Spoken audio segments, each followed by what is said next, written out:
Just a me. Alright. Cool. You know what I will do then to start things off? Let's build that poison deck. Oh,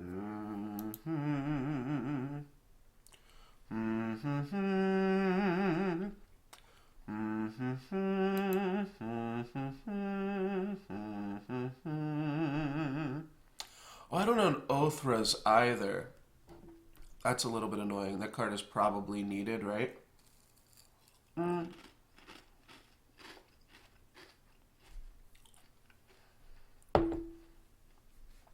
Maybe I could get away without it.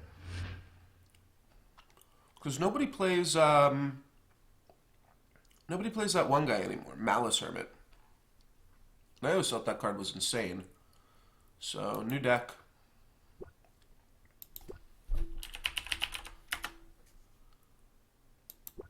Is that not how you spell poison? No. Oh, you just can't do that. That's just not how that works. It's not how you switch for a card.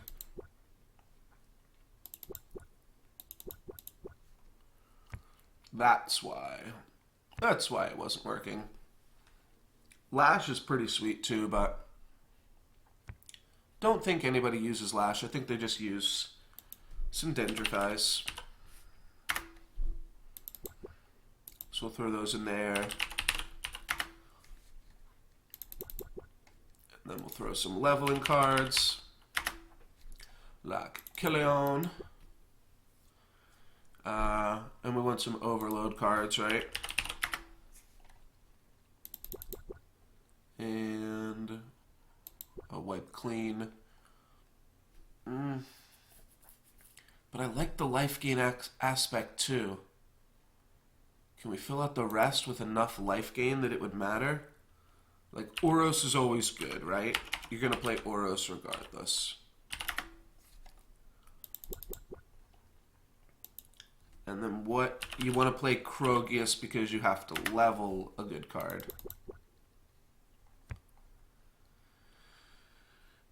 Then you only get to play one more card in the deck. So how do you fit in some life gain for the burn matchup? Tamar's Pickguard is real good with Leyline Vermin, and just a really stellar card, too. How do you fit in enough life gain? Like, maybe we don't play enough life gain that we get to play Wegu. Because I'm kind of not sold on Wegu, but just enough health gain that we are doing something there. I don't want to just play Stag.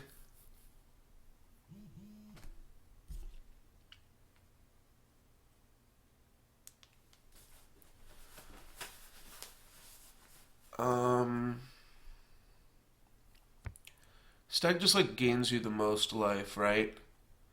But the Ruby Scale Dragon is like a solid creature to level as well. So I kind of like Ruby Scale. Looks like interestingly with Malice Hermit. So we'd cut like a Pit Guard and a Malice Hermit. And play some Ruby Scales. The other tech card would be like Justicar.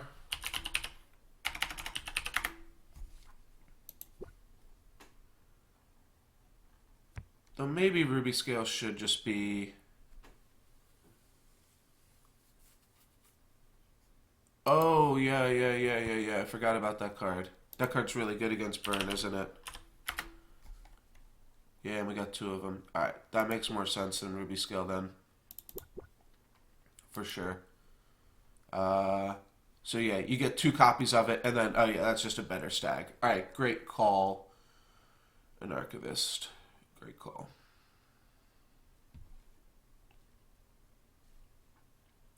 Very cool. Yeah, this guy's not bad either. Some grow white action. Alright, so this is like...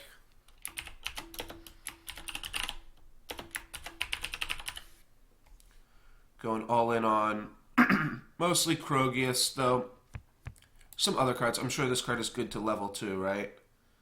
Yeah, just wraths their whole field. Holy shit. I'm only playing 2 Shardplate Toxoids and 0 Othras because I guess that's the other card you level. You level Othra if you have them. I just don't have them. I can make them easily, but I want to try it out with this deck. It'll be a little bit more techy. Oops. Call it AU level Poison Tech. And we can probably get somewhere with that. Let's hop in. I'll play a game with this. We're at bronze, so we probably don't need to do too much here because of the reset. Though everybody gets reset, right?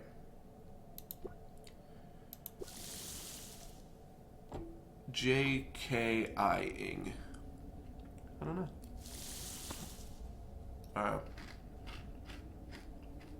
Got a pair of Killians. Oh, that's obviously also a little bit awkward.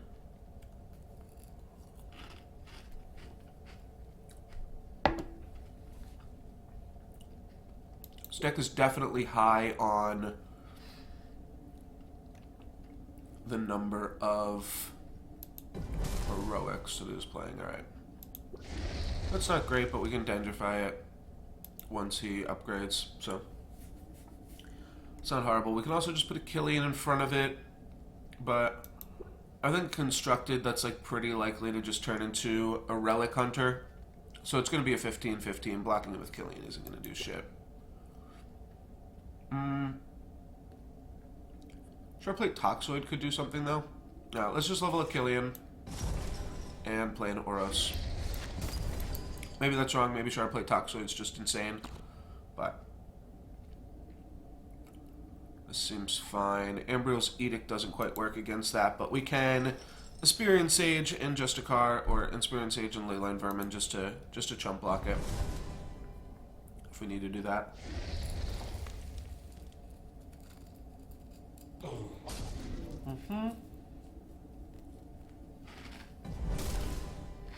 Orof. Okay.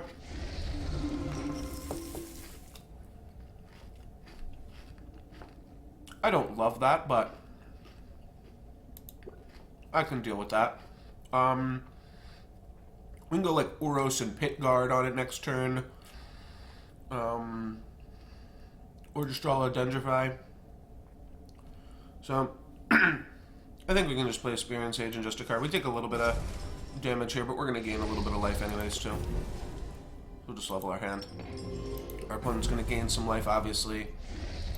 I don't think life gain is as big. I think most people are off the Wagyu plan now.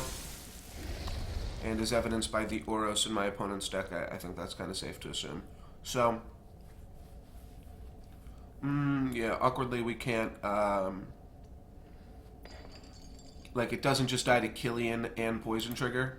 You kind of just have to put both guys in front of it, but put an honest effort out there. Go Killian, level Killian, and then just Amara's Pit Guard Honor. I can't imagine they are trading a... Wow, they are trading a Relic Scout with an Aspirion Sage.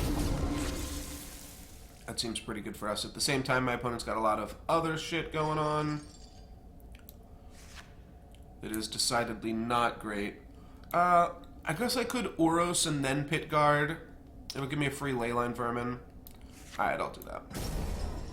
Hit our opponent for 11. They gain 5. We kill the Relic Scout, which actually seems insane. We pick Guard. They're going to get a free trigger here. We didn't draw our Leyline Vermin. There's still 2 in the deck. It was pretty high odds to draw them, I think, but whatever.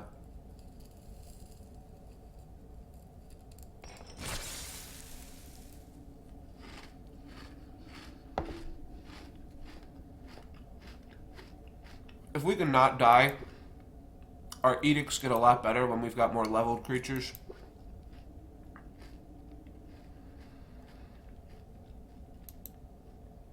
I definitely feel a little bit behind right now, though.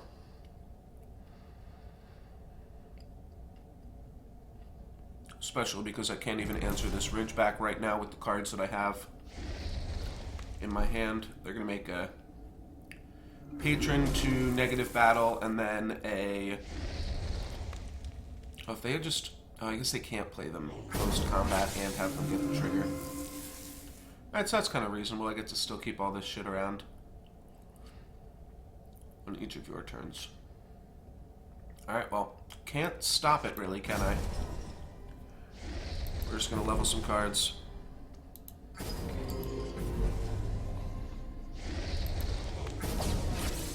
play this too.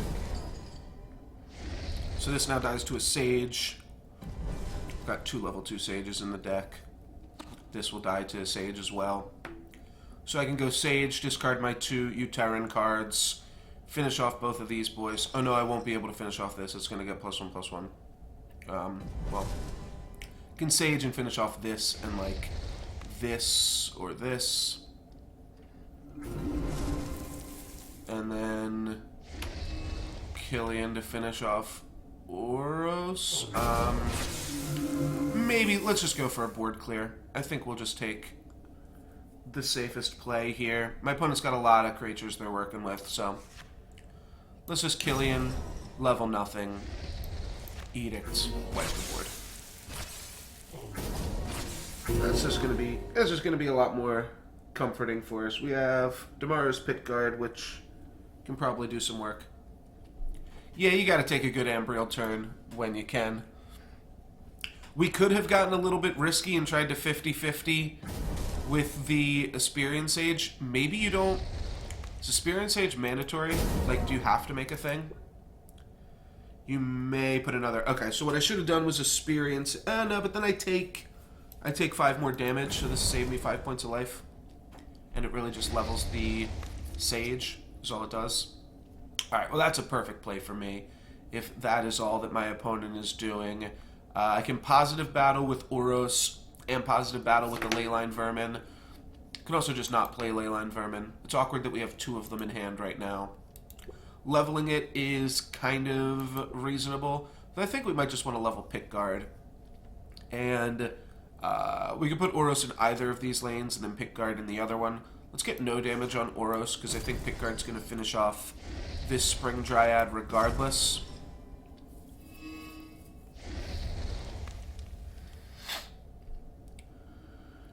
Alright, this hand's a little underwhelming as well. But, I don't know. We're not dead. We have 2 Krogius that we're going to draw next turn. Maybe we can Aspirian Sage both of these Krogius and then slam down an Oros. That'd be real good. That's what we're hoping for.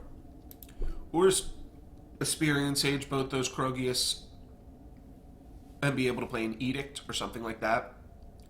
Got 1, 2, 3, 4, 5, 6, 7 levelable cards in the deck, or level 2 cards in the deck, I should say.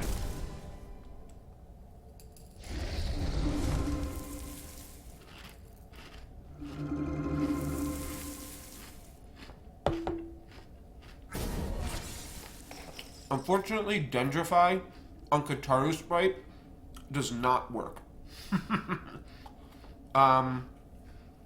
So they leveled up Harbinger for free. Let's just Dendrify this Harbinger of Spring, get it out of here, and play an Aspirian Sage. Just to soak up some damages. We don't have any level 2 Malice Hermits in the deck.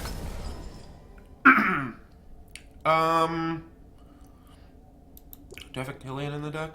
I don't. Just level 2 Killians. Right? Nah, let's level another Krogius. Krogius is actually decent here because it gets to gain us some life when you play it against, like, the Tree Folk or something like that. Alright, that's going to trade with the Pit Guard. Do you have to put it adjacent? You do. Alright.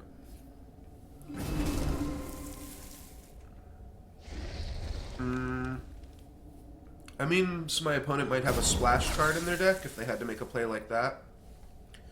So we get to eat Kataru Sprite.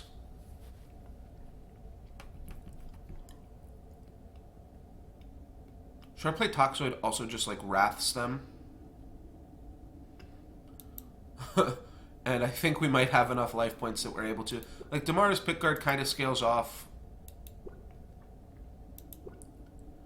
The one thing that's good about Damara's pickguard is we're going to rank up and have 3 more Shardplate Toxoids in the deck. Let's do like this. Take 3, gain 18. So we're beating them now even. And then we'll Damara's pickguard this. Oh, it gives 4 poison. I should have pickguarded this. Whoopsie. Forgot that poison scaled. We will not get any poison off, but we will have a Damara's pickguard for 8, which I guess this guy is pretty good. I don't know what I was saying. 8 poison makes this a 22-16. That card is still really good. Okay. And that's going to get finished off, and that could be pickguard food, though so could this be. That is just going to wind up being a chump block. This could also be pickguard food.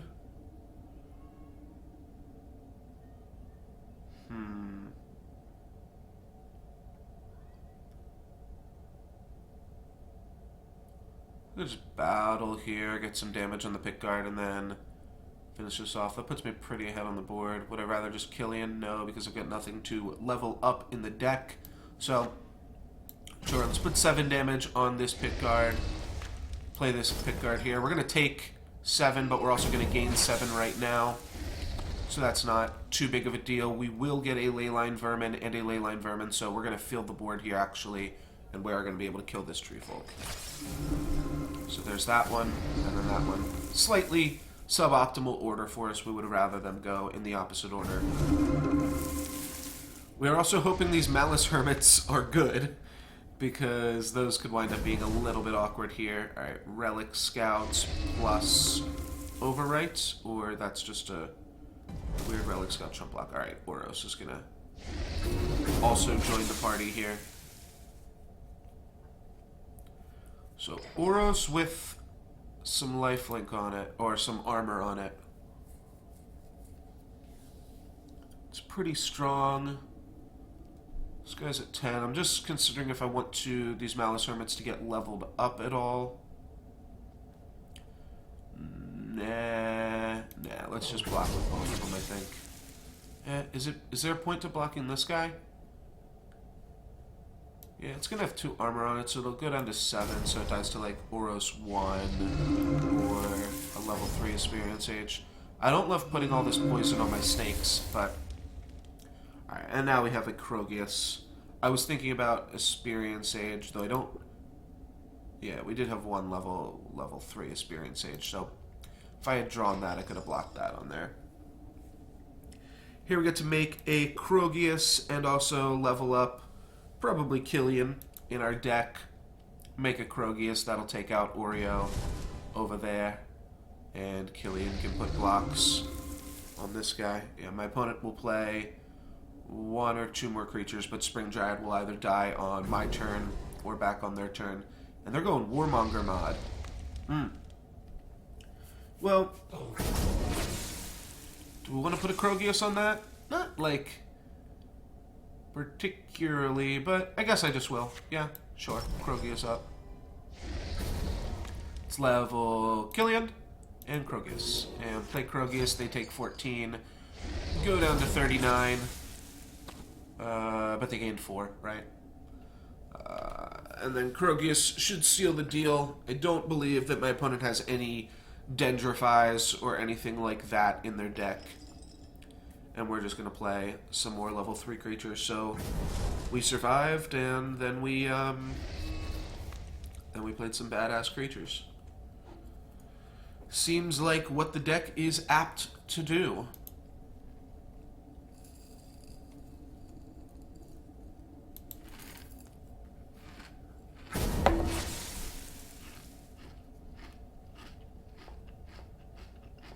And we end the game at over 120 life points. Because we'll gain 16 more here.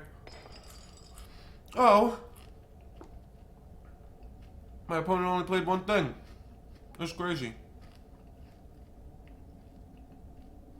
I don't know if that's lethal or not. Lethal or not. It's not. Looks like I could have made it lethal. Whatever. I just wanted to end the game at over 120 life points. Because I think that's kind of sweet. and then we'll play some stuff. I actually thought it was going to be lethal, just eyeballing it there. But not a big deal. Yeah, I could have dendrified to actually make it lethal, right? That would have given us 3 more points of damage or something.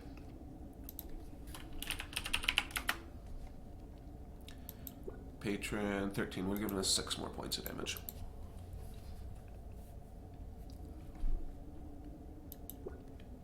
Alright, we don't really have to wait around for that.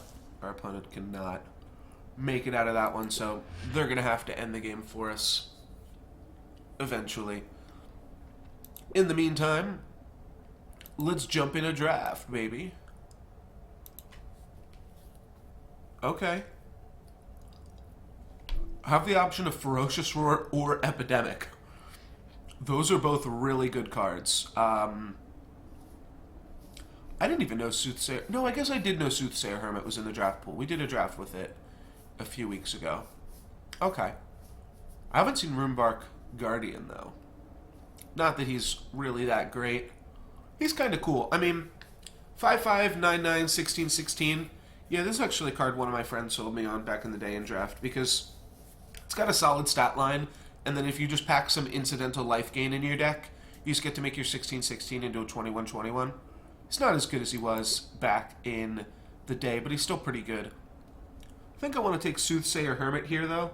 Ferocious Roar and Epidemic are both really strong cards, but Soothsayer Hermit, the strongest part about it is that on the rank 3, it can count as 2 level 3 plays, and it can also do some other stuff where it helps you make better plays when you need them. But it's a pretty strong card to both level and just have access to. Means that you can play more Stonefist Giants. I like Aloyan Utera, but Tempe's is also really strong right now. It's just got the best commons. So I'll take a Stonefist Giant, and I think I'll take another Stonefist Giant to follow that up. Winds up being pretty good in the control deck. Well, now I might have wanted a little bit more versatility in my picks, but at the same time, maybe just the more Stonefist Giants, the merrier. Card's pretty solid. It's just like slightly below average, slightly below average. This is maybe a little bit more below average, and then slightly below average, and then the Bomb Diggity, 16/24. Pretty good. What else do we have here? We've got a Shurian Mystic, which I think I'm going to shore up here. We also have Swamp Moss Lurker as an underdrop, and Shardplate Delver, but Shardplate, just not in love with. It's good. It's better in Aloyan Utera, where you can give it some armor and stuff like that. I'll take an Ashurian Mystic. Having some access to those is good. It means you can trigger Raid and stuff like that. Fangwood Bear is a pretty solid card all around. Aetherwolves is good, but the overload means that I generally don't want to play it early on, so take a Fangwood Bear. All these cards are pretty solid, though. And Borean Stormweaver. This is the reason that you play Tempe's. We're going to pass up a Grove Huntress here. Borean Stormweaver is just too strong to pass up. Venomous Netherscale now doesn't do anything other than have good stats, so I'm not sure if we want that. I think I will take it still over Flame Rift Instigator.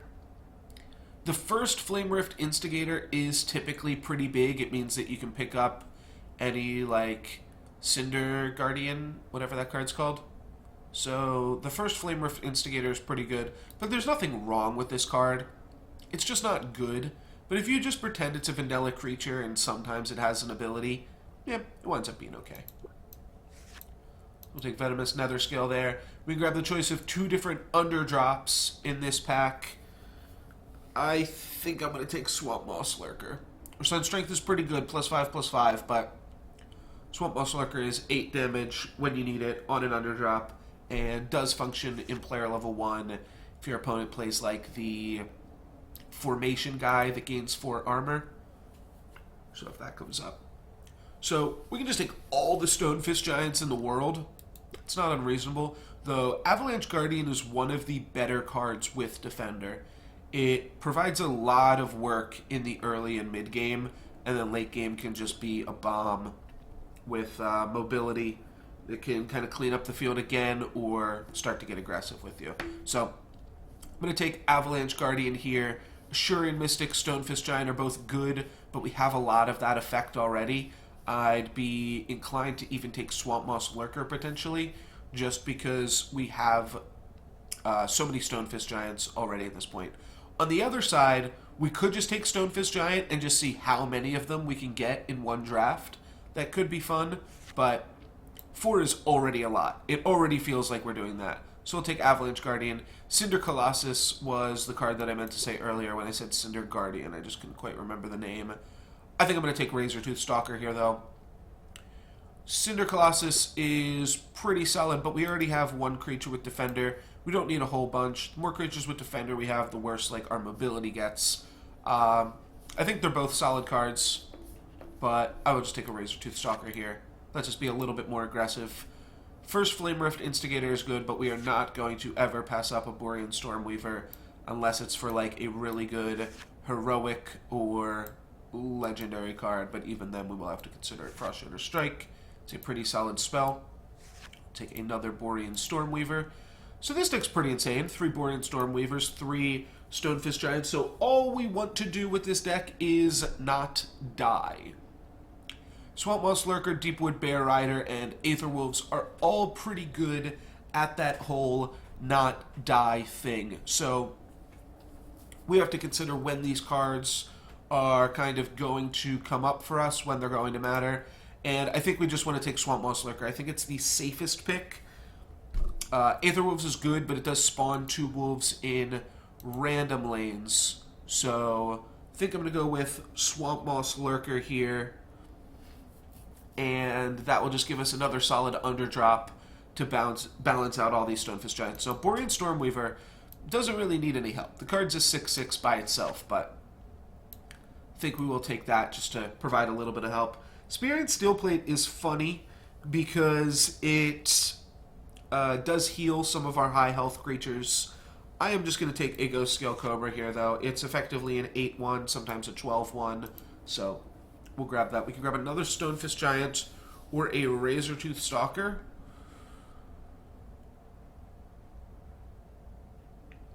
All good, Nurgles. Glad to have you here today. Thank you for joining us.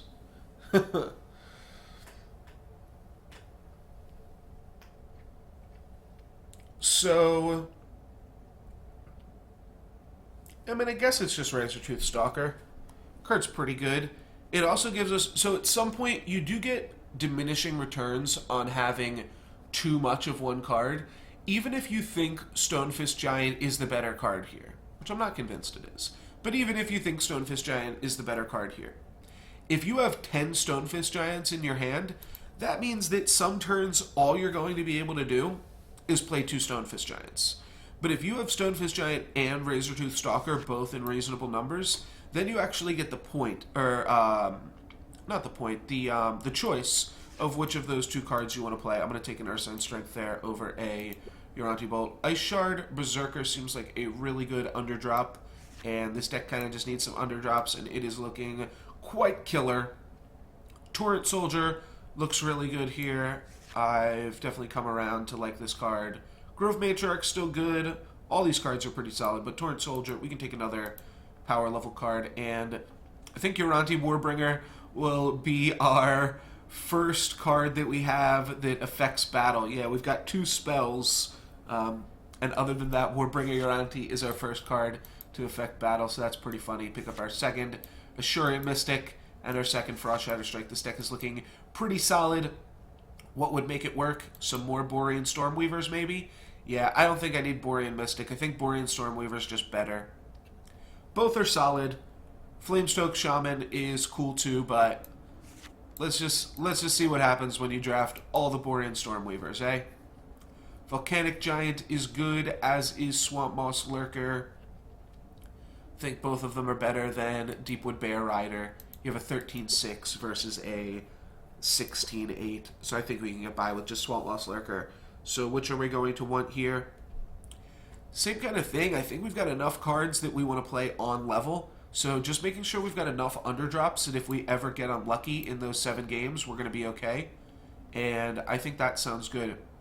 We can take Bramble Axe Warrior as damage push, Chiselhearth Hunter as a way to deal with some mobility. I think I'm going to take Glowhive Siren, though. Just a little bit of life gain against something like Abominations will make sure that we don't really have any way to lose when we have a deck with 6 motherfucking Borean Stormweavers. That is going to be pretty crazy. This is our last pick here. Take a Wirewood Ranger over a Deepwood Bear Rider. And this deck seems quite insane. We can view the deck here. We've got a Soothsayer Hermit to maybe make it all come together, though I don't know if we're going to be playing... Like, we can just spend our entire player level 1 playing Borean Stormweavers. And then, like, Razortooth Stalkers. We can make it so that those are the only 2 cards we play. The entire player level 1. That's pretty crazy. The only problem becomes when we get a little bit too aggressive, but... Or not too aggressive, but too aggressive in our leveling, more specifically. But we've got Razortooth Stalkers to control the board, Swamp Moss Lurkers to control the board. This deck looks pretty solid, I have to say. Assurient Mystic and Stonefist Giant is going to be the play here if Stonefist has any blocks. We could also just double Stonefist.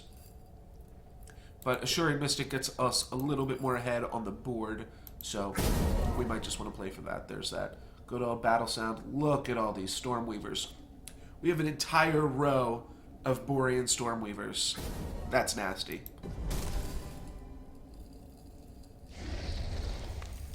Alright.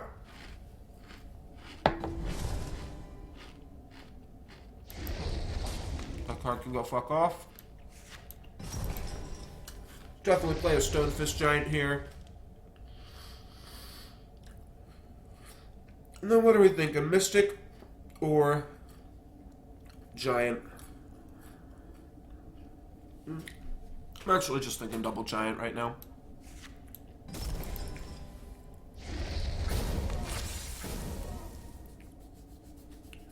Alright, we didn't get anything great here.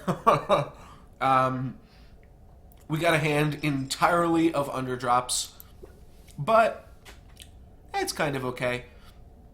I really want to be able to take a screenshot just when we've got the Borean Stormweavers all in a line here. So I'm going to check my deck every turn, and I'm also going to check to see if I can find that screenshot button. Does anybody know how to screenshot on Windows? I thought it was Windows print screen, but looks like that is not shown up. You know what I could just do is I could open up Paint as well. And that'll work, right? And then I can paste it in there. Yeah, it looks like it.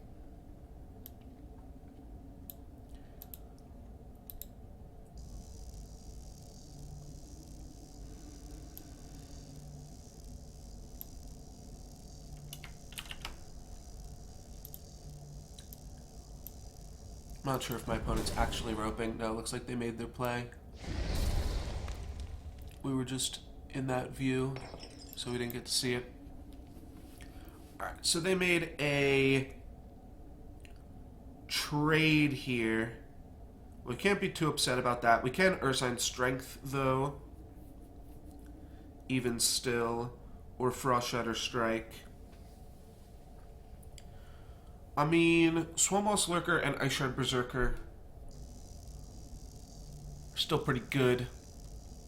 Leaves this Arcworm with nowhere to go.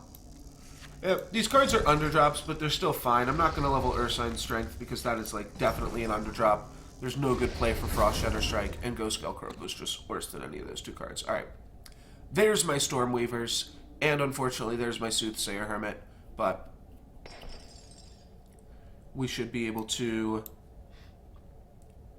play some Borean Stormweavers here, so that is really all that counts. Right.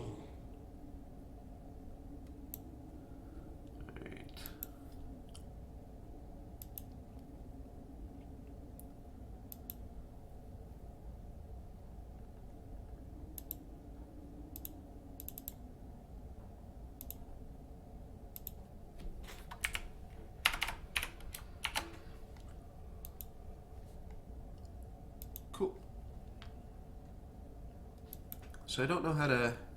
Good evening, Bacon Poet.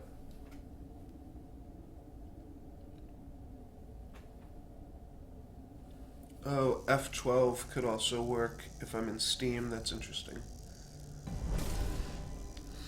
Yeah, I did throw together a deck with, actually a few of them. I just made AU, level, and I put the Shard Plate guy in them. Oh, my opponent's got a legendary. Neato, but they're going to trade it off. Then they're going to give this plus attack so that it positive battles here. Alright, that one's a little bit annoying. Do I want to trade off a Borean Stormweaver for an Arcworm? What's up, Forgecaster? So those of you guys that were here yesterday, if you guys could let me know, I sent everybody a whisper on Twitch. I'm not sure if that was the best way to do it. Maybe I should have messaged everybody. I'm hoping that you guys got those whispers, because otherwise I've just got to do it all again. I'll just trade here. 14's a lot of damage, and it would actually be 16, so we'll just do it like that. Dang. Okay. Yeah, I sent everybody a whisper, but whisper might have been the wrong function to use. So that kind of stinks. Thing is, when I go into my followers... Like, if I go to my followers page, I can hit everybody up with a add friend, a follow, or a whisper. Those are the 3 commands that it gives me. And if I want to message somebody, I've got to manually type their name into the message section.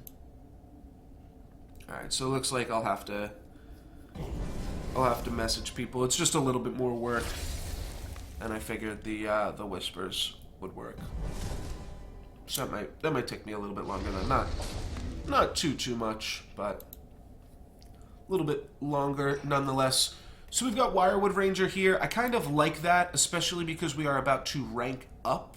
Wirewood Ranger's really good on the rank up, and we've got a decent spot for him, and then we can play a Borean Stormweaver. The reason I think he's so good on the rank up is because he gets to turn your... Yeah, I figured that might be the case, Forgecaster, but it was significant. It was easier enough that I figured I would go for it. So now, like, Wirewood Ranger can pump Ice Shard Berserker or something like that, which isn't the best creature to be able to pump. Maybe we just pump Ashurian Mystic. Though I think, I mean, having a 6/11 that my opponent will probably have to trade 2 creatures into, or just take 6 damage for the rest of the game. That is pretty reasonable. This only has mobility 1. So that's worth noting. And then a Manticore. Well, we can take out the Manticore with Swamp Moss or Ice Shard. Oh, never mind. Manticore is going to take us out instead. Well, I can finish off the Manticore with this. So what are they going to get? They're going to get a Iztek's Frost. Oh, that's fine. So they could freeze the Berserker. That's fine too. So we'll put damage on the Berserker. Oh, we don't have to put damage on the Berserker. We might still want to. We have Frost Shadow Strike to finish it off. The only way we get punished is if we want to play Warbringer Uranti or Stonefist Giant. Yeah, okay. We might want to play one of those 2 cards, and then we'll play... Oh, I should have played Soothsayer right there. Alright. Just waking up. I guess if you write me a message, then I will just be responding to that message.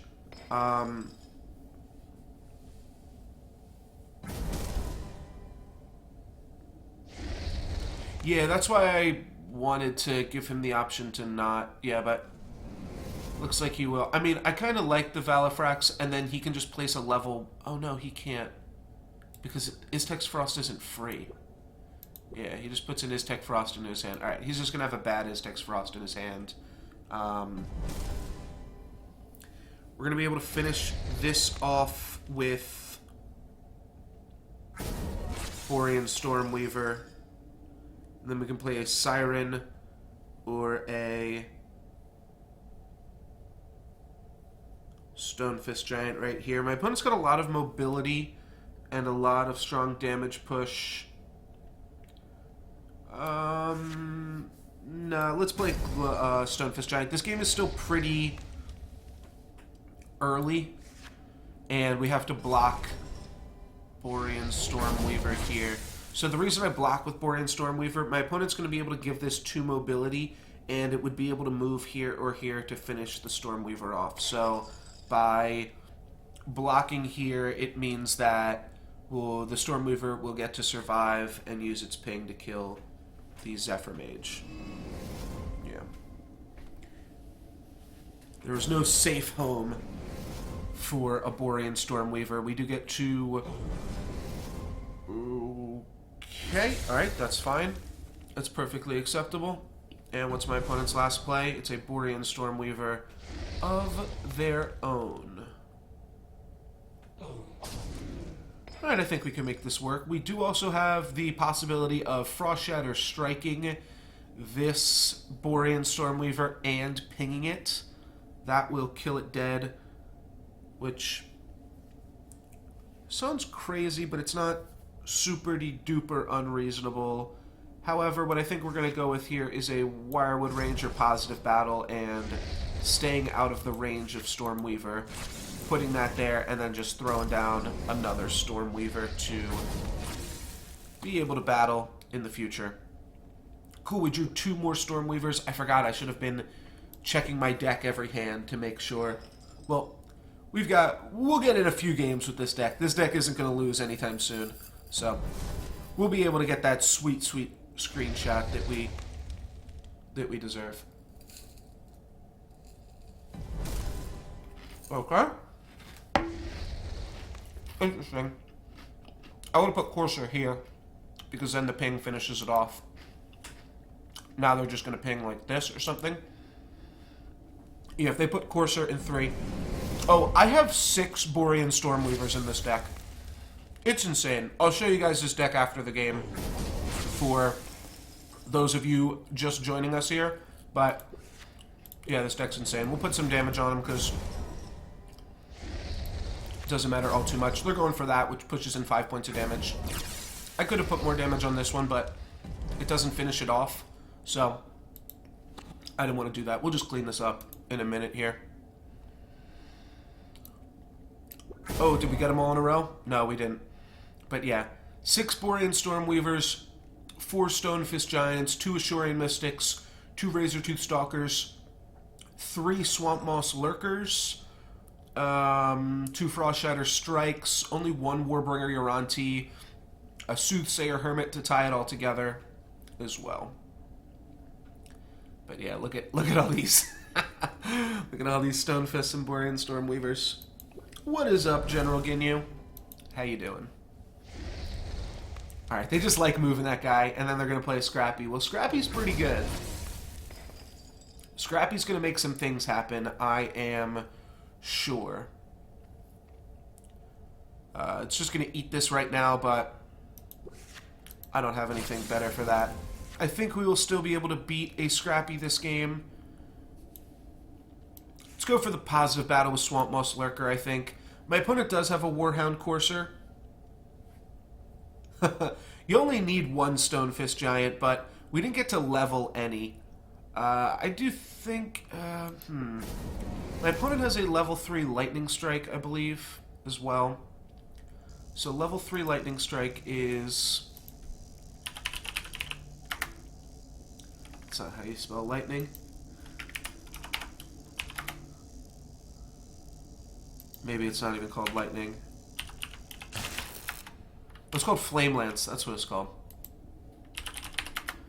Alright, my opponent has a level 2 Flame Lance. Level 3 Flame Lance deals 9. So 9 plus 5 is enough to finish off Swamp Moss Lurker. Means this dies to a free dog, but that's fine. We're just going to get me eaten here by the Scrappy. Scrappy has to hit us 4 times. Ice Shard Berserker is 21 attack points. 21, and then we could give it plus 8. That's not enough to kill Scrappy, even so. So that's kind of annoying. Alright, they do have the free dog.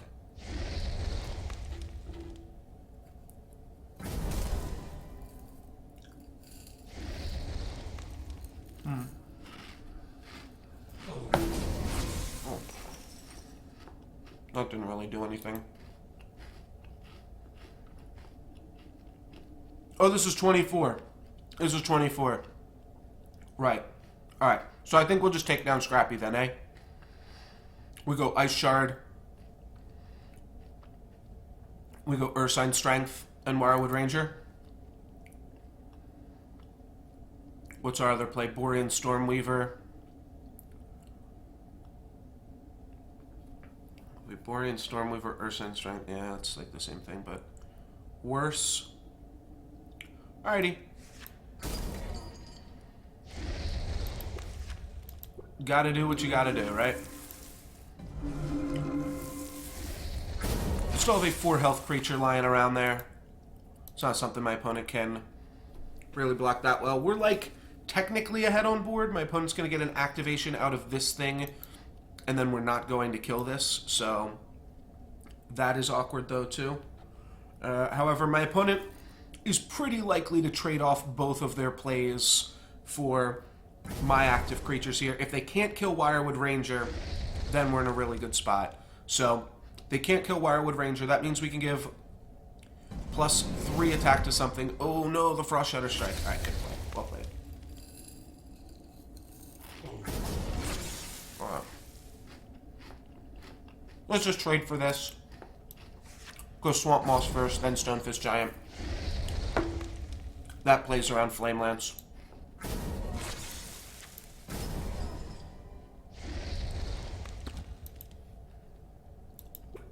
Next turn, player level 4. We have Ashurian Mystic plus Frost Shatter Strike if we need to hit something for 11. Real bad. It doesn't look like we do. Mobility on a defender creature. Well, ain't that annoying. And I'm assuming this is just going to pump itself. It is. Well, I can Frost Shatter Strike this. It's like my only way to deal with it. Doesn't really put me in a... Oh, wait. Ah, 1 off. Doesn't really leave me away answering this Matrix Warden, but none of my plays answer this Matrix Warden. Do I just want to dodge the Matrix Warden? Do I want to hit them for some damage? Probably not. I'm about to rank up, so I think I probably want to play Stonefist Giant. This is 3 mobility, so I could just play Razortooth Stalker, and I'll be able to kill War Merchant next turn. Meanwhile, War Merchant isn't actually going to do... no, I probably just don't want to let my opponent activate it. That's probably better than having a Razortooth Stalker, so... Do I want to play Stonefist blocking? I guess I do. I don't really have a way to finish it off, which is the part that kind of stinks, but my life total's so low. Don't really think I have a choice here. My life total's just so low. This block is certainly a little bit awkward. Obviously, I don't get to keep that bonus, but we'll go for it. Now we're just like leveling a Torrent Soldier on this, and then playing a Stonefist Giant on something else my opponent plays, and hopefully that something else is not a Scrappy 3. Ooh, is that a Flamelance Frost Shatter Strike? Funny enough, that actually gives us better plays here. Yeah.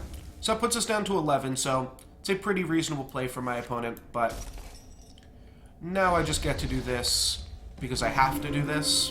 So I've now got a 25-20, which unfortunately does die to Scrappy. It doesn't survive, but 25-20 is still a powerful enough creature that I think I want to go for it. We die to 2 more Flame Lances on the next player level. Ooh, 9 plus a free dog. Or he's just hoping to draw. I think he's got the free dog if he's putting this over here. Yep. All right, well played from my opponent, and he has the Scrappy for the BMs. Well played, DeVille.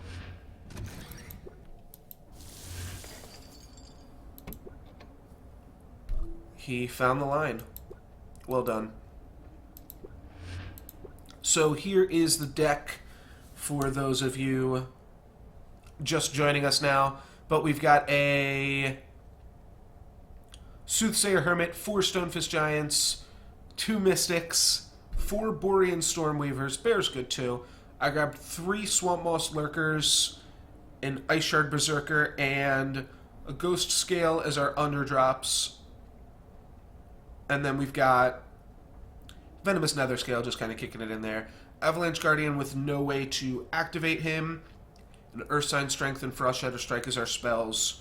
Torrent Soldier, Warbringer Euron-T, Glowheft Siren, and Wirewood Ranger. But most notably, 6 Borean Stormweavers, 4 Stonefist Giants. We should be able to win most late games. Obviously, our opponent had a Scrapforge Titan on 3.1 that was a little bit unfortunate. And a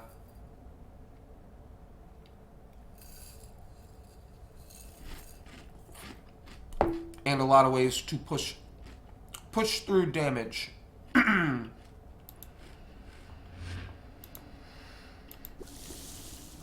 the Pilgrim. Let's go.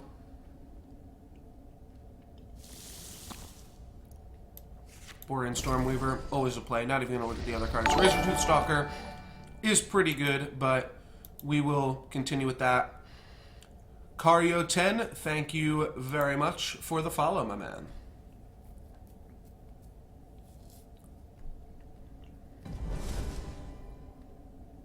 Alright, so that's a trade. That's fine. That's why Borean Stormweaver's insane.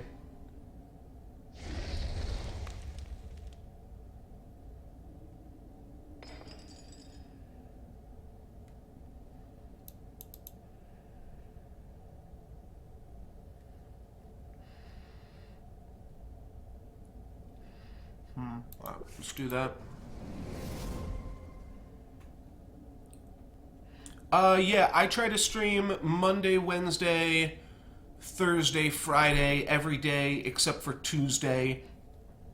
That's the day I leave open for dentist appointments and school and such.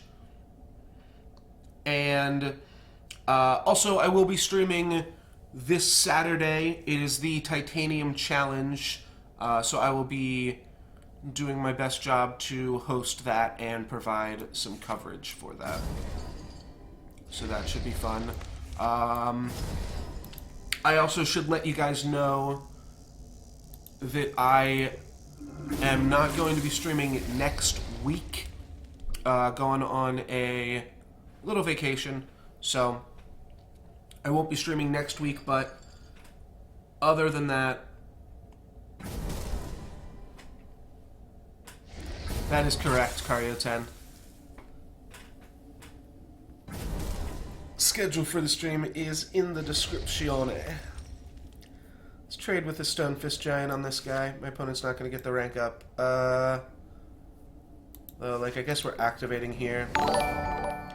Doesn't really matter.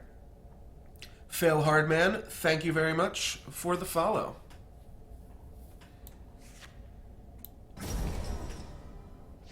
I don't want to block Borean Stormweaver, even though we could get away clean. I'd rather just trade off Stonefist Giant and not have any damage on my Borean Stormweaver. Look at all the cards my opponent has leveled because we just keep playing Borean Stormweavers. My opponent just keeps playing Swamp Moss Lurkers and whatchamacallits.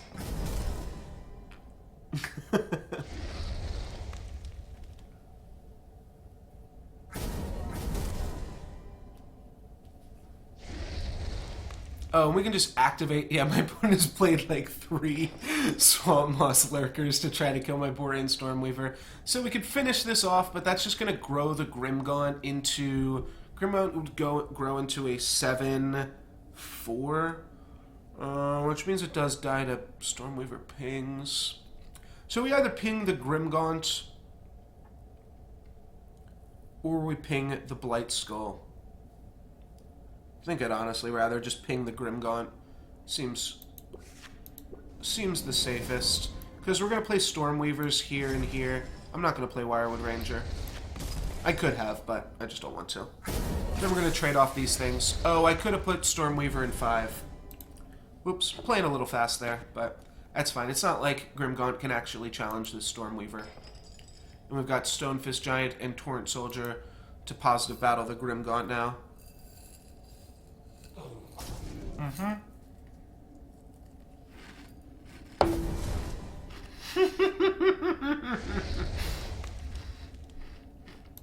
Awesome. Oh, neato. Okay. Well, I mean, that's not really a big problem. We can still finish it off with Torrent Soldier. So it's really just which of these cards do I want to level. If my opponent had more stuff on the board, I could, like, Ursine Strength and make use of that. But, no, we're just gonna play this guy, send both of our pings over here, and I think Torrent Soldier is the best card to level. I could have played Frost Shatter Strike for 4 more points of damage in as well, but I think Torrent Soldier will be fine on player level 3 as a level 2. We drew some solid underdrops here, so yeah, I guess my opponent does have good Swamp Moss Lurker plays. This obviously just gets pinged off, and then he can trade one of them here. He's just going to poison that. So those will trade still. That's a really good underdrop. Yeah, we'll finish this off. I think I want to play Ashurian Mystic, though if I just play Bear and Swamp Moss Lurker, those pressure my opponent's yeah, I've got a list of the points. You can check it out in the VOD on YouTube or on Twitch here. But there's a VOD on YouTube, and if you skip to the end of that VOD, it will give you the points link. Though I also have one where I calculated everybody up. So this is what everybody wound up with at the end of it there. It's cut off a little bit, but Bacon Poet, you got 90 points. You tied with Bacon Bjorn and were just behind Baconator and Brigdasa. Exalted Angel and Random X wound up getting the highest at 140 and 144. No problemo. So yeah, I mean, my opponent has so many Swamp Moss Lurkers in their deck, I think I just want to pressure them and leave no good spots for them to put those cards. And I'll just replace that.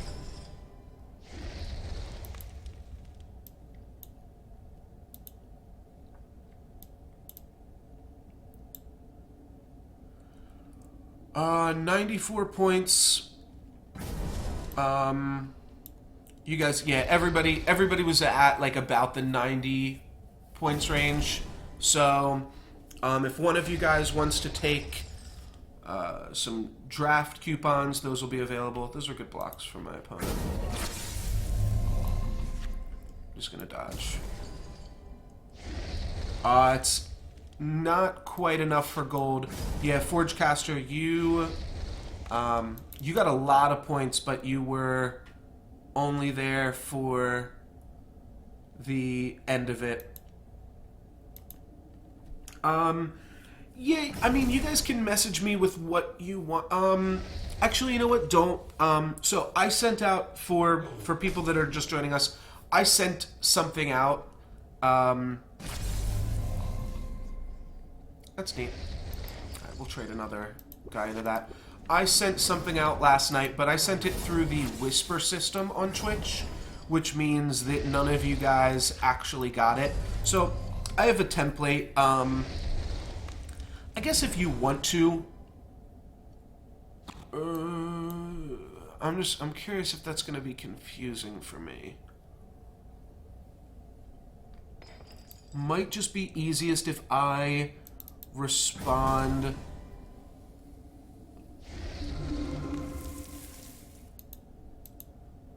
to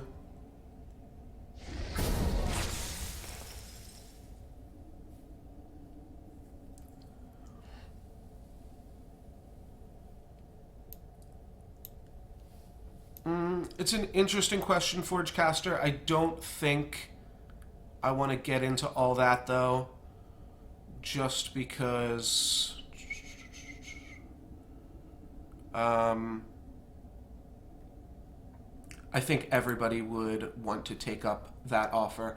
I think what we're going to do is just save the last gold code and the Nuada code for future giveaways. Hey, Kalari, how you doing, man?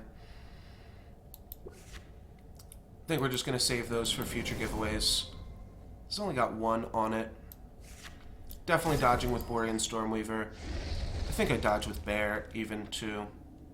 Yeah, I'll just draw like a level 1 or some shit.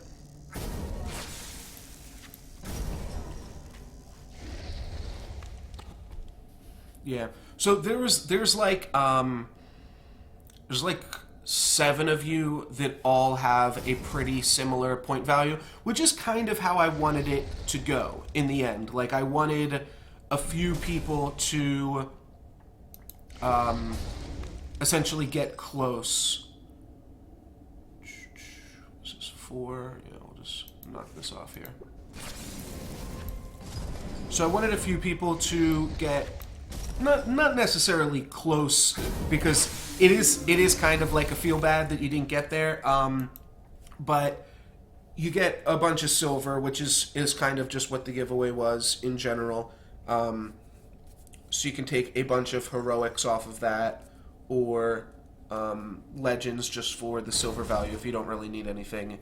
And I don't think I'm going to have the points like transferable into anything else, or like keep going with future giveaways or anything like that with them. So what can we do here? Definitely doing that. If I just play a Swamp Moss Lurker, that'll kill Swamp Moss Lurker.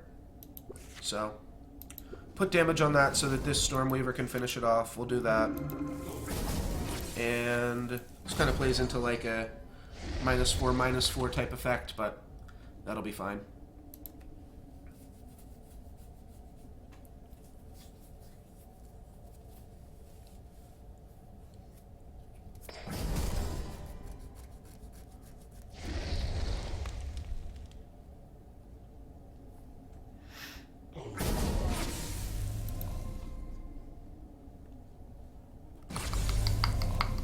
Alright, they're going to make a big guy right there. I just don't want damages on my Stormweavers, so we are just going to dodge.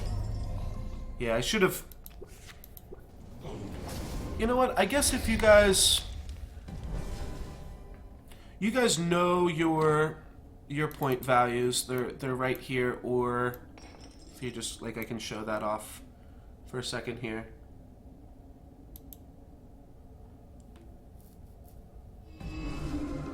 Okay. That's fine. Yeah, oh wait.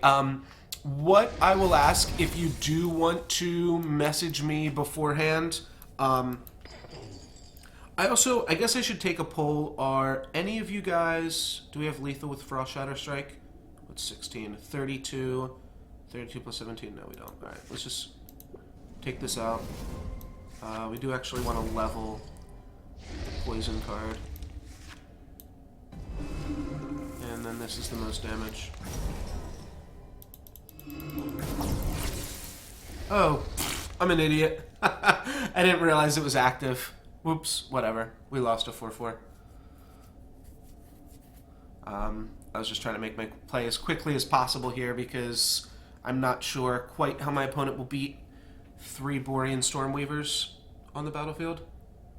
Yeah, Spirit Leash is not great.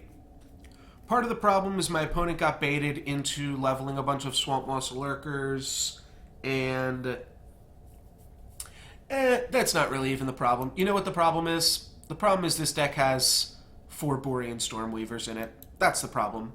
I've got 4 Borean Stormweavers, and I was able to level 5 of them to level 3. So, you know, there's not much that we can do with that.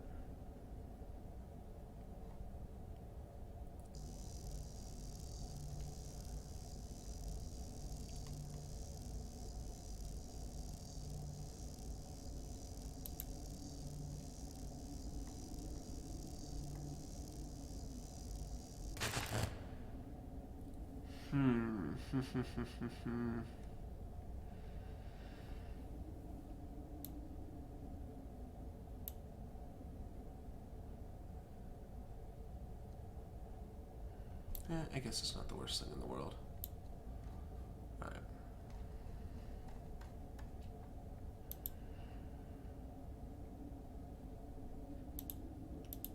You guys are sending messages right now. I'm not looking. I was doing something else. Alright, now I'm looking.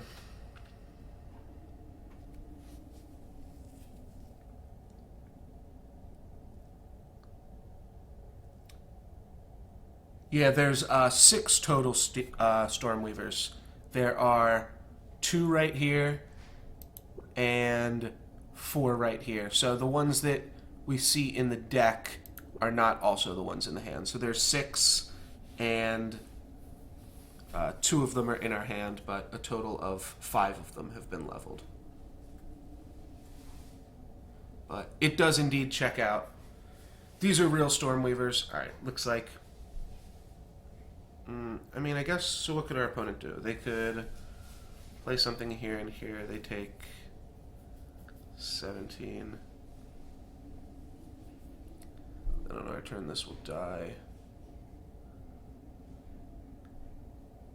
17 plus 8. Alright, so we don't exactly just have lethal if we just forget about this game, so we'll stay here and watch it for another moment here.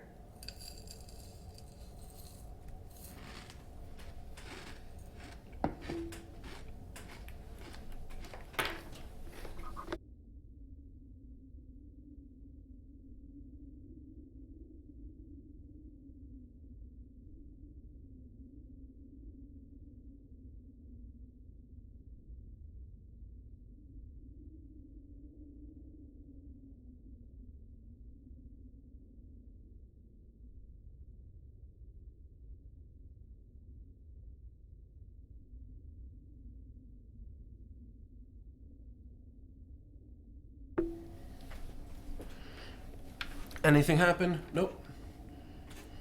I didn't miss anything. Yeah. Not being able to...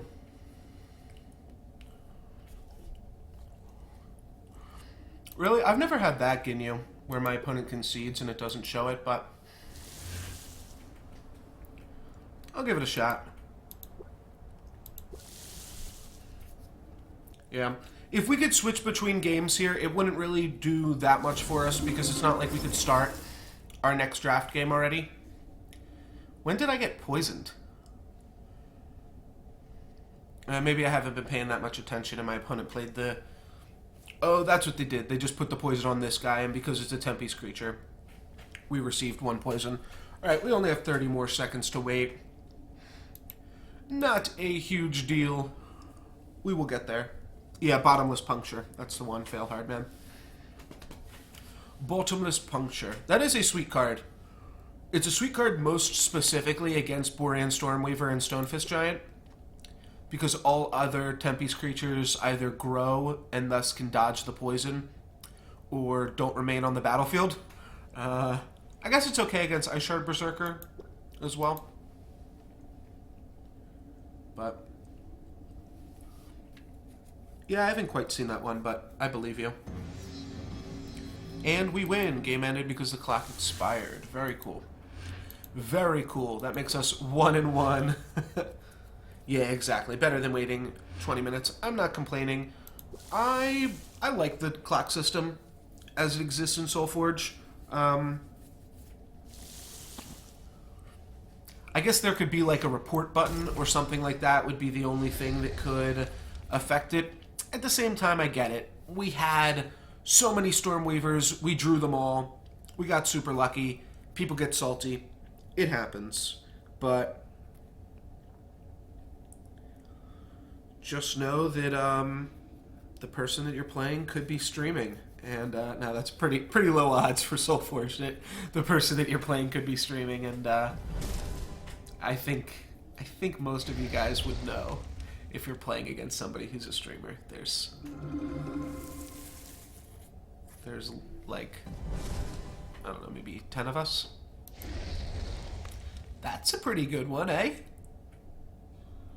My opponent's got some dinos that they are working with. Doesn't look like I'll be able to take Pterodon Ridge back. It does pump itself. So that's pretty good to know.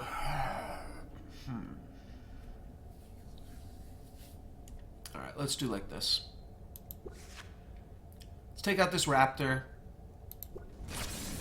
Trade Wirewood Ranger into Pterodon Ridgeback and just play another Borean Stormweaver.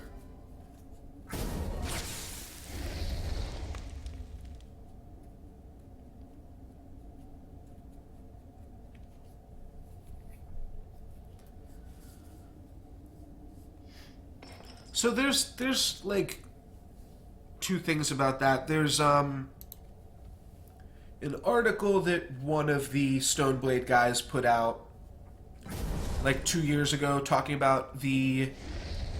Alright, we're still live here. That's good. Just kind of talking about how the variance functions. If he's got another one, that would be annoying, though. How the Actually, it wouldn't be that annoying, right? We just finished it off with Stormweaver. The way that the variance functions in Stoneforge is it's called backloaded. Alright, that was just a random ass pump then. He should have pumped. Should have pumped itself, eh? Yeah, then it would have positive battled this guy here. Alright, so let's ping. We can Frost Shatter Strike. Not really. I think I will just level Torrent Soldier and Borean Stormweaver. This thing's a 6/6. I'm just gonna wait till I rank up to deal with this. Ooh, Avalanche Guardian. Gotcha, bitch. Alright, so not Avalanche Guardian. The game having the variance that is mostly backloaded. Sometimes it happens and it's front-loaded. You just don't draw any of your good cards in player level 1, but that doesn't really... All cards are kind of fine on player level 1. Like, the only time it really happens, you draw a hand that's like Aspirian Sage, Ambrose Edict, Wipe Clean, then you're like, come on, what's going on here? Wait, what can we Soothsayer Hermit?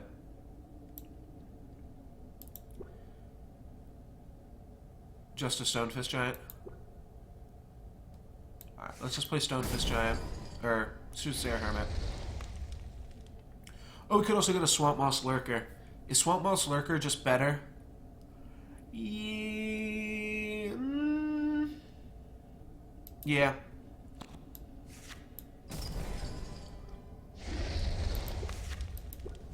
That's fine. We could have also played Warbringer Uranti or something like that, but we'll keep that as an underdrop. Sounds kind of awkward. So people like see enough hands like this and they get frustrated and they think that they are losing because of luck. However, there's other ways to look at, like, we drew level 1s, but we've got one of our underdrops. We've got a guy with mobility, so that can function as an underdrop when we place it in the center lane, because it'll be able to finish off whatever other creatures. We could also just play Avalanche Guardian, which will be able to clean up some stuff. Or we could just play Borean Stormweaver, so we still actually have a lot of things going for us here. I think I do want to play Borean Stormweaver And I could just play it on the stag. I don't know if I really need the health on it now that we're going to be ranking up.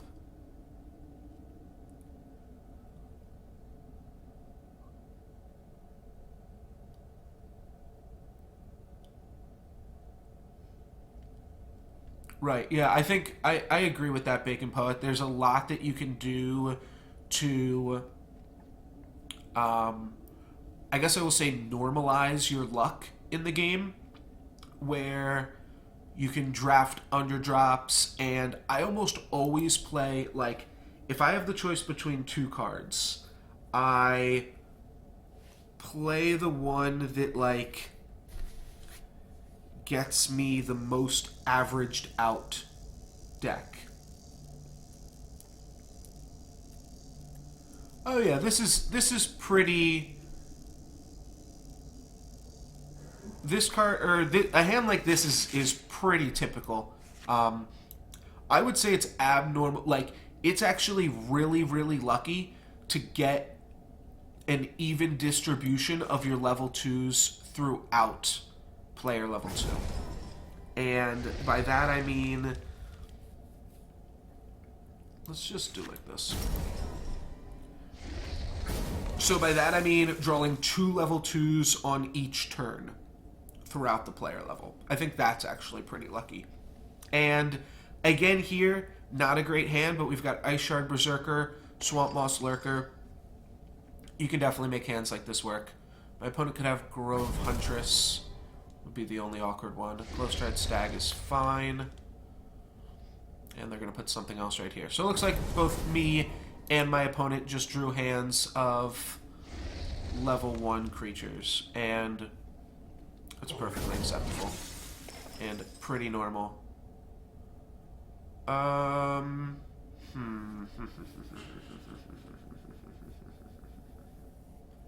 So I see a play.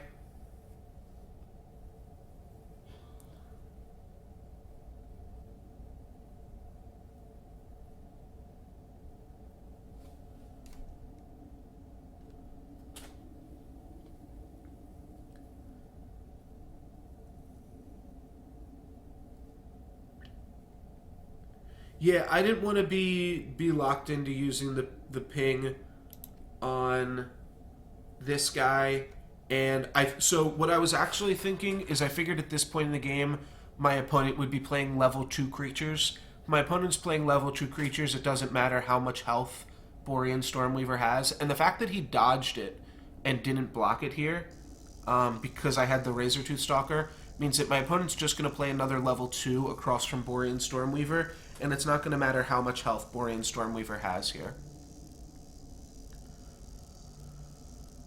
So the only really weird play that we can do... we can use Borean Stormweaver to kill off the Raptor. We can use it to kill off the Glowstride Stag in addition to the Razortooth Stalker. Or we can use Borean Stormweaver to ping itself.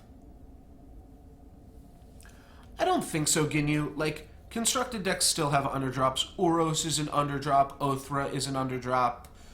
Glowstride Stag and Wegu can function as underdrops for each other. What else is an underdrop? Esperion Sage is also kind of an underdrop because it doesn't really level that well. Yeah, Oros is a really strong underdrop for sure.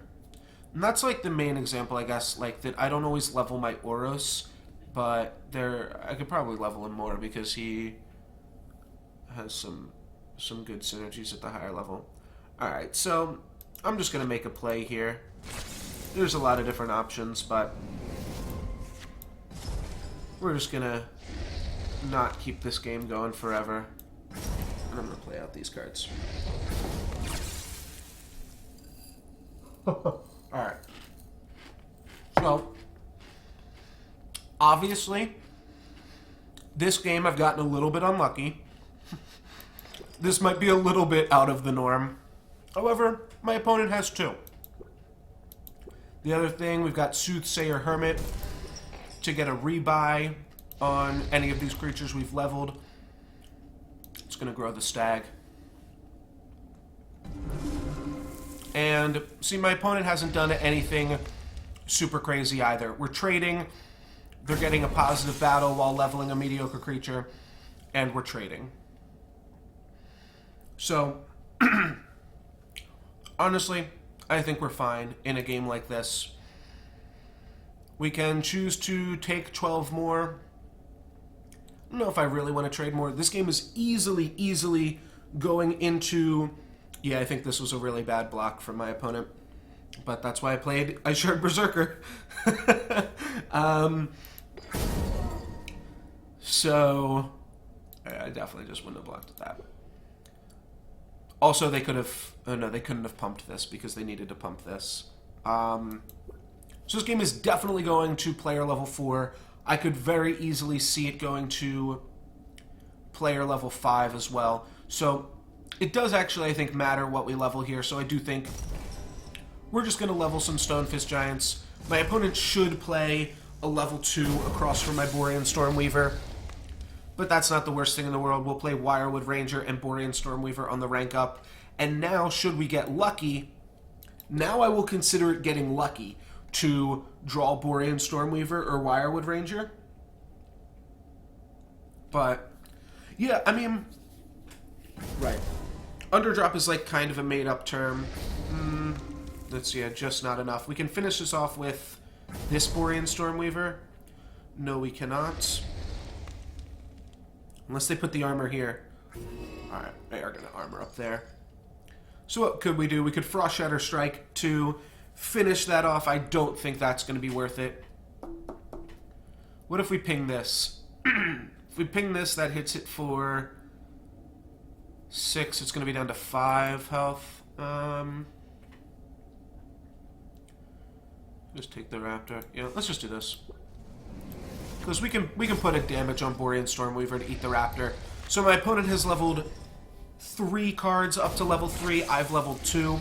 I think mine are at a reasonable power level to theirs. Reasonably higher. My opponent has a 16-16 though. That one's good. This one obviously is not as good. A 12, 19, but it does affect battle in multiple lanes, so it's reasonable too. Torrent Soldier, we can not use Torrent Soldier to finish this off. It'll finish it off very slowly by giving it 3 poison, right? Yeah, 3 poison. Okay, and then you Pterodon Ridgeback. So now my opponent has gotten a little bit luckier. What we can do is use Wirewood Ranger to pump up something right here. And by something, I mean Torrent Soldier. And then we will have a creature that positive battles the Ridgeback. So I like that. This is already a positive battle. This is already dying to the ping. So let's ping this off. Right? Yeah. Alright, let's Torrent Soldier. Let's make it survive so that we don't take any trample damage. Let's just poison this, and we're not going to finish that off. We're going to take 30 damage from that real quick, and we're going to grow wide and develop a Borean Stormweaver. Then we have another Borean Stormweaver. We've got Warbringer Uranti to potentially make some plays happen. My opponent's got to play creatures in 2 and 5, and we hope that they just don't play level 3 creatures. If they can miss on level 3 creatures, that's not really a level 3. That's fine. I'm okay with this one. Because they're just putting that there to trade. We can finish this off with a ping, or with Warbringer Uranti, which means we have the ping to send elsewhere. And they are letting this survive so that they can go for this. Well, now, Warbringer Uranti lines up really well right here in the center lane. We ping the creature across from Stormweaver, and we grow our Stormweaver 3. And now we are kind of killing it. Would we rather Frost Shatter Strike? What would that do for us? We could ping here, then we could just Frost Shatter Strike in these 2 lanes. So it's just the difference of which cards we're leveling. So, it doesn't really matter. I'll level the creature over Frost Shatter Strike, even though I think they are comparable. We hit our opponent for 10, and we've got an 18-22. So this was a game where I drew 3 hands of all level 1 creatures on player level 2. So 7 straight hands of consecutive level 1s. During that time, my opponent only played 1 level 2 creature, which they traded off with a level 1 underdrop. So they got pretty unlucky as well, but then they played 2 more level 2s on the next player level. They were the first person to draw a level 3 card, right? Didn't they play a level 3, something random? Yeah, they played the guy that makes the plant. Alright, so we can Frost Shatter strike this to get our guy through unscathed. So I am going to go for that here. That just seems too good to pass up. No damage on my Stormweaver. Hit you for 22. And I'll play a Wirewood Ranger here, eating the Raptor. So now we are definitely beating our opponent in the board. We're beating them in the hand as well. We can pump up a Stonefist Giant to trade here, I think. Right? 10, which means 6 and 6, yeah. So we can pump up a Stonefist Giant to trade here. Not sure we want to do that, but we'll see. So it looks like you Pterodon Ridgeback as a chump blocker. Can't ask for much more than that now, can ya? And a Bright Tusk Sower as a trade.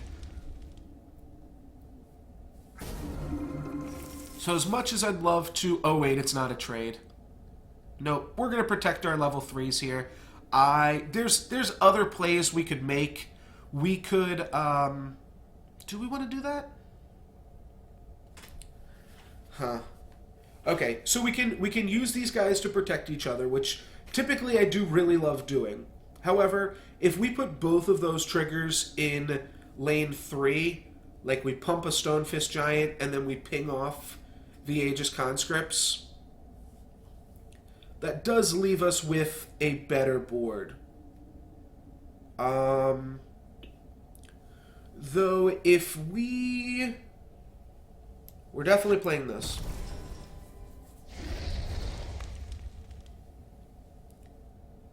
You know what? I'm going to go back for this play. Let's do this, and let's just open lane a Stonefist Giant. We're about to rank up. We're going to hit some level 3s here, for sure. And those level 3s can deal with this Aegis Conscripts a lot easier. So yeah, then we have a Stormweaver and a Torrent Soldier. Perfectly acceptable. My opponent has to trade a level 1 here and a level 3 here. That's all they get to do for their turn. We get to hit him for 15. Then we get to develop 2 cards on the board. We can finish off something if my opponent manages to positive battle the Wirewood Ranger. Looks like they can't. They're going to go there. Chump block with the Raptor there. Interesting Raptor didn't go here. Alright, because they do have the Stag.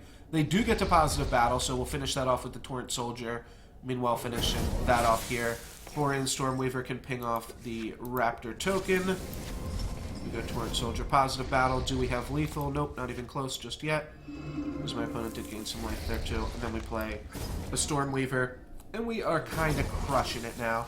We've got 4 creatures to my opponent's 0. And we've got a Stonefist Giant, Ursine Strength, and Swamp Moss Lurker as solid underdrops to shore up the game here. So, game should be over in short succession. So, I can actually look at a game like that and feel like I got lucky.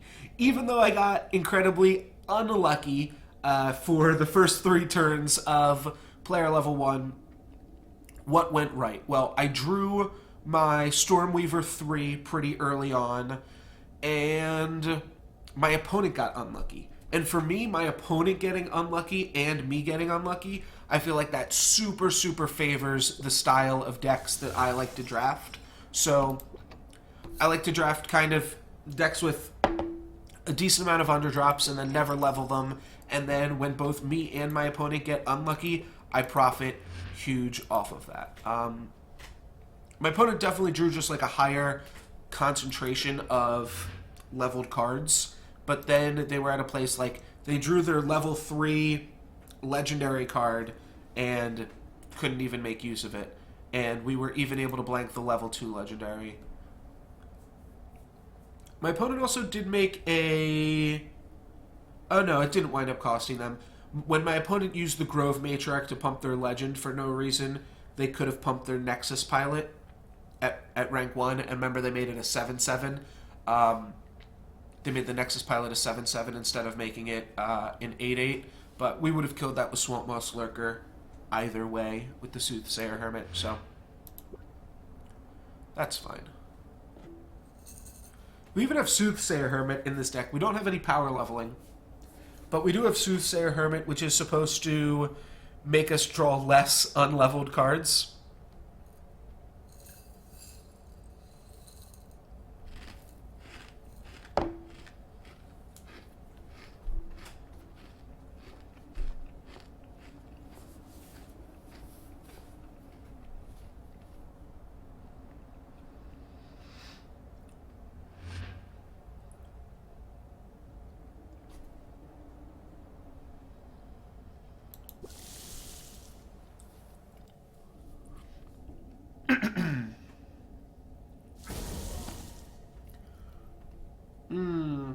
Well, Soothsayer Hermit so early is kind of awkward, but I think Soothsayer is a reasonable power level to Stonefist here.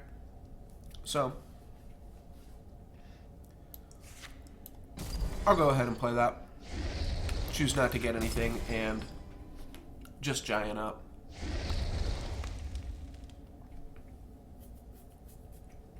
Borean Stormweavers are pretty sweet. Oh, I forgot to check the deck to see all the Stormweavers.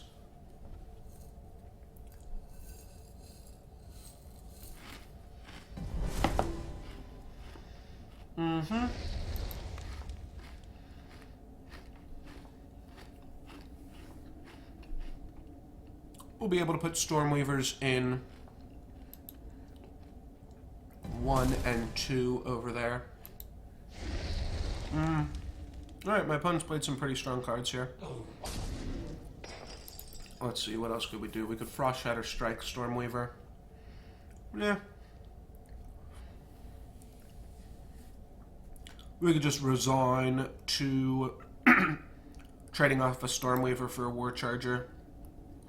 That's fine. I'd rather level 2 Stormweavers.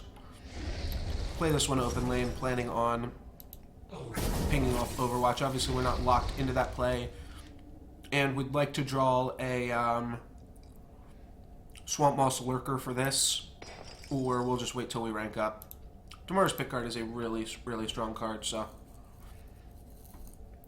Unfortunately, it means that you wind up taking, like, 30 damage from it for leaving it open for 5 turns, but don't really have any other options here. I'm just gonna go on the pick card. Oh no. Right. That makes a lot more sense.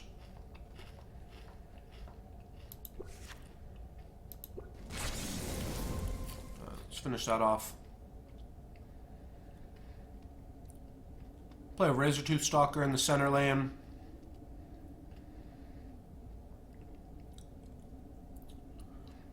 Avalanche Guardian is a defensive card. Could also just level Bear.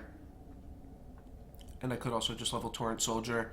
But Torrent Soldier doesn't have any good plays, and I'd rather play Razortooth. So let's play Razortooth, and we'll trade Bear on Tangle Sprout.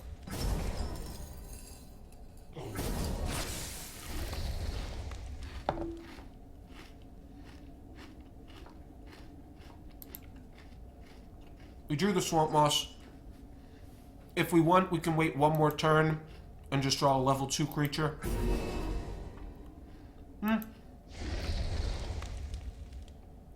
Edge of Swings is like a little bit annoying. More so annoying if they just battle, which I think they might do.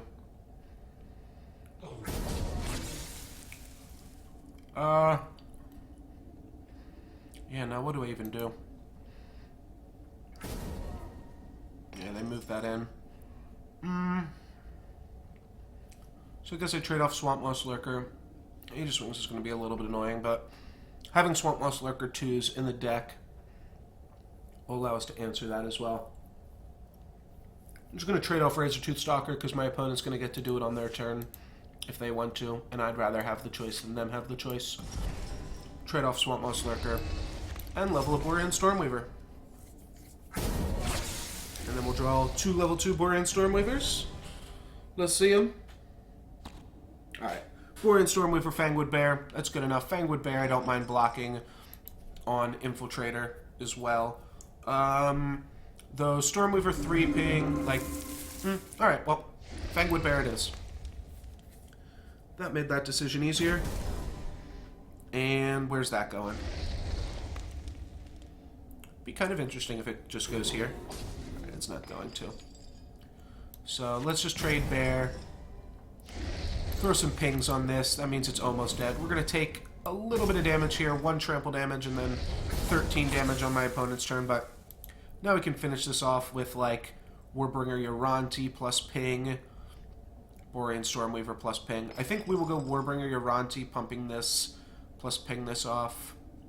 And then Warbringer Uranti can battle with whatever's across from it there. That's obviously also a good place for the ping. And for Warbringer Uranti. So maybe that happens. That one's just a little bit annoying.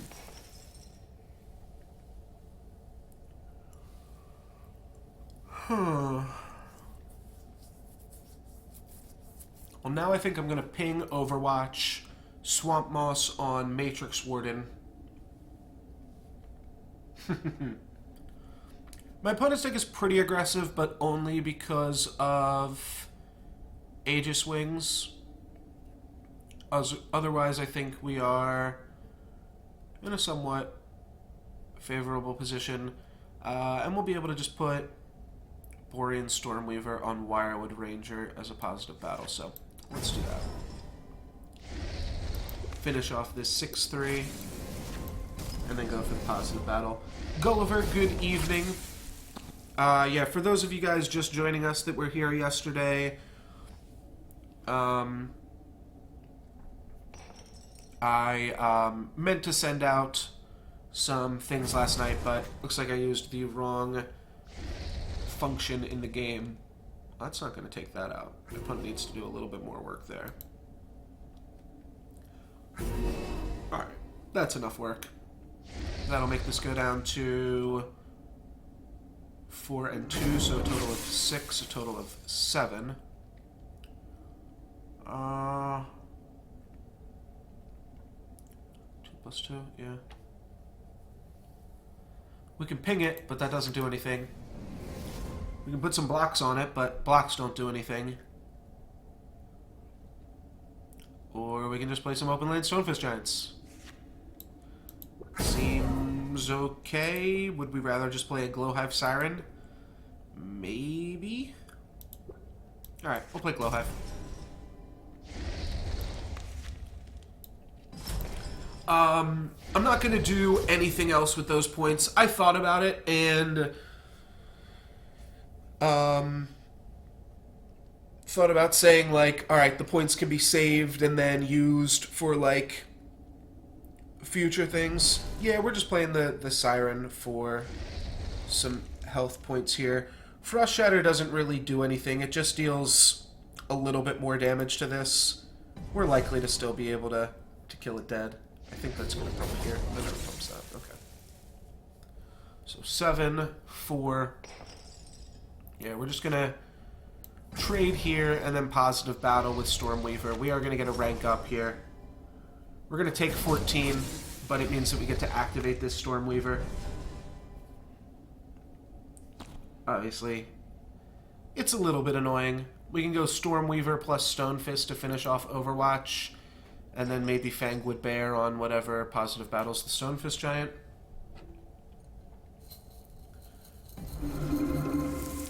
Alright, Ursine Strength means Stonefist Giant's going to go in 2, Fangwood Bear's going to go in 3. And my opponent open lanes the Vault Tactician. I agree with that play as well from him. So, we'll trade here. Positive battle here. We're going to go down to 32. Drew the Glowhive, so we have to throw down a little bit more life gainers.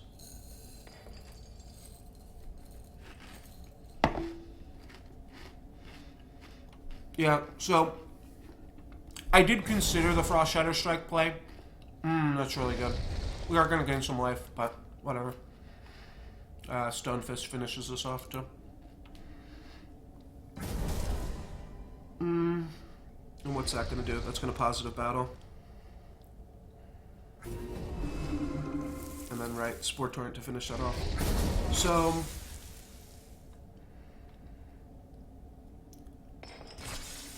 I think we might just want Razortooth Stalker. Yeah, that makes sense. And then we play Glow Hive. I could have done it in the opposite order, but... I think it's about the same. I don't know why. I was thinking that would only leave this at 1 health if I blocked here. And I guess this way, if my opponent has a battle trick, right, like Matrix Warden, that's the main reason to block the way that I did. Because otherwise they would have killed my Razortooth Stalker for free. Now they still probably get to, but because they blocked it, so I made them work a little bit for it. I think our life total is low enough that we are going to have to double Stormweaver here. Razortooth Stalker, we will just trade with Matrix Warden. Do we want to pressure this? AKA give it the option to deal damage to the Stormweaver. My life total is so low that I think I will. Swamp Moss Lurker to finish off War Charger, as well as 2 more Stormweavers, and we have Ursine Strength. So, I think we may have stabilized. Swamp Moss Lurker means my opponent can't play anything dumb and good. Ooh. Alright. They get to clean up our board, though. But they could also just move that over and hit us for 19. They could still just move that over. Oh, wait, they don't even have to move that over, because this is going to be a positive battle here. They still could. Yeah. Alright, so they'll move it over, and going to 1 actually favors us here, believe it or not.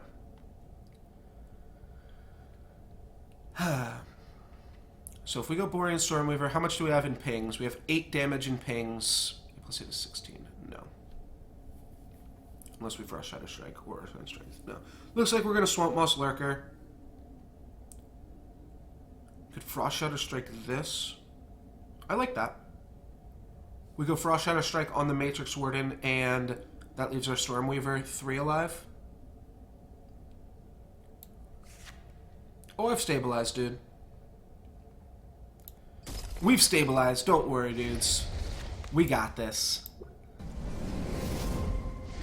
Ping. Ping. Ping. Easy game. Hit them for 36. They go down to 47. We're at 1 point against a deck that likely can't push through that damage. I think we're good. I think we got it. Alright, Matrix Warden. Matrix Warden would have traded here, so that's a little peculiar. Okay. Okay, they're going to trade off boards. That is pretty good. Then we're going to play, just keep it going with level 3 creatures. We play the Bomb Diggity in Stone Fist, and I will play a Glowhive Siren right over here. I maybe should have just been putting those creatures center lane so that my opponent couldn't play mobility guys.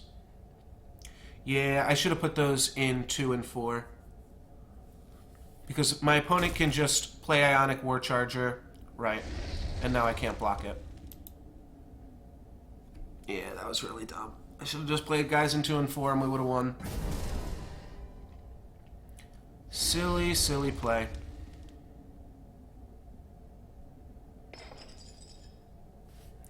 Oh, well. Sorry, dudes. I messed up. Right?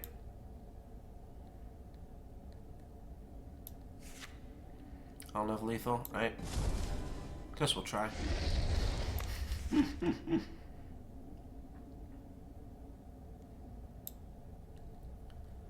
don't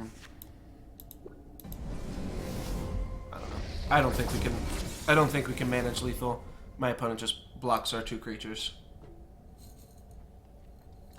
Yeah, that was dumb. Whoopsie doopsie.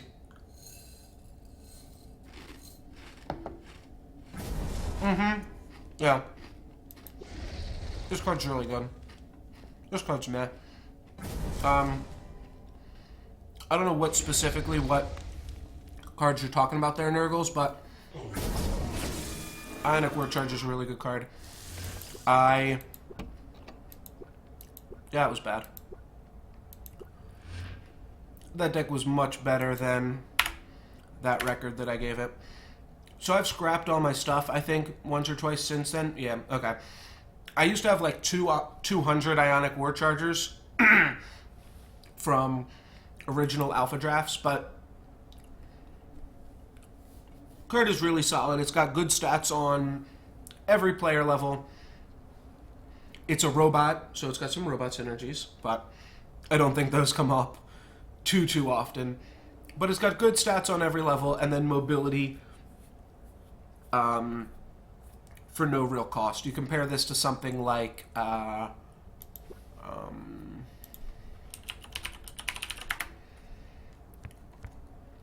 compare it to something like, I mean, I guess this guy, but what's this guy that's just a common? Tower Scout. So 5/5 versus a 4/7. 4/7 does a lot more work. It trades with Nexus pilots. It can positive battle, and especially additional health on a mobility creature winds up being really clutch. Then a 9/7 versus a 9/12. That's just strictly better. And a 15/18 versus a 15/15. So, and Tower Scout is like just below playable. He's bad because he's got a bad level 1, but 4/7 is a good level 1 and means that that guy can get through. I'm going to do another draft here. I believe it is a little bit on the late side, but we'll start up a draft because I'm not going to play any tomorrow. Alright, so let's try another Soothsayer Hermit draft. This time, let's actually not disappoint the guy. I feel like the deck, it wasn't the deck's fault. I feel like I just disappointed Soothsayer Hermit that last draft. So, Soothsayer Hermit, please forgive me. Urkwyrm's reasonable. I mean, it's only a few stats short of Ionic War Charger, and then it gets a little bit more damage push. Plus it puts us in 10-piece. Undying Legacy is kind of cool. I guess this never runs out, right? Well, this is pretty cool. I like this card. Alright, let's try this. Seems a little fun. Then we'll take Glowhive Siren, Zithian Hulk, Bear. Yeah, Poison Coil seems good. Take a dog over 2 dogs, I think. I think I'd rather just have 1 dog rather than have 2 dogs. 2 dogs sounds like a lot of work. Venom Fang is super sweet. Take a Graveborn Glutton for the damage. I'll take another doggy. Another Graveborn Glutton. Take another doggy, I think. Yeah, if we can pick up a Zimus, I guess we'll pick that up too, because Undying Legacy does seem pretty good with Zimus, eh?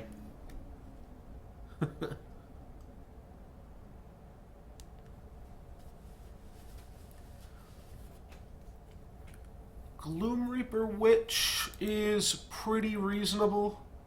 I always forget that this card is a 15/15 on the last player level. Blightwalker I don't think is great anymore. I'll take a Gloom Reaper Witch. The main way that people like make creatures that you can't handle anymore is with armor, with Aegis Wings and other Aloyan cards, so Blightwalker doesn't really answer them. I'll take a Blight Skull Phantasm. Guess this card's a fine underdrop. It's not really great. But I don't really love Scatterspore Tiller. I guess it's fine, too. It's got good levels 1 and 2. No, I'll just take an underdrop here. Abyssal Maw, eh? Is Abyssal Maw better than Stygian Lotus? Got a lot of dogs. But maybe because we have so many dogs, we don't need Abyssal Maul. Stygian Lotus is just so good. We'll take Stygian Lotus. Grab Ursine Strength here, actually. It's probably better than another Hulk. Spirit Reaver is funny. I don't even know if Spirit Bloom Dryad is in the colors. We'll just take Tangle Sprout as an underdrop. Glowhive Siren seems fine. I'm gonna take Hulk. I don't really love you, Pterodon Mauler. What do we have here? A whole bunch of nothing. Gloom Reaper Witch. This guy just hits him for damage. Yeah. Gloom Reaper Witch it is. Leyline Golem is fine. The other cards are just mediocre. I'll take Leyline Golem. It'll probably come up once or twice. I like Dirk Banshee here. Zombie Infantry, I think, is a fine card as well. It's like a Siphon or a Sypian Infiltrator, just smaller level 3 and without the trigger. Dirk Banshee's good here, though. Bitterfrost Totem seems like a good time to totem up. We don't really have much for Sigmund Fraud, but... And I don't think this card is good at all.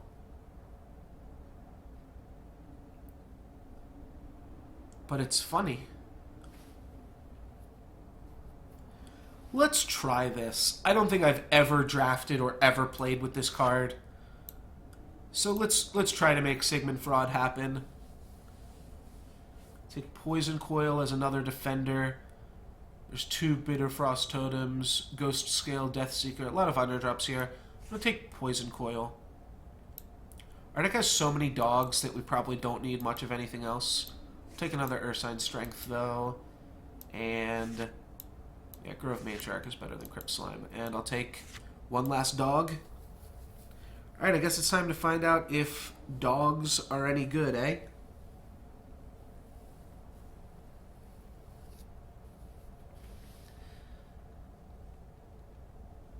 Yeah, I was just kidding with the with the Zimus 3 thing, just because of what Bacon Poet said.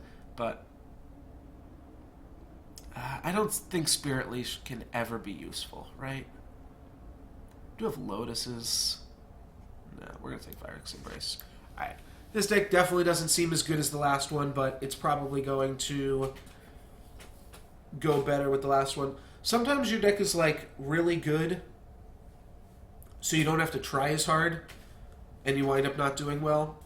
And then other times your deck is mediocre, so you've got to play super tight and get super lucky. So maybe that's what this one is. Because our last deck definitely could have gotten the 7 wins out of that one. But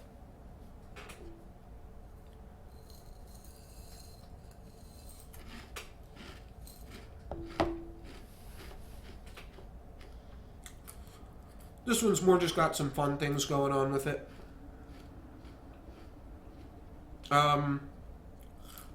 Yeah, there's Spirit Leash, side lane stuff, and the thing that gives +2/+2 to a Necrogram creature.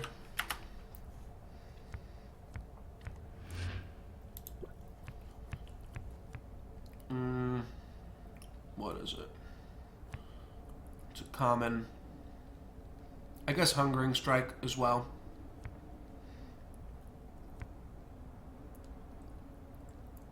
I'm sure one of you guys knows what I'm talking about. It's +2/+2 and regen 2 to a Necrogram creature.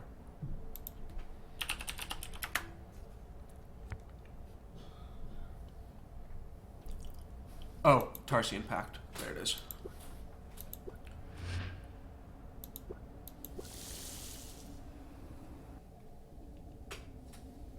Spirit Leash is not terrible, but I didn't take any Grow Wide cards with it in this deck. We have this for the Leyline Golem. Unlucky. Do I just want to Hulk up, or do I want to try Sigmund Fraud? to see what crazy shit I can get myself into. Let's just Hulk up.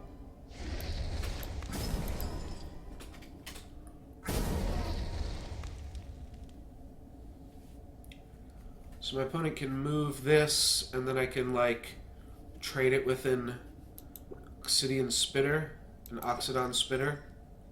I don't love that. Bitter Frost Totem it, or Ursine Strength it.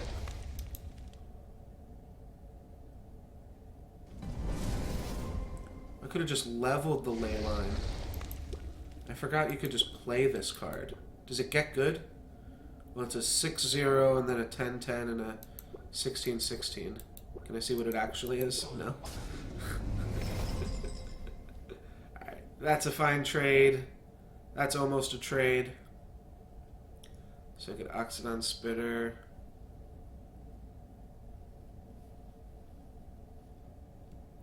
Yeah, leveling the ley line could have been smart.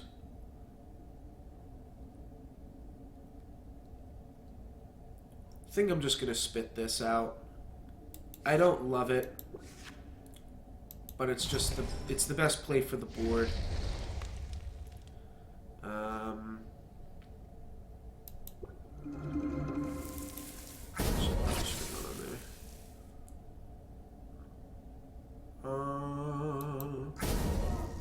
Got Dogs, I've got Lotus, I've got Poison Coil. Okay, we'll go open the group. Yeah, no, it's fine. I didn't really even just consider playing the card. I don't know what its stats are on the later levels, and the game won't let me really look right now. Alright, let's exit to menu.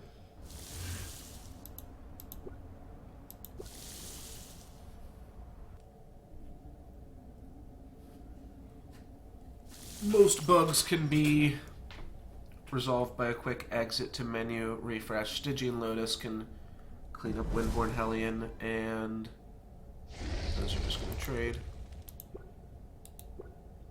Alright. Can't be done. Just cannot be done.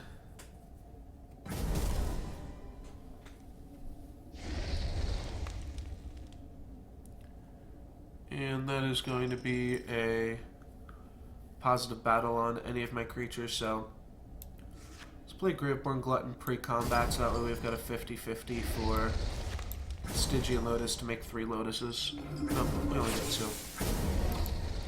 But that's fine. Dirk Banshee trades off with this. Tangle Sprout positive battles. Venom Fang trades. Glowhive Siren's a good play. We'll probably just play Dirk Banshee and then Venom Fang some other stuff. 5-3, 12-9, 18-14. Thank you, General Ginyu.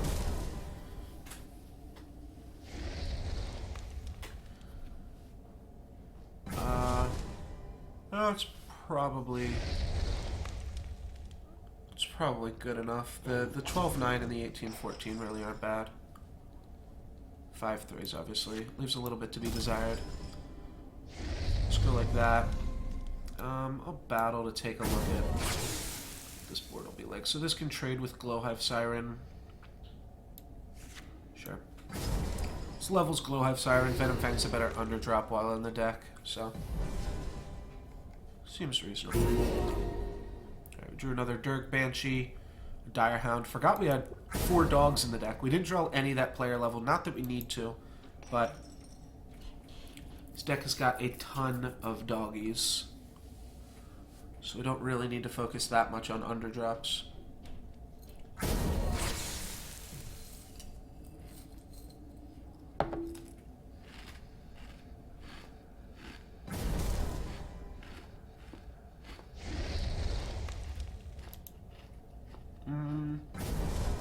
Looks like Dirk Banshee trades here. Does Dirk Banshee positive battle either of these? Because Zithian Hulk also trades here. 6. No.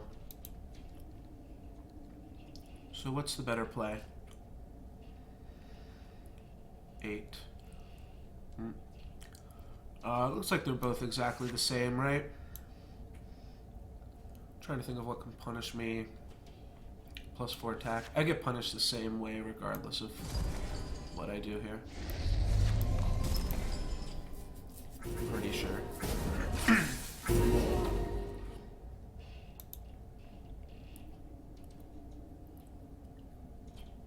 Guess I could have thought about setting up to like draw a dog the next turn.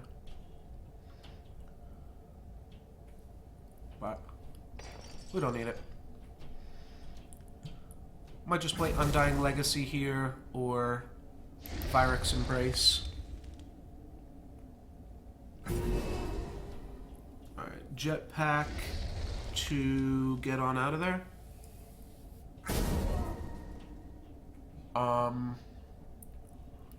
Jetpack for fun. Huh. Okay. Don't quite understand that jetpack. We can Undying Legacy just to get it out of the deck. Undying Legacy is a fine card, next player level 2, but yeah, I think we just want to make our deck slightly smaller here. It's Undying Legacy, battle. And Graveborn Glutton. We'll put Graveborn Glutton here, I guess. Legacy is one of the best underdrops, but I mean, we didn't have another play to make, so what better than an underdrop right there? I agree, it could kind of have been good just to save it, but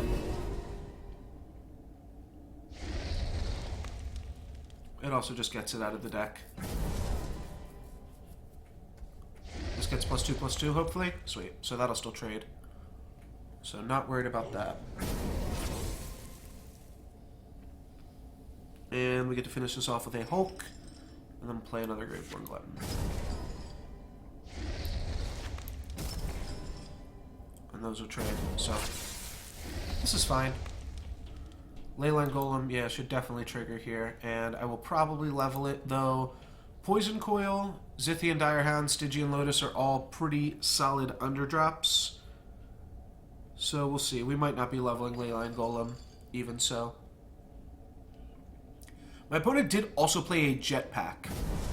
It was a random-ass jetpack, but we are also going to rank up, so leveling cards becomes kind of relevant here.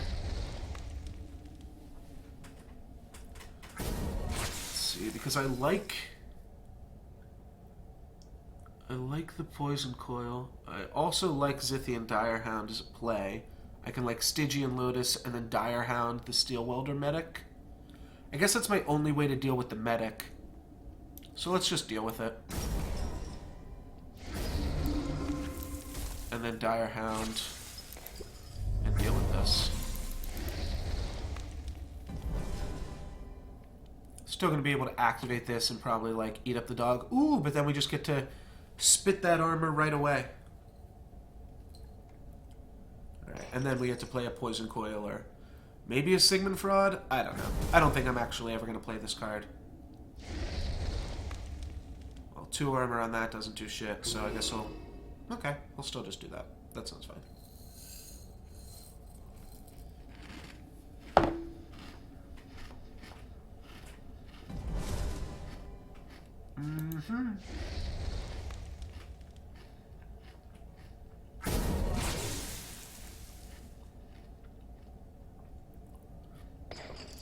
So it's 2 mobility.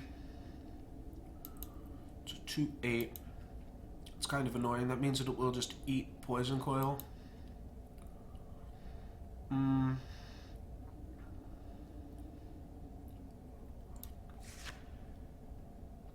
I can't really play Poison Coil because it just gets to move over and eat it for free, so... Sigmund Fraud at least trades with it. We'll negate the armor from it.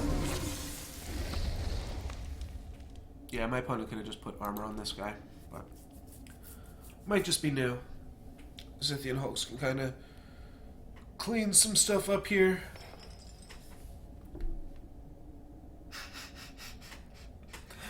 That's also potentially true, Mongo. My opponent might just be smoking trees 5, 6, 2. Also a very, very real possibility. But those are some real cards.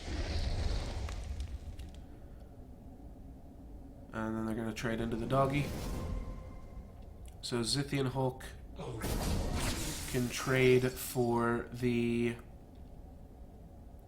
second half of Windborn Hellion.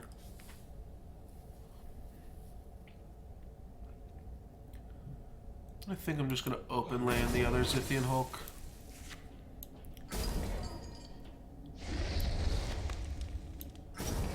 I'll figure out something else for this Nexus pilot. Got a Graveborn Glutton. 2 different Graveborn Gluttons to finish it off. Wait, is that true? Oh, yeah. Graveborn Glutton finishes it off.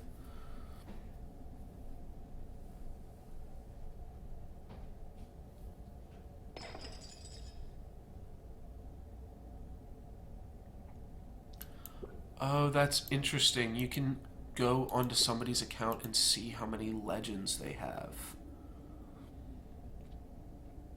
Oh, that's really, really interesting, Ginyu. I never even thought about that aspect of the game. So, I want to see what he leveled first before I exit the client. Magma Hound. That's a good card. And he made this a positive battle, so we'll use... I guess we have Bitterfrost Totem in either lane here now. And by Bitterfrost Totem, I mean dog. Because I definitely want to play Graveborn Glutton. So then I guess I play the dog to hit him for 9, or...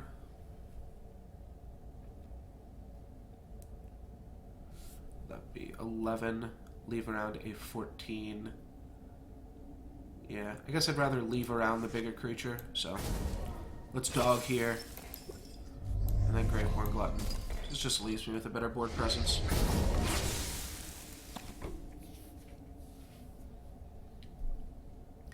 Yeah, so what Ginyu just did is, like, on everybody's name card, it lets you know how many commons, rares, heroics, and legends that player has on their account. I definitely dusted some commons here then, if I've got more if I've got more rares than commons. But yeah, you can see how many legends they're working with and get an idea of how long they've been playing for. That's interesting.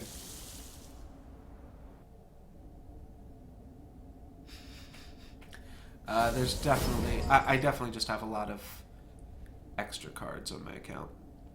So we could dog this and Vyrix Embrace it. Which I don't hate. How much armor is it? That's not that much armor. But, like, what's my other play?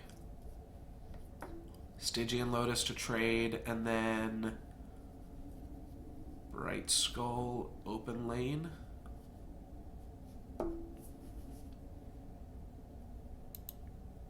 Stygian Lotus to trade, and then Ursine Strength this dog.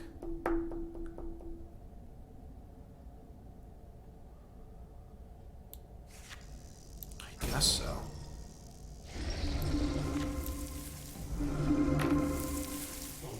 Sure. Don't love any of my plays here. Like I said, this deck is not fantastic, but that probably just means that we're going to win with it in spectacular fashion. Venom Fang's a really good underdrop.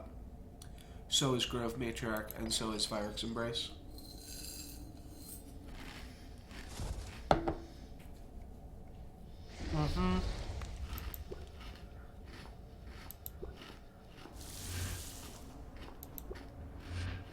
Yeah, I figured he might have that because we're going to be ranking up again. Yeah, I mean, I've got 140 Crucible Colossus. So, I don't know exactly what those numbers mean.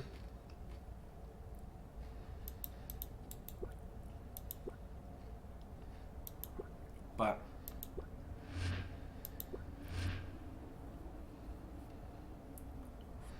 yeah, that's what I was thinking, an Archivist, that we hit them for 9 there instead of hitting them for 4, and then we just gotta draw my Graveborn Gluttons a few more times here.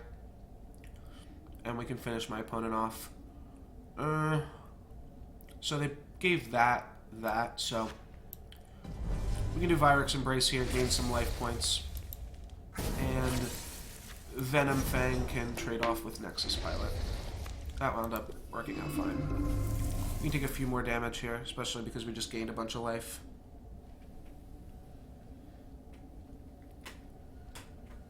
And we've got Zithian Hulk and either Poison Coil or Glowhive Siren. I will say we haven't gotten the trigger off the Leyline Golem, even against my opponent's high mobility deck. He always plays the mobility creature the turn we have the Leyline Golem in the hand, and then we discard it. So, since my opponent played this side lane, I will probably just want to... Oh, okay, and they're going to shrink this. That's fine. I can take a bunch more damage. I'm just going to block off this Razortooth Stalker so that we can answer that. Maybe I don't want to take... This would be 72 damage. Yeah, whatever. I can take 72 damage. We potentially prevent more damage just from answering this Razortooth Stalker. I can play something like Dog and shrink something else, you know. Next turn I can play Dog, shrink this, Dog trades off with the Nexus Pilot. And, kills the Razortooth Stalker with the trigger. 64. You're right, it is 64. What is 72? Oh, 72 would have been if it was 18. You're right. Huh. Well, I'm glad I made the block like that. Oh, he goes for the mobility just to get in for. That seems okay. I can shrink this. I'm going to shrink that instead. Alright. I think we're doing it here.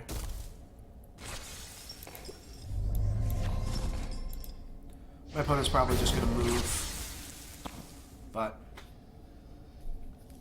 I don't know. They really get their choice of plays regardless. This way, if they want to trade, they have to trade in damages as well. Stygian Lotus can finish it off if it battles and then moves. Greatborn Glutton can positive battle with it if it just moves. I hope they battle and then move while also positive battling in both of these lanes. And Stygian Lotus can do some work. Though Stygian Lotus can't finish off Windborn Hellion here. Cannot. Because they are most assuredly going to move this. Stygian Lotus can finish off this. Positive battle here. Stygian Lotus finishes off this, right? Oh yeah, for sure. Alright, so let's just positive battle with Greatborn Glutton. I think... can also Stygian Lotus first. And then if I roll the Arcworm right here, I can just throw Greatborn Glutton on this maybe. Alright, let's Lotus first. Don't think that hurts us. I think that gives us better odds actually. Yeah, filling the board. And then because we fill the board, let's just positive battle with Glutton there. So we get them down to 33. We've got a Lotus that's going to be getting in some damage. Looks like Dire Hound can block here. And then we can Ursine Strength the Lotus. My opponent will trade with the Graveborn Glutton and trade with the Zithian Hulk. They might not even be able to trade with the Zithian Hulk. They might try to trade with it in 2, and then we finish it off with the Dog while killing Windborn Hellion with the Dog. So, Dog's doing some work. They're also making our deck a lot smaller. This is... looks like this is our 4th Dog this game, so we've been operating now with a deck that is only 24 cards. Stampeding Mongosaur, what is that trying to do? Not sure I agree with that. I guess they just, yeah, taking additional damage against a Graveborn Glutton, that's pretty easy to punish, especially when we can just do this, and then this will wrap up the game here for us. That's 40 damage, and put our opponent down to -7.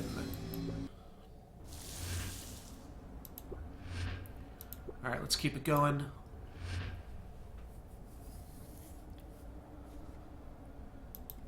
Graveborn Gluttons are pretty good.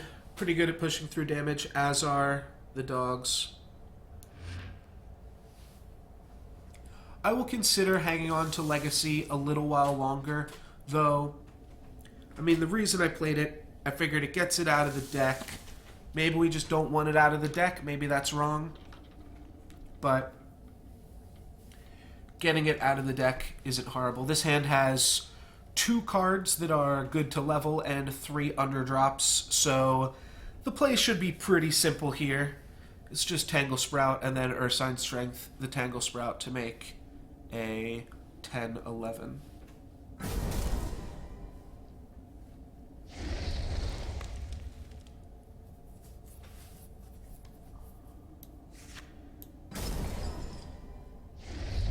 Yeah, it is an additional level 3, so I could be wrong on that.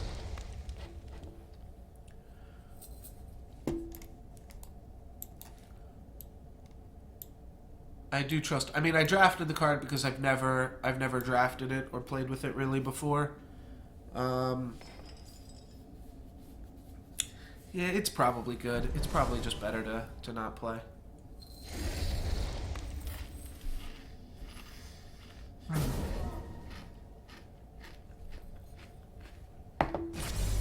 Can throw a dog on the stalker. Can throw 2 dogs on the stalker. Don't really have any other means to deal with it. As much as I hate to play 2 dogs right now, my opponent just moves that over. I'm just not going to be able to deal with it. And if we only put 1 dog on it, it's still bigger than we could possibly hope to deal with. Alright. Double dogs, let's go.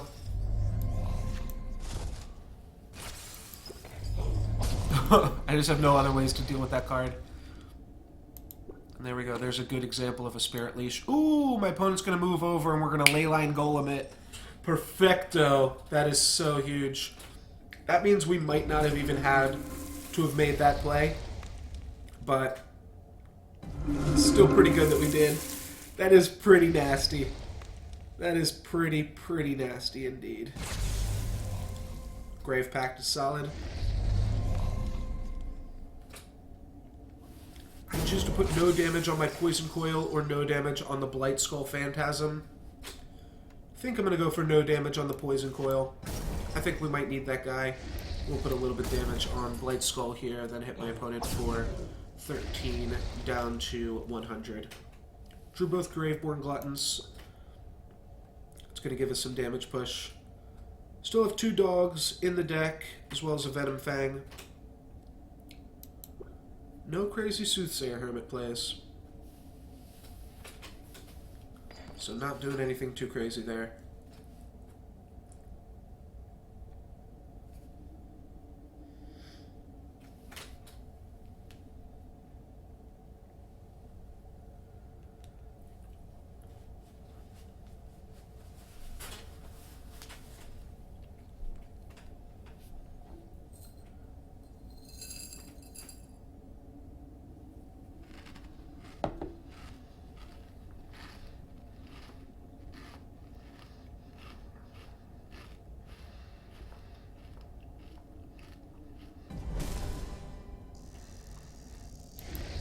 That's a trade. Don't mind that, as long as my opponent doesn't have an Epidemic.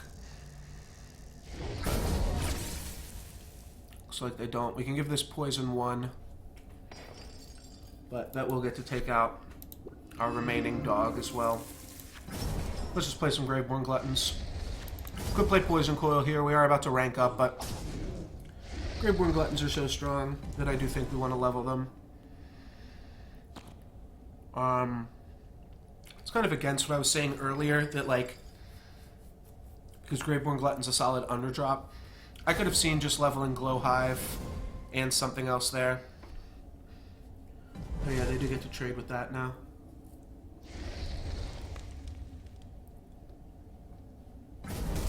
Five. Alright, so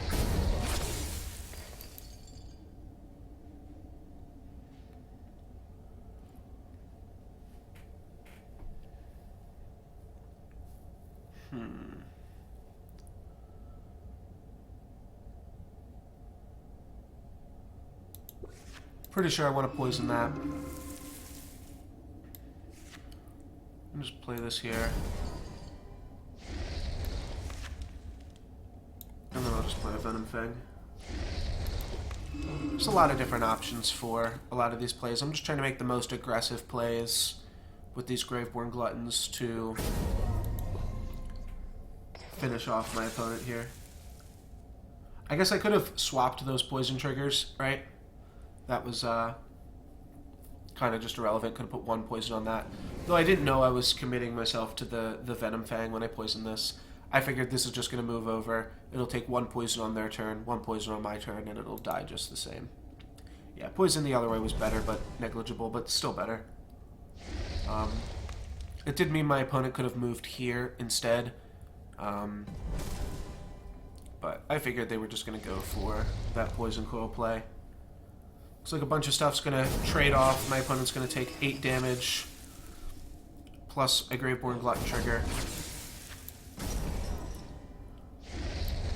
Does my opponent have center lane creatures? I forget what my opponent's even playing. Are playing red.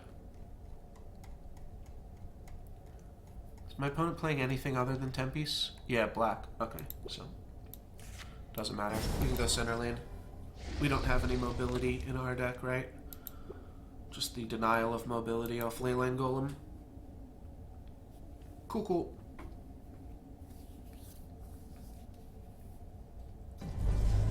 There's the Epidemic. Not really doing too much for my opponent here, though. They can positive battle Blight Skull pretty easily now. Or they can just Bitterfrost Totem, take 6 plus 15 for 21 damage. Cool. My opponent's going to go down to 41 here. And we've got 4 creatures to their 0. Poison Coil means we can finish off whatever they put for blocks on my creatures here.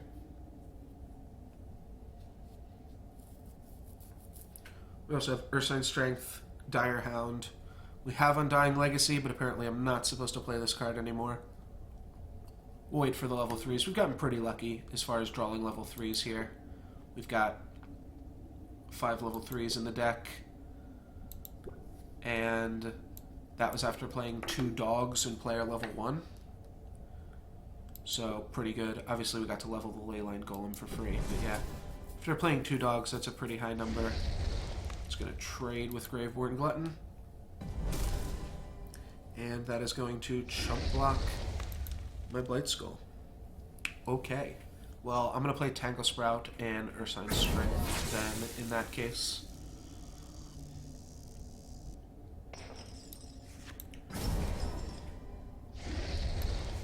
And let's do it to it.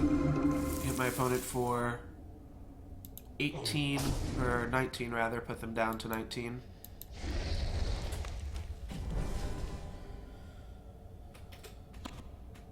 And they should be finished off in short order. They're going to take 7 from the Tangle Sprout, even if they block both of my other creatures. And then that'll put them down to 12, which means a max rain Graveborn Glutton finishes them off. But they're not going to be able to block all 3 of my creatures. They need, you can just like keep drawing and playing Epidemics. Yeah, so those are going to trade off. That looks like a negative battle to me. Unless they have a free spell. They have a free Frost Shatter Strike. No, they do not.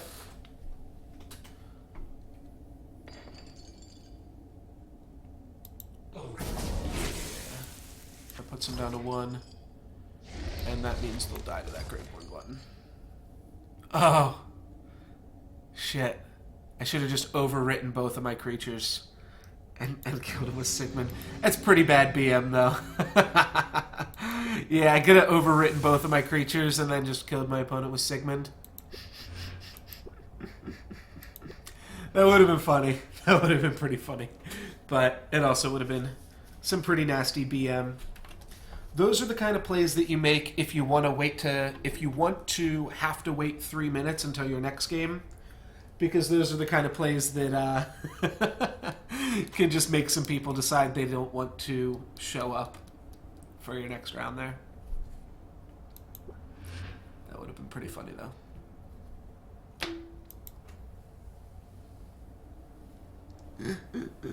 Yeah, everybody's everybody's telling me I should have gone for the fraud play.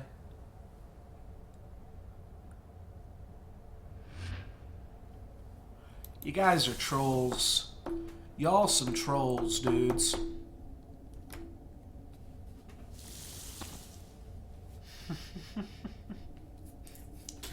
Everybody wants... I forgot I said I'm going to try to win with Sigmund. I kind of just... Uh-oh. Uh-oh. Sultan Yaqub. We're playing.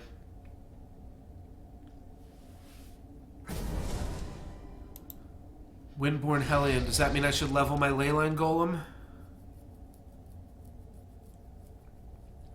Is this you, Nurgles, or is this Ginyu?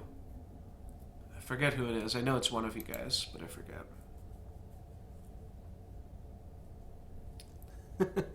Just so I seem to be polite. Yeah, there's no way. No way I'm actually polite or some shit. I mean, Leyline Golem seems to make a lot of sense against a Windborn Hellion deck, but, like, even still, I don't want to do it. Just doesn't even... Can I just play it open lane?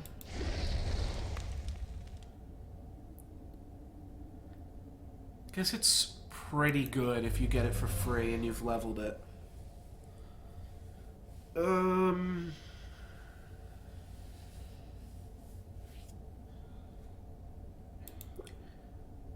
It's not that much better than Bear, or not that much worse than Bear. It's like the same thing. It's just worse right now. Alright, so this is Nurgles then. Pretty sure.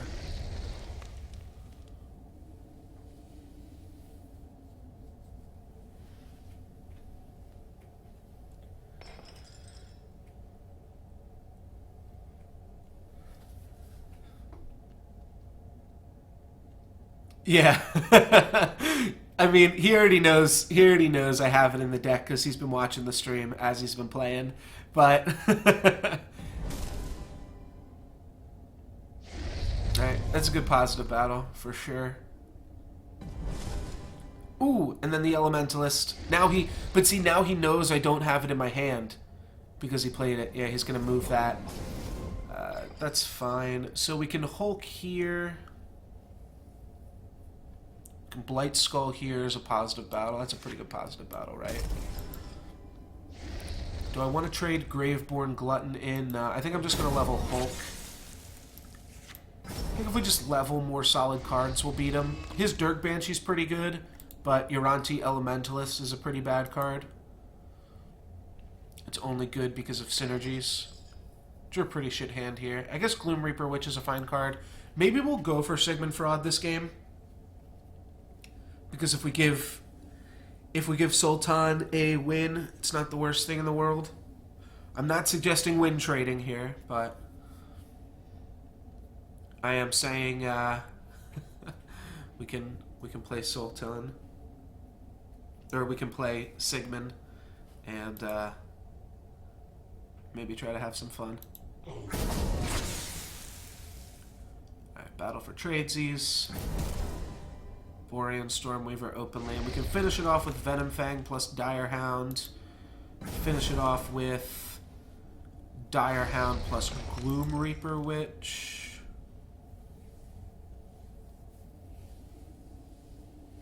Kind of like Dire Hound plus Gloom Reaper. Could also just like Tangle Sprout in front of it. That seems horrible. I'm not going to play Sigmund Fraud here. Yeah, let's just put a dog on it. And then put a witch on it.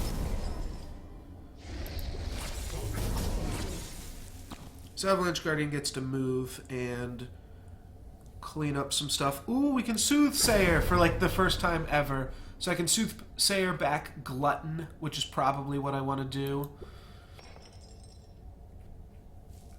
Can Soothsayer... Yeah, probably just get back a Graveborn Glutton. That seems reasonable. Alright, Stone Fist for a positive battle. That's pretty good.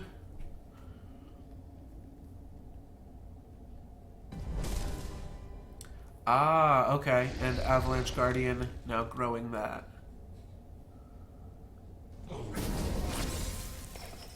Alright. well, we can use Glutton to finish off Windborn Hellion, so let's go grab a Glutton.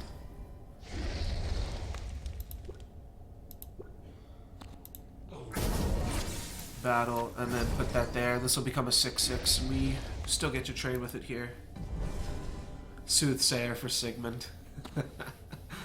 Yeah, maybe not yet. Maybe not yet.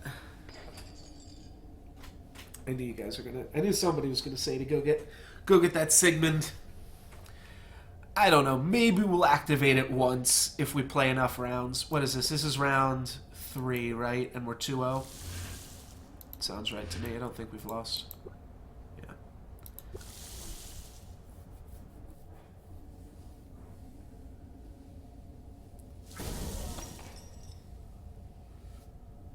Alright, he was able to grow this as well. Ooh, and he's got Spite Hydra with the trigger.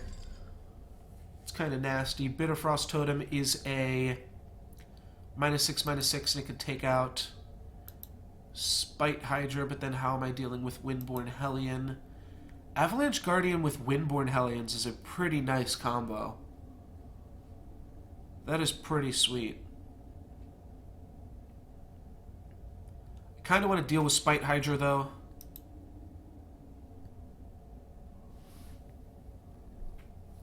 I mean, Dog deals with it, too. But I think leveling Bitterfrost Totem is fine. Do I want my opponent to be able to kill or keep this around? Because the other thing I can do is I can just Dog or Totem the Avalanche Guardian. If I do that, he's not going to be able to grow the Windborn Hellion. He might still be able to grow the Windborn Hellion, though, if he has a mobility thing. I might get a free mobility creature off of him moving a guy. Right. We'll just do this, and we'll do a chump block here. I'm pretty sure we can finish it off. We've got a whole bunch more dogs in the deck. We've got Stygian Lotus to finish it off as well.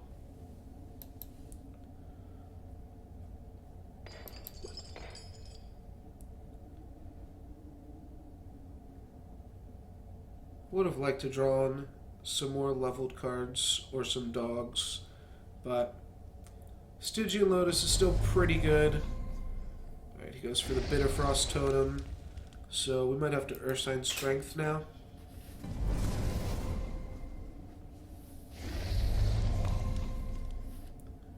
Yeah, if we go Lotus plus Ursine Strength, that's enough, right? Yeah, it's more than enough. Sure, let's just get it out of here. We potentially pressure this. Nope, we do not. Alrighty. Well, that is quite the turn. Now, that could have been a lot better.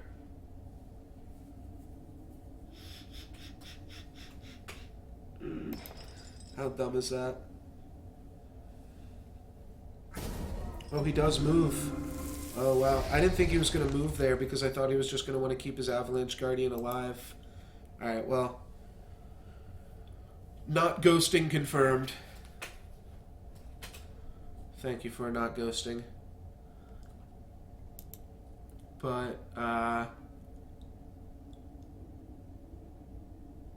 yeah, I really didn't think he was going to move there because I didn't think he was going to want to trade off his Avalanche Guardian for Stygian Lotus. So that's why I was like kind of chuckling to myself. I was like, I got the Leyline Golem on like the only turn that my opponent doesn't really need to move a creature. But if he moves, it's kind of defendable there as well. So we can Venom Fang and Poison up. We can like Virex Embrace this so that we're not taking damage from that there.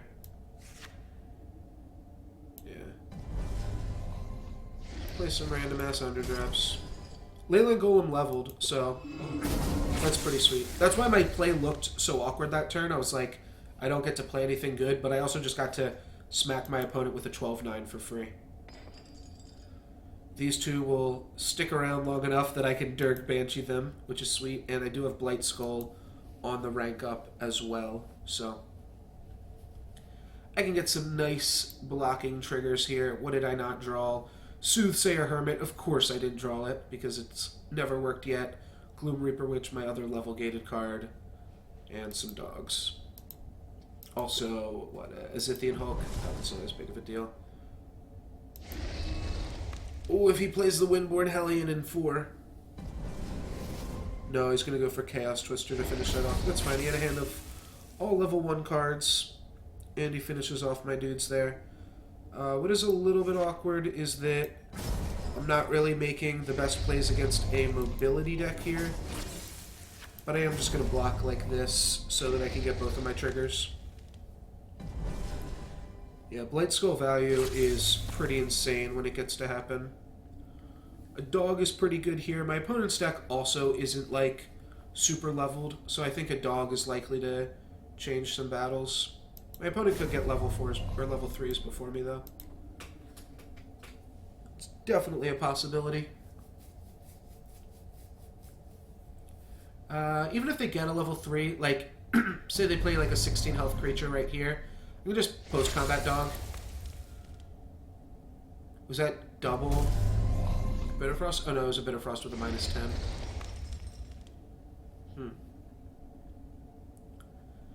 I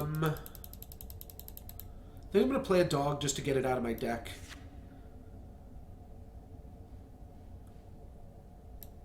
And let's leave dog with no good spaces to go, so that if my opponent has a Windborn Hellion, he's got to trade this off right now.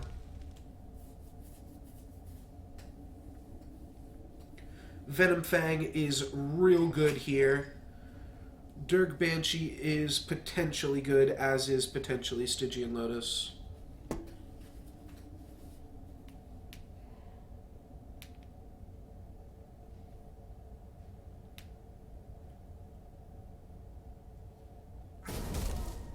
Alright, there's the Windborn Hellion, but that means we are going to be able to gobble up this Windweaver. And let's see, 14 plus 8. We'll definitely have the means to take out Windborn Hellion. And then I guess we're just trading Venom Fang on that there. What else can we do? Oh, we can do it like this. Yeah, this is much better. Means we even put poison on this, so if they're able to move it out of the way, if they've got the, what's the level 1 4/3 that they had? Uranti... like Uranti Stormweaver or something it's called. Ooh, the Chaos Twister Blowout! Chaos Twister Blowout is real. We're only going to take 30 extra damage from this. Why did this die? Oh, from Borean Stormweaver. Damn! What a play.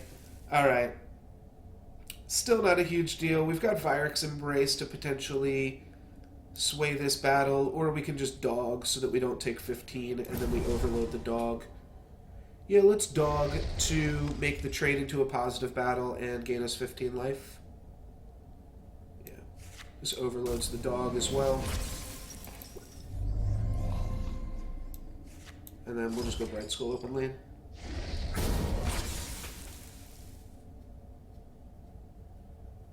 So my opponent will probably trade off a level 1 with Dirk Banshee. If they're able to positive battle it, we've got dog to finish it off again. Then we can go Ursine Strength for the +9/+9 on Bright Skull. +9/+9 is pretty good. Alright, that's a ping for 2, I believe. Yep. And a Razortooth Stalker Traderino.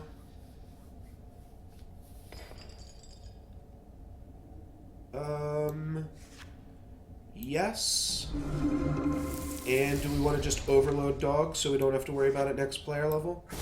That makes sense to me.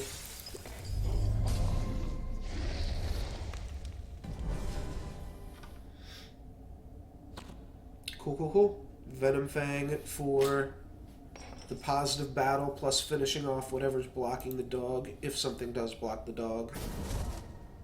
Dirk Banshee I don't think is going to be enough to positive battle there.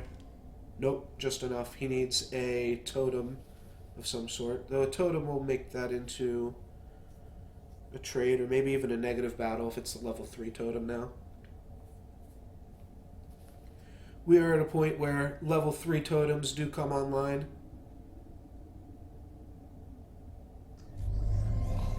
Alright, he's going to ping that. Still has 10 points to finish it off. Can move that. I'm not sure that does anything for him. He could have moved the Spite Hydra onto the dog, though. He's going to survive with 9 health. Oh, he could move the Spite Hydra over, but that's not really great for him either. Though his life total's really low. He might just have to. Otherwise, I just get to eat this. Yeah, it's a pretty tricky play.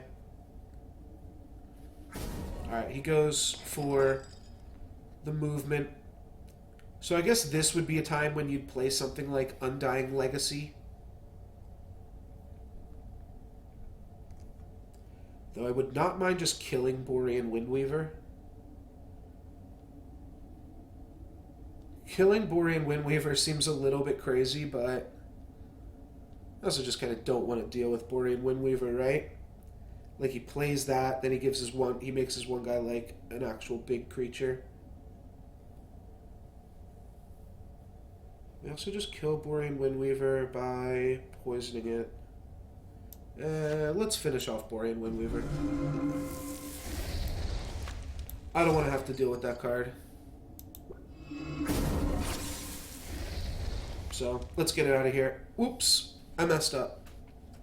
I should have let him keep Borean Windweaver so that I could Leyline Golem. Well, what he might do here is he might play Windborn Hellion in 2 and then play Uranti Storm Mover in 5. Moving the Windborn Hellion over here. It looks like he's just going to play Windborn Hellion. So, no Leyline Golem triggers for this boy. And that's a positive battle. We'll finish that off with a Graveborn Glutton. Do we have any more dogs left? No, we do have a Stygian Lotus, though. Nah, let's just take it out. Might get punished by drawing Lotus. We did not. Sounds good.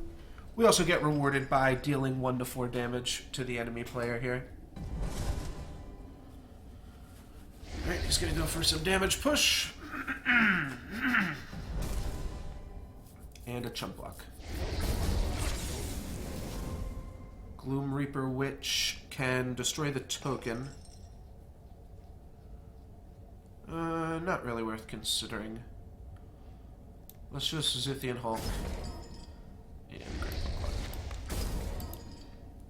so play 2 level 3s. Yeah, the dogs are gone. Somebody let the dogs out. Very true. We have 3 level 3 creatures here. Doing it up. Battling it up.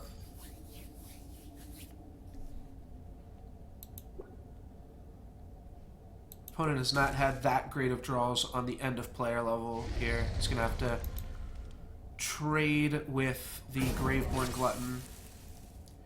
We can potentially make 1 or 2 of his blocks awkward with Virix Embrace. Looks like that's going to be the one that we get to punish him for.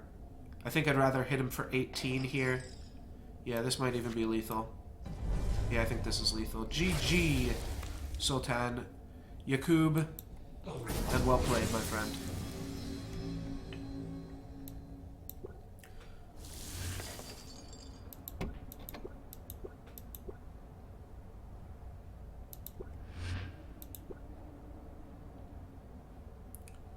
Let's queue it up and do it up. Yeah, we got to play all of our dogs there, which I think, so like my opponent was getting a little bit unlucky there, but the other thing to consider, how many dogs I played, it did actually make my deck considerably more consistent. I took 4 cards out of my deck, so I was playing with a 26 card deck. That's pretty powerful. Stuff like that, though, is kind of hard to see. It just kind of has like a hidden effect on the game, but numerically, making your deck smaller makes it like extremely more consistent. So Tangle Sprout, Undying Legacy, is that the play here? Man, this hand sucks. This deck's pretty bad, but this hand is also quite terrible. 4, 6, 8. I guess that's just worse than this. Alright, so we'll just totem and tangle. I could have just played 2 creatures too, but like I don't want to block a 6/2 with a Tangle Sprout. If you're playing a Tangle Sprout, you're playing a Tangle Sprout, you know? You're putting that thing out on the board. But yeah, I don't think this is like crazy good even so. Don't really have any great answers for this other than just trade it into a Graveborn Glutton. We do get to put a 5/6 on the 5/5 though. So that's good. It's like reasonably aggressive too. It's going to hit our opponent for a decent amount of damage. That damage will add up. Our opponent is Tempe's again, so maybe we Leyline Golem. Maybe I could have waited with Stonefist Giant, though. I don't have that many great things. Soothsayer Hermit, Venom Fang, Bear, and Glowhive Sirens all line up well against it. Oh, and Zithian Hulk positive battles it too. Alright, so maybe I could have waited. Getting a little tired. I'm gonna switch my desk to... Normally I start off standing, and then I switch to sitting down halfway through. Doing the opposite. I've been sitting down all day. So I'm going to switch to standing up here.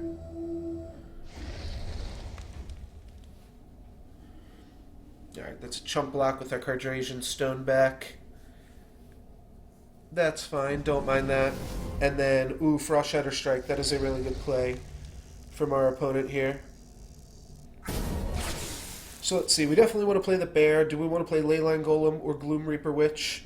I think I'll play Gloom Reaper Witch. I think that there are some chances for that card to turn live here. So it's worth noting our opponent has just like played better cards than us so far. So the normal strategy of just like hoping to win the long game might not necessarily work against our opponent here. This is an interesting one. The 1.4 Nexus Overwatch. We'll take a look at what he levels. They're going to level a Fire Main Steed and then play an Avalanche Guardian, blocking that. So, what's interesting about the 1.4 Nexus Overwatch is that we could just not block it. However, we have a Dirk Banshee, so I guess we block it. Dirk Banshee could also go on this Avalanche Guardian, and that's not unreasonable either. Then that leaves my opponent with a 3/3 mobility, and we can eat that with Poison Coil, or we can just hope to play a free thing off of it. Let's play Dirk Banshee here, just clean that up, and play a Poison Coil in the safety of those 2 creatures. Alright, no free mobility for us. Just a Hulk, a Siren, and a Dire Dog.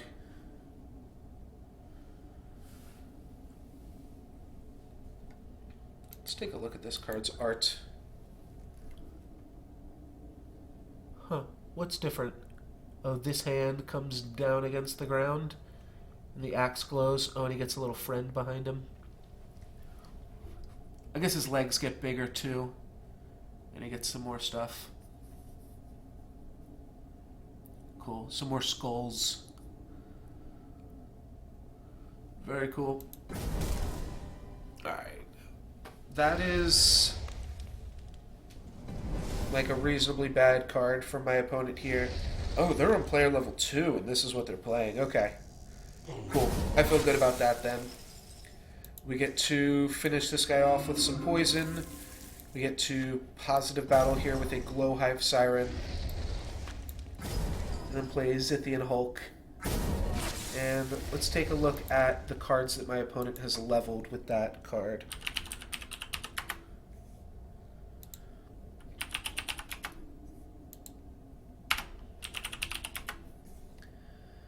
Alrighty. Targeting a Siphon Augmentation. That is pretty good. And then a Frost Shatter Strike. That is also pretty good. My opponent's leveled some good spells off of that one there then. So, pretty reasonable. We have a Bitter Frost Totem that only gives -8 right now, but that's still pretty good. I think I did used to undervalue Bitter Frost Totem. That card seems like it's got pretty good numbers on it. It's better than Vyrix Embrace, even when you're not getting the additional rank trigger. So all that's pretty good, though. If we're ahead on board, we can also just Ursine Strength.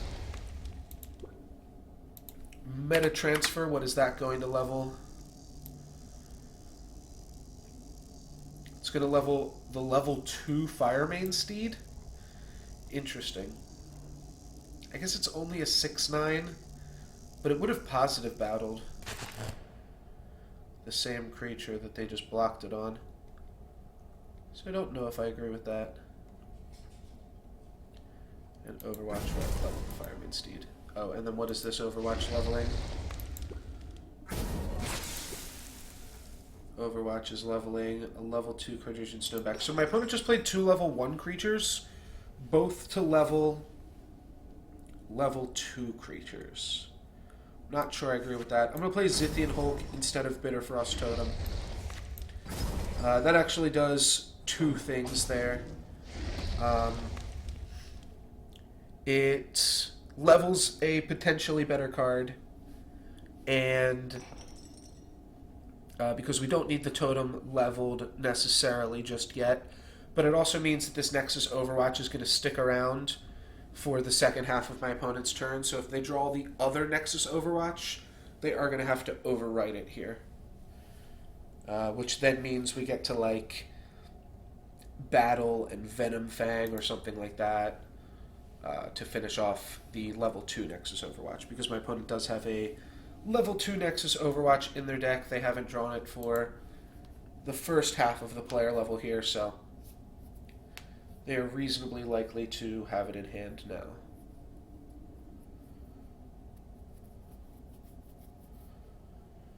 At the same time, we're not really clocking my opponent, so we're not doing too great here. Most of the things that we've seen won't clock us too much, but my opponent has played some reasonable cards as well. And they're going to activate that. Okay. Okay.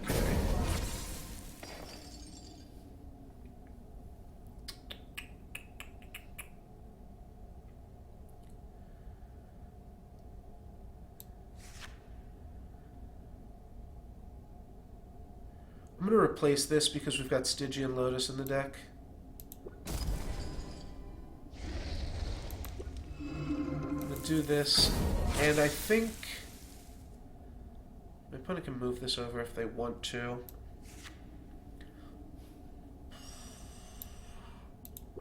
See, it'll be down to 10 by our next turn. Okay, we'll keep this around.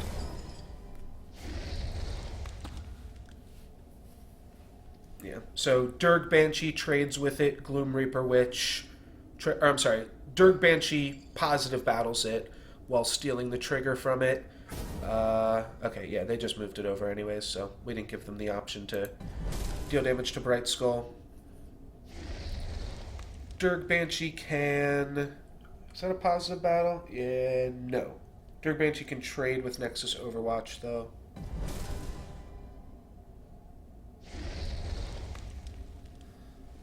And then Graveborn Glutton can just go here? Okay. Well, now Durg Banshee trades with this, and I feel a lot better about that. And then I have to decide, do I want to level Gloom Reaper Witch, or do I want to level Graveborn Glutton?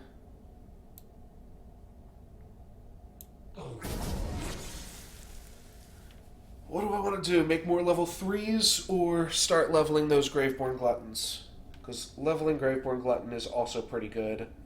Making level 3 creatures obviously also has an upside to it as well.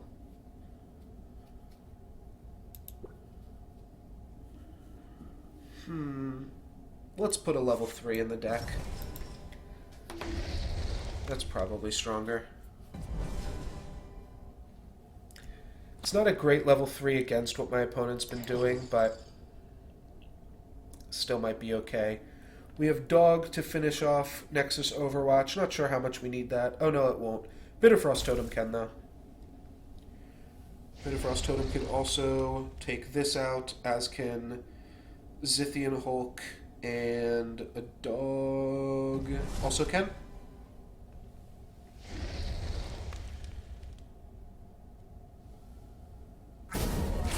Yeah, I went for putting another level 3 in the deck, so... And I think I want to do the same thing here and put another level 3 in the deck. Just play Bitterfrost Totem, Zithian Hulk.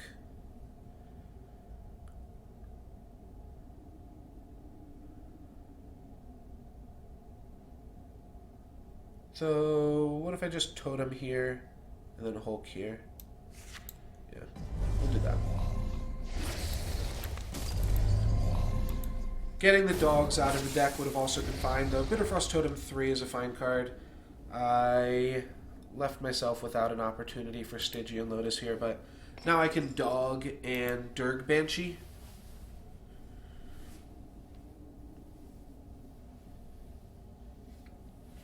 So that's pretty reasonable.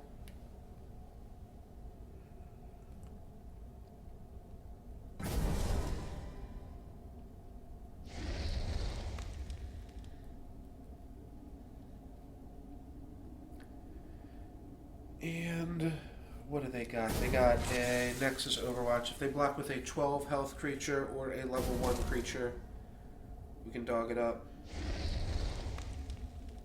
Well, I can kind of Dog that.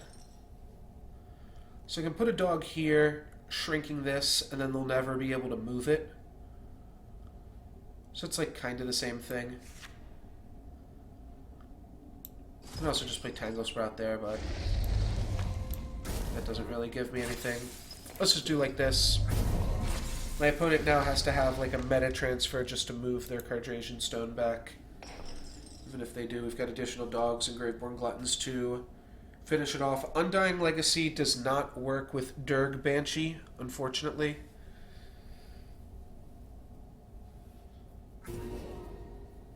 Interesting that this is a Forge/Flank ability. Just to make it work with... I guess that's how it used to work, so they just didn't change it when they added the Forge ability. Yeah, maybe that's always what it's done. Frost Shatter Strike for the positive battle. Pretty nice. I guess we'll use Dog to clean up here. And then play a Poison Coil. Yeah, it's a pretty good Frost Shatter for my opponent. It is a Frost Shatter 2, I guess is why. But Dog for the cleanup, and then Poison Coil. And then we'll get ready to move into player level 4 pretty soon here. Sigmund Fraud, you gonna be good for us, dude? Maybe we'll want to level this Soothsayer Hermit finally. Soothsayer Hermit, I swear, is a good card. It just has not come up yet.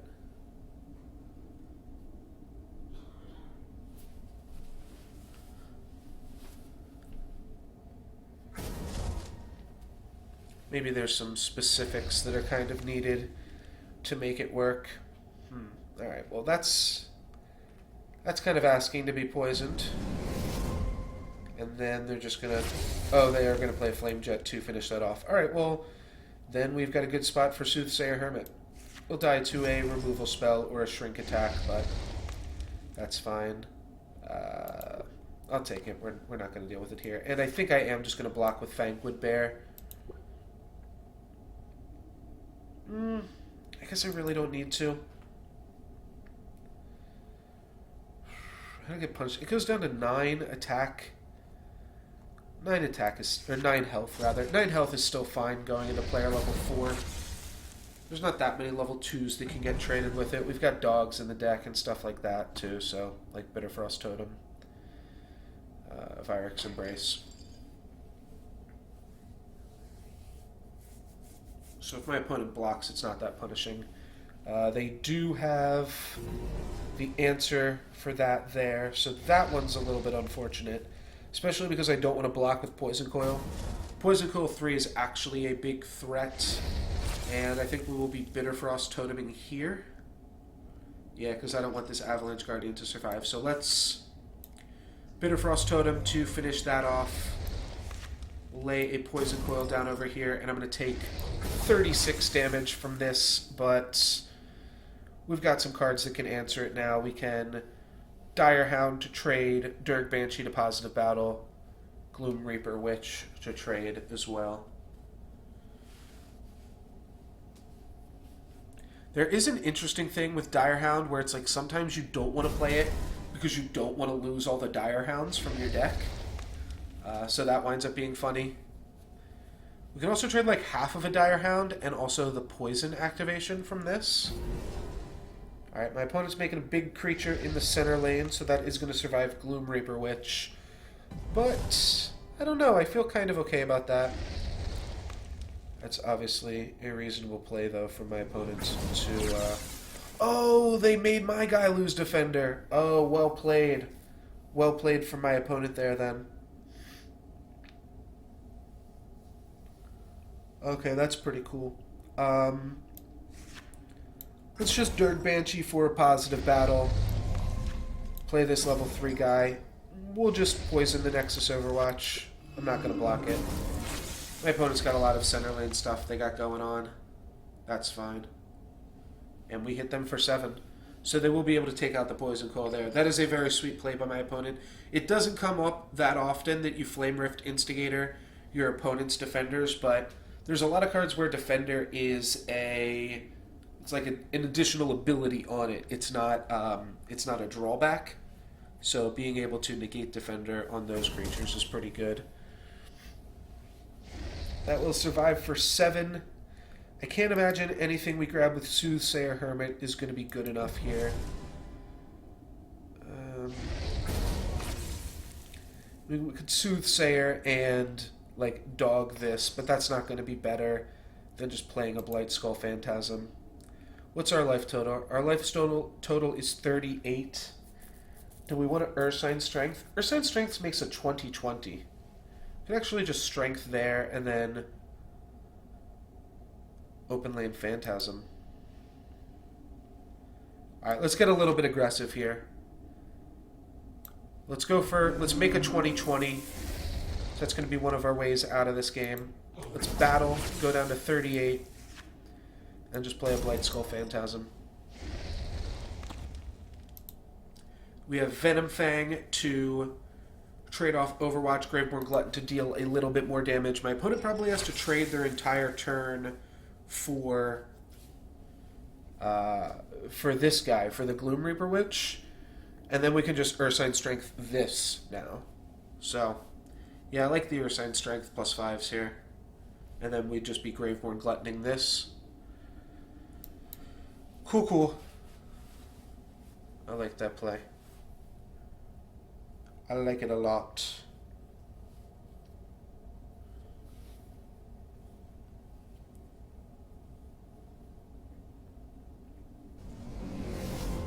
Flame Jet.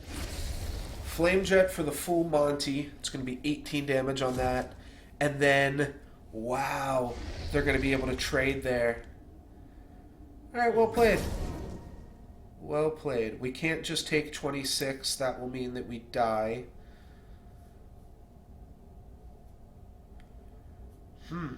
Alright, that's unfortunate. Our opponent had the answer for us there, so we will just level a Venom Fang and... it doesn't matter. And level a Graveborn Glutton. My opponent stabilized. Well played. But at the same time, now we don't have to deal with a Stonefist Giant from my opponent. Venom Fang should be able to deal with whatever blocks on the Glutton. And then we've got a Blight Skull Phantasm.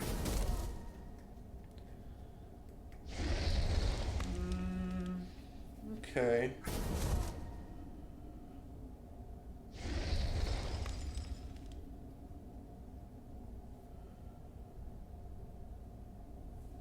So,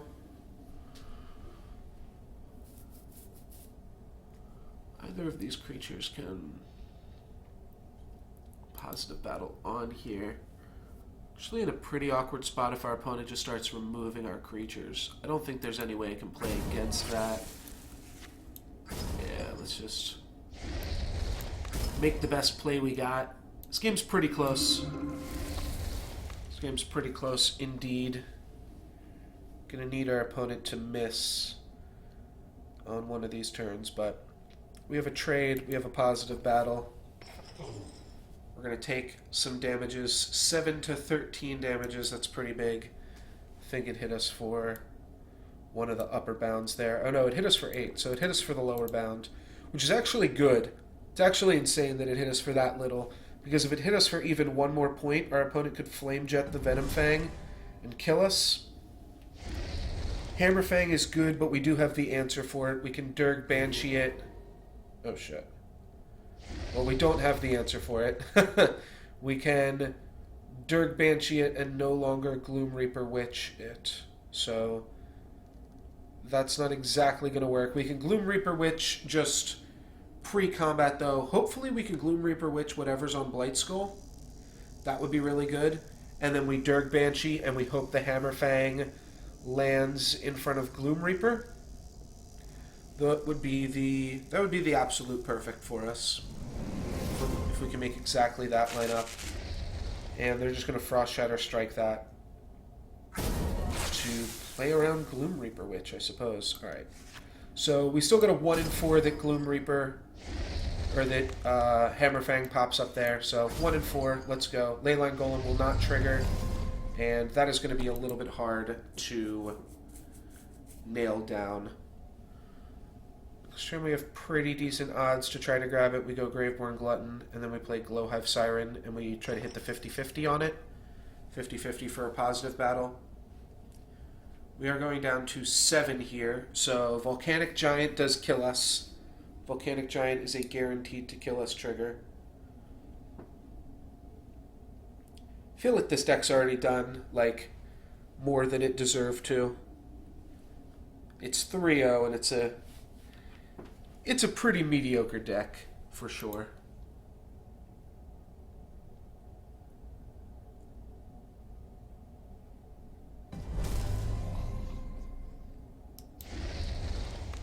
Alright, yeah, so he's going to play stuff here and here. We just have to hit the 50-50, but if we hit the 50-50, we're in a solid spot. What does that mean? Alright, that's still a negative battle. That's fine.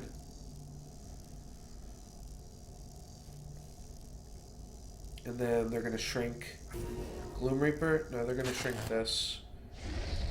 That's still fine. Now it means I've got better than 50-50 odds. I've got 66% odds. Do those odds increase if I play Graveborn Glutton first? I think they just do, right? Then I have a 1 in 3 to hit. Yeah. All right, so we go Graveborn Glutton first. I've got a 1 in 3 to hit. If I miss, then I've got a 2 in 3 to hit. And if I miss that, I lose the game, obviously. Nope, I got the positive battle. This will negative battle in 2. All I have to do is have Glowhive Siren die before my opponent draws the level 3 Glowhive Siren. I also can't have my opponent have a removal spell this turn. That would also obviously be terrible. But there was no way I could... Alright, looks like they have it. Because they're going for Flame Jet BM. They're going to do that, and then they're going to Frost Shatter Strike my Durg Banshee and hit me for 26. Yep, Frost Shatter Strike. And they put me down to negative 19. Well played, Vimer. That was a sweet game. We got to play our level 5 there. I think some of your choices early on to level some cards were a little bit questionable. But other than that, GG and well played. The biggest thing that I will point out, there was a point where it was in one turn. You played a meta transfer level 1, leveling a level 2, and then a Nexus Overwatch level 1 targeting a level 2. And both of those things, I think you would have been better off just playing the level 2 cards. It seems like you're leveling the level 2 cards in those positions, but what you're actually doing is you're leveling Nexus Overwatch, which that one's fine, but then you're also just leveling the meta transfer. And it wound up working out for you. You won the game, and maybe your deck was like a little bit consistent and you hedged some luck. But if you just had a Cardrasian Stone back out, I think that that would have worked out better for you. And it was also a Fire Main Steed that you could have played. So I think both of those would have potentially worked out a little bit better for you. But you still won. So, still pretty good. Let's trade this and then just play another one. Go Lack. Venom Fang, Graveborn Glutton, Fangwood Bear. All pretty solid cards here.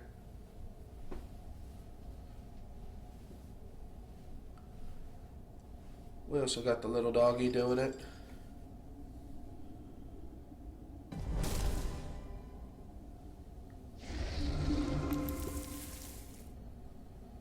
The Defender. Not sure what that means. I don't know what that's in reference to. Oh, just the Defender that's on the Aetherforged Oracle? Yeah. I have no idea what that's referring to. Or, not referring to, but I don't know why that's there. Probably if I exit the game and then rejoin, it'll go away. So what did my opponent level with Aetherforged Oracle? They leveled an Electronet, and they have also played a Sonic Pulse. Neither of those are too powerful there. Yeah, just randomly a Defender, my opponent's dude.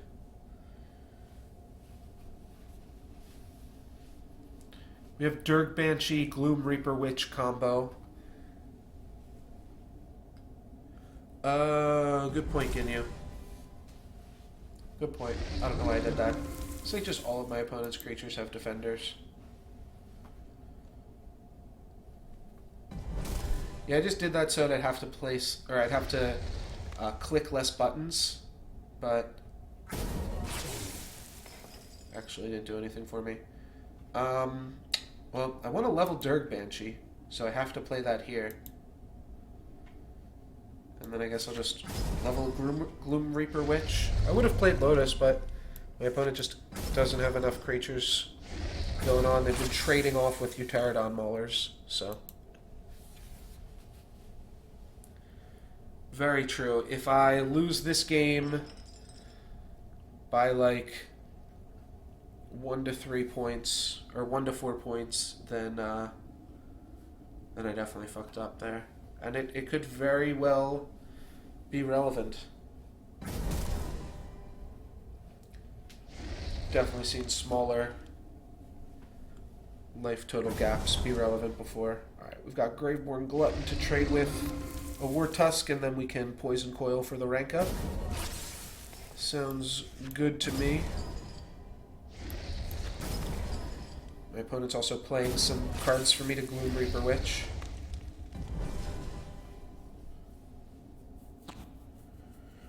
No Gloom Reapers just yet, though.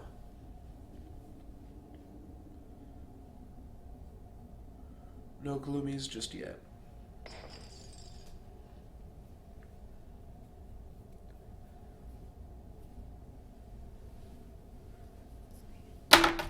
Whoopsie. Dropped my speaker remote.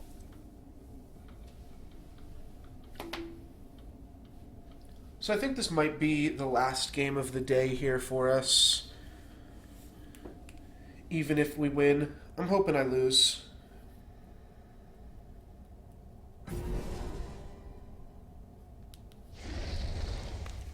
But I'm thinking it might be the last game of the day regardless. Shardplate Graft is cute, but But it's not doing too much for my opponent there. I can play the dog just to banish the dog, but I don't really need to. Like, I can just oxidize this, quite clearly poisoning this. Yeah, I mean, I can just play 7. I don't think I'm going to play the dog. I think I'm just going to play this.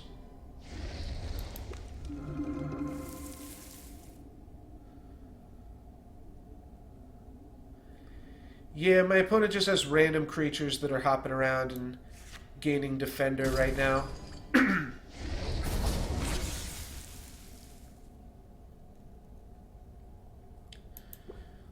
Let's exit to menu and join the game and see if that works. If not, I can restart the client. It's not like super distracting, but it is confusing potentially for people trying to watch the game. It happens when just like creatures with defender get played.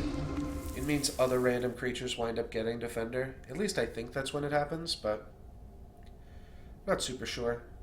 We'll just play some more defender creatures though to keep that going. I think we want to Bitter Frost Totem this here. That'd be a -6/-6. Yeah, so what happens if we Bitter Frost Totem? The poison's irrelevant here, right? Yeah, it is, so we can put the poison here. This is going to pause battle, and then we'll play another Poison Coil. Cool. And we just keep these Poison Coils coming. Got Dire Hound to protect them. Eventually my opponent will concede because they have just played too many Poison Coils.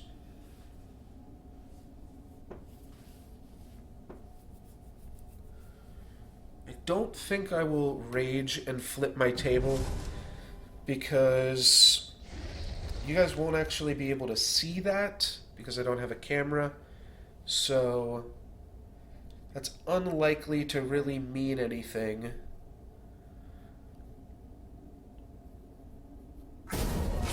And I'm also not upset. Oh, you're saying that I did that when I dropped my Yeah. That's what I thought you might have been referring to when I dropped the the remote here. So I played 2 Stygian Lotuses. 1 poison finishes this off. This guy needs considerable more poison, so maybe we just Dire Hound this. Alright, that sounds fine. This is like sure to get at least annoying for my opponent here, right? Vengeance. Yeah, we do want my opponent to get this Vengeance trigger before they level up.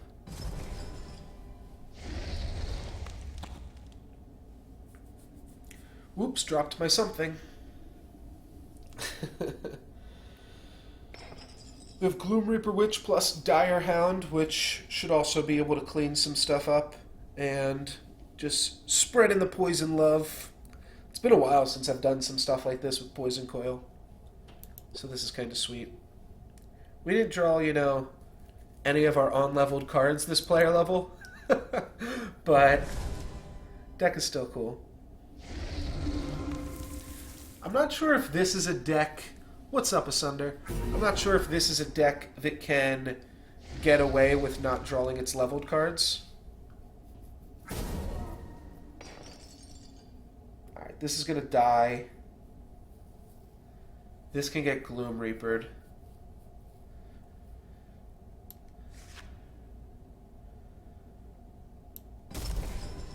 I hope.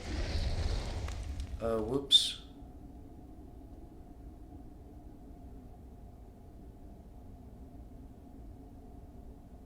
No, we saved that, though. I guess that's fine. We can give this 5 poison. This guy kind of needs 1 poison. So we can give this 4 poison, which is the same.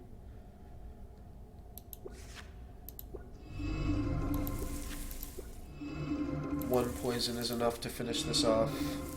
And I can play a Tangle Sprout and Ursine Strength. Let's play an Ursine Strength. Make a 14/14. This will die without killing. This will die without killing. And we've got 5 points of poison that we can distribute as we see fit. Play some more poison coils. The poison fun never stops. Alright, the poison fun just stopped. My opponent is going to either finish off my poison coil or put more poison on the Gloom Reaper Witch. I think they might take out a poison coil here, which is fine. Oh, they're going to just make sure they take out the big one. That makes a lot of sense too. We do have Gloom Reaper. Oh gosh, and a Sonic Pulse. We do have Gloom Reaper to eat this Venom Fang. So I like that. And then I can just replace this Poison Coil. Though I really don't need to, eh?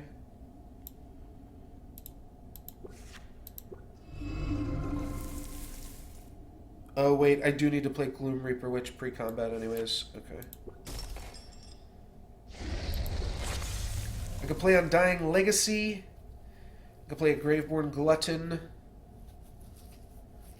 Let's get in for 6. I could play another Poison Coil. Let's just keep this poison train going, eh? Let's poison it up. And we'll end the turn. This poison just seems annoying, if nothing else, so that's sweet.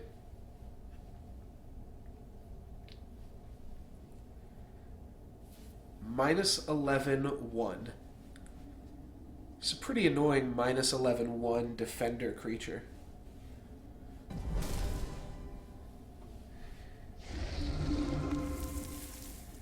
Yeah, Glutton's pretty good too, but... Alright, well, we're definitely dogging this. And dog means... You just have to overwrite some of this other stuff we got going on. These are going to trade off. Alright, we're not even using our poison creatures here. That's fine.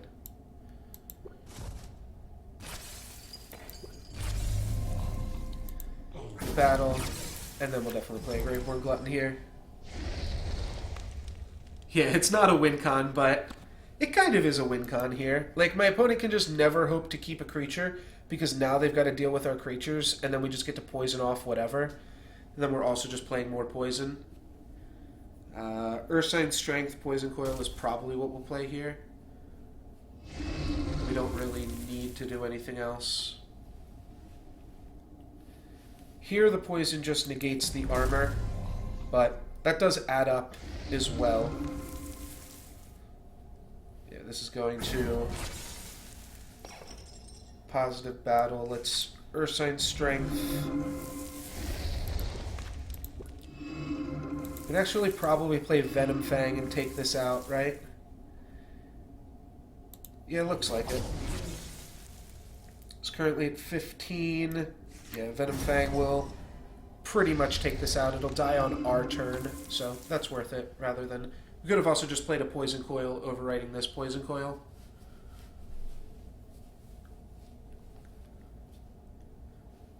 But I think we got enough poison going on, and then we have Dire Dog and Bitterfrost Totem to probably finish off whatever my opponent is blocking the Gloom Reaper Witch on.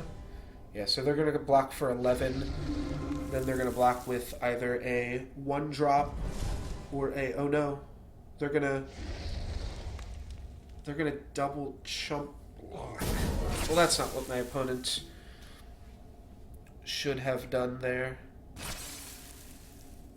That's gonna kill him dead. We'll level an enemy creature. Alright, let's overload this. And then play Glowhive Siren. Oh, I could have just replaced Poison Coil there. So here were the final point totals for everybody asunder. And every 15 points is a legend, so winds up being a decent amount of stuff. I tried to contact everybody yesterday through the Whisper system on Twitch TV. Turns out that's not the way I should have done it. I know now for next time. So I'll be sending a message to everybody within the next 2 days through the messaging system on Twitch, just telling you how to redeem that stuff. But decent amount of goodies there to give away for sure. Alright, so that's finished off. I'm going to give this thing 8 poison. That's enough. And we'll just Earth Sign Strength. Just keep poisoning. We'll worry about win conditions later, right? There's our win condition. Graveborn Glutton.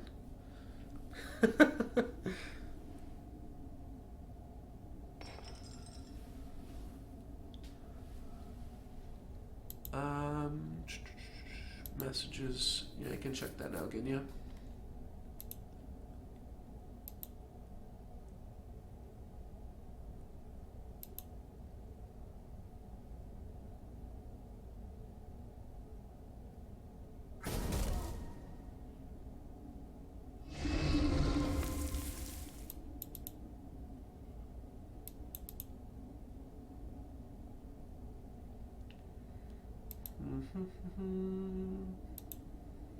Oops, I may have accidentally just blocked you. Yeah, unblock.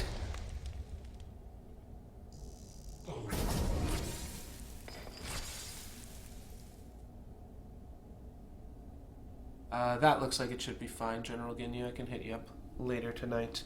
Alright, so 5 poison. What's annoying is this is going to clear this regardless. So 5 poison's enough to just kill off that guy. Oh, we can Dire Hound. Yeah, we don't really need to. How much poison can we put on this? Can we put the full 10? Yes, we can. So 10 poison here. We'll finish this off clean. 5 poison here. We'll finish this off, and then we'll have a Graveborn Glutton and a Venom Fang active.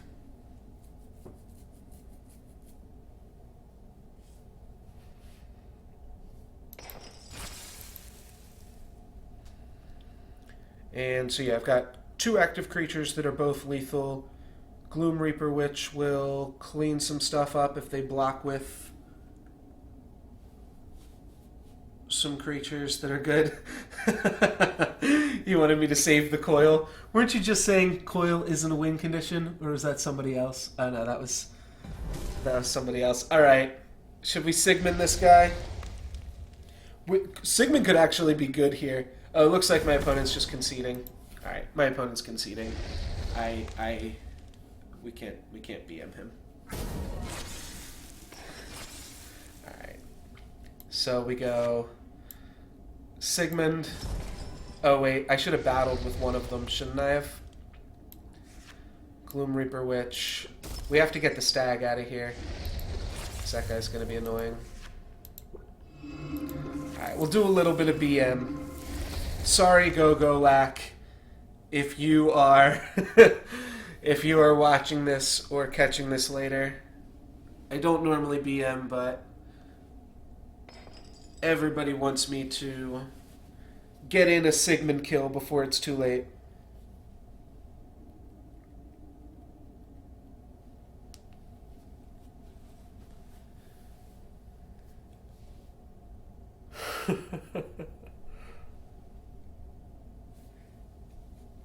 So I guess I could have... I definitely should have hit my opponent for 14 there. That would have meant that only one Sigmund trigger would kill him. As it currently stands... Oh, I can hit him for 15 and then get him for a Sigmund trigger. As it stands, we only need to get 4 Sigmund triggers.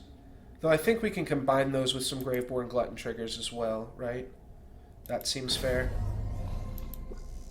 I have Soothsayer Hermit for Dire Hound, though, which we might be able to use to save Sigmund. Okay, they're going for the Sonic Pulse. They played 2 life gain creatures as well. So we're getting like a little bit punished here. What does this do? Plus 13, plus 13. And that dies. My opponent's at 18 right now. Graveborn Glutton lines up pretty well here.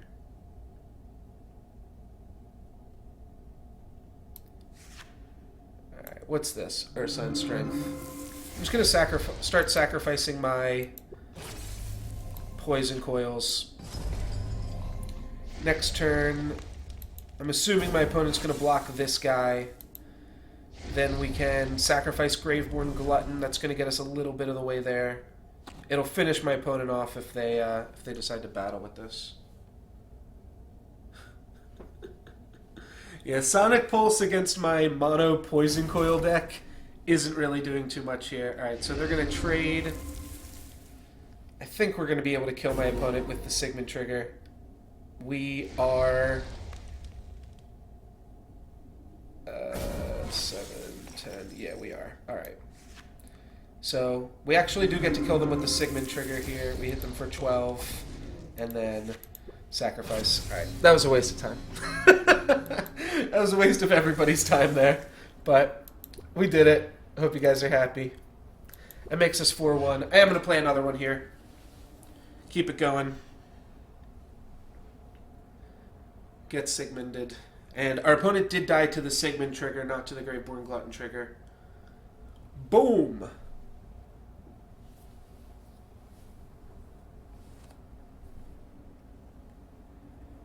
So, good stuff.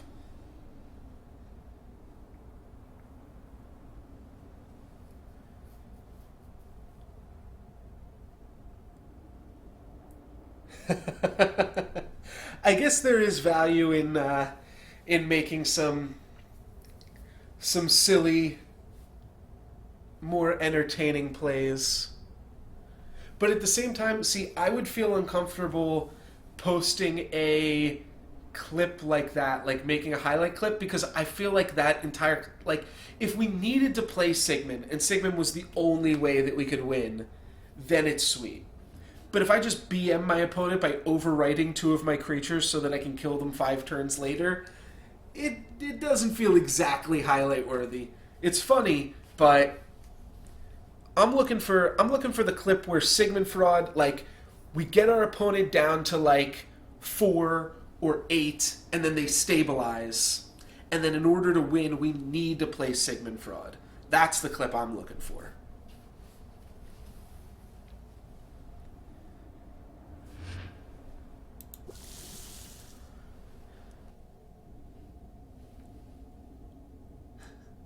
Yeah, it's not kind of BM.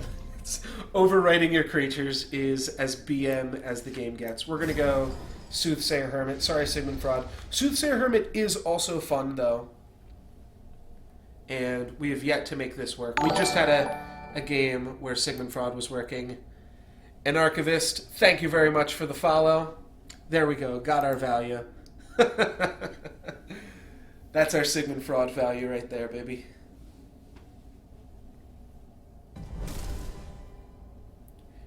You Pterodon Mauler trade-off. Sigmund with Unstable Asir. What does that do for you? Positive Battle and Venom Fang finish off here.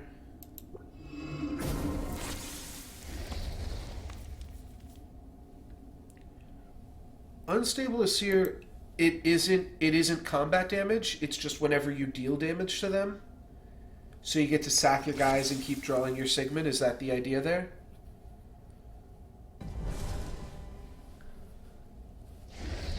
Well, overwriting my creatures was the only way that we could kill my opponent with Sigmund. If we just played Sigmund, my opponent was going to die. Or my opponent was going to... overwrite their creatures and die that way.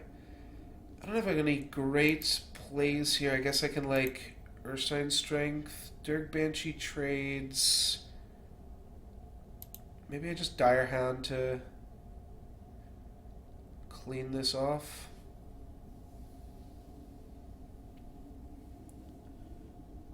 Go like Dirk Banshee and then Direhound it.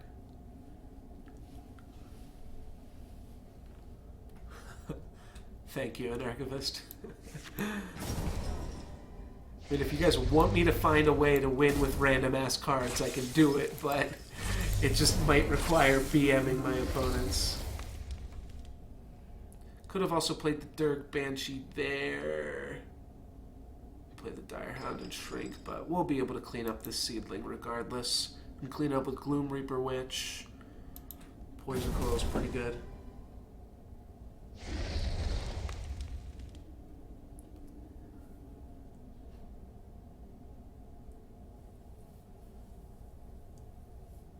Am I thinking of the right card? Is Unstable Asir the 3/6 that whenever one of your creatures deals battle damage to your opponent, it gets +1/+1? I mean, I've thought about doing some drafts where I take like the worst card or something similar to that effect. We get the Blight Skull value here. That's pretty sweet. Let's go. I'll play Poison Coil. Poison Coil is good on the rank up. Gloom Reaper Witch is also good, but we don't need it. Blight Skull, finish that off. These two will probably just trade.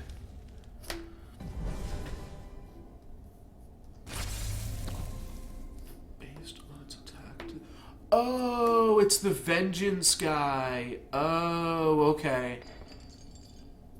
Oh, okay. So you were just sacrificing Graveborn Gluttons and Unstable Asirs with Sigmund Frauds? That makes sense. That makes sense now. Soothsayer Hermit again on the 2.1. That is super unfortunate. We will be able to finish off Pterodon Mauler with the Poison Trigger, so that's fine. I'll just try playing Sigmund here. Like, we've got enough of a board state that we could do it, but I think Graveborn Glutton's just better, so let's just play Graveborn Glutton. And we'll play Soothsayer Hermit, get back the Graveborn Glutton, and immediately discard it.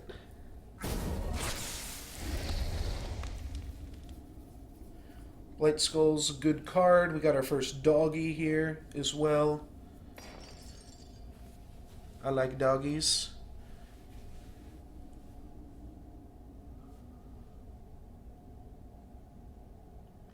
Yeah, Ash Maiden was the card I was thinking of.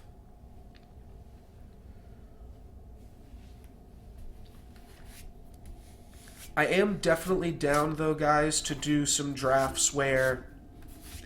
I was actually thinking something earlier today where, like... I don't know how far you'd be able to get, but what if I just legitimately took the worst card in every pack?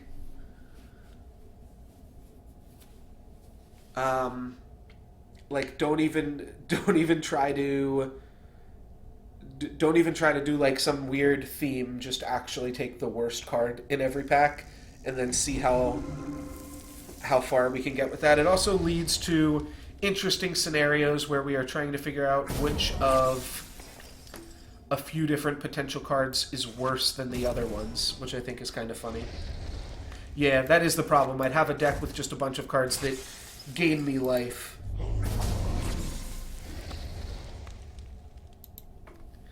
Could just be like the worst creature or something too, just so that way we don't waste everybody's time.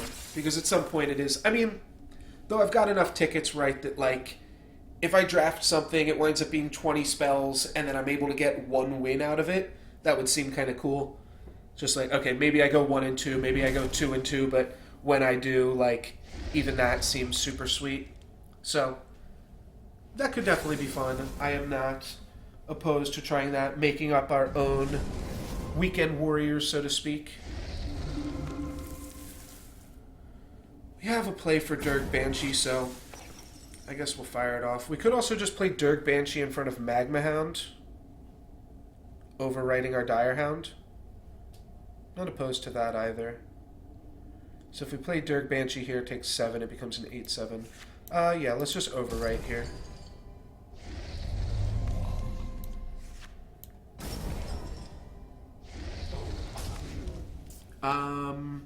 Alright, so let me read this idea from Ginyu here. I thought about a Weekend Warrior draft where your opponent gets your drafted deck and you get theirs, so you have to draft as bad as possible.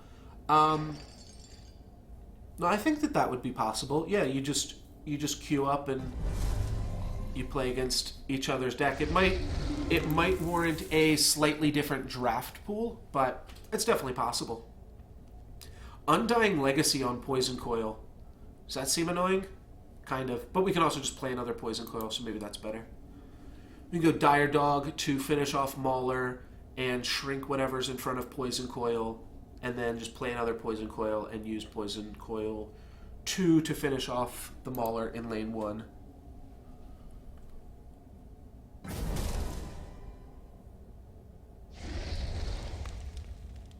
Yeah, it would have to be a draft format to make that work. Yeah, I'm going to do the play that I just discussed. This seems fine. Means we wind up with 2 damages on our Poison Coil here, but... And we take 11, hit them for 8. Pretty significantly ahead on board now, though. 2 Poison Coils into the next rank. Make that 3 Poison Coils! You know what also is really annoying, guys? 3 Poison Coils. My opponent's just never going to be able to answer the coil here. We could go Poison Coil, Undying Legacy this turn. Is that a good play? Seems pretty insane to me. Get to finish off Swamp Moss Lurker. So let's just do that. Get out of here, Swamp Moss. These little things are just so hard to deal with. These little pesky little snakes. Ooh, Soothsayer Poison Coil! We did it! We did it! So many Poison Coils!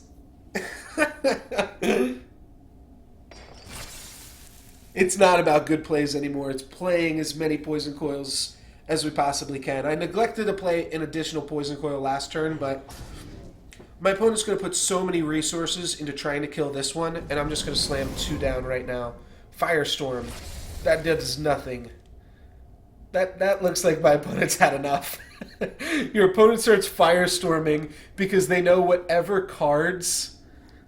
Dance Poison Coils dance. That's funny. My opponent knows whatever cards they play are just going to die to Poison Coil immediately. Like this thing. I'm going to give this thing 8 poison right now.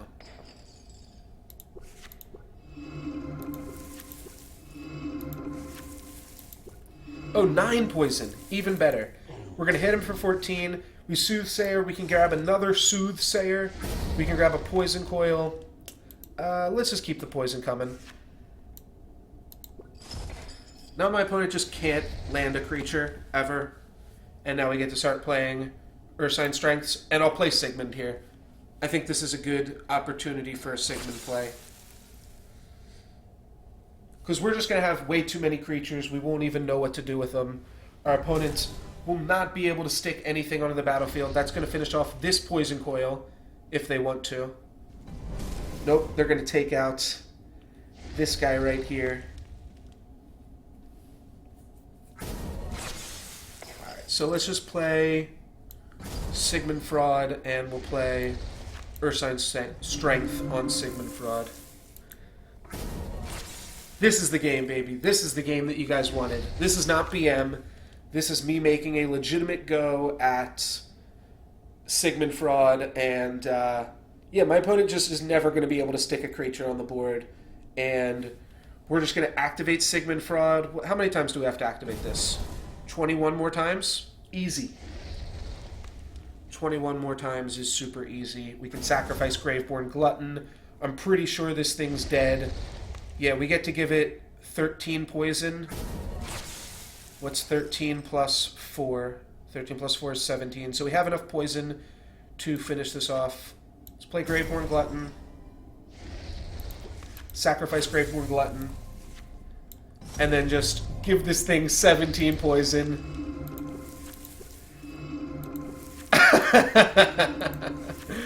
Nicely done. My opponent's going to get a 5/5. We're going to be able to give it 5 poison before it gets to battle. Perfect. Dance, my Poison Coils, dance!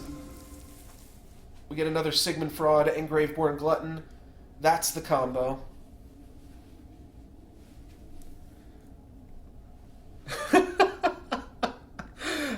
this game is highlight worthy. This game is sweet. And I'm like 4-1 right now in draft. There is no way this deck should be doing this right now. But this is a combo deck right here, baby. Alright, that's gonna die to poison. Oh man. And then what else? Something to trade with Venom Fang. Alright, we can kill that to poison as well. We just have to put 8 poison on it. Maybe we can't. Because I also would like to play Sigmund, right? Maybe we just eat this. We put... I want to put 6 poison on this.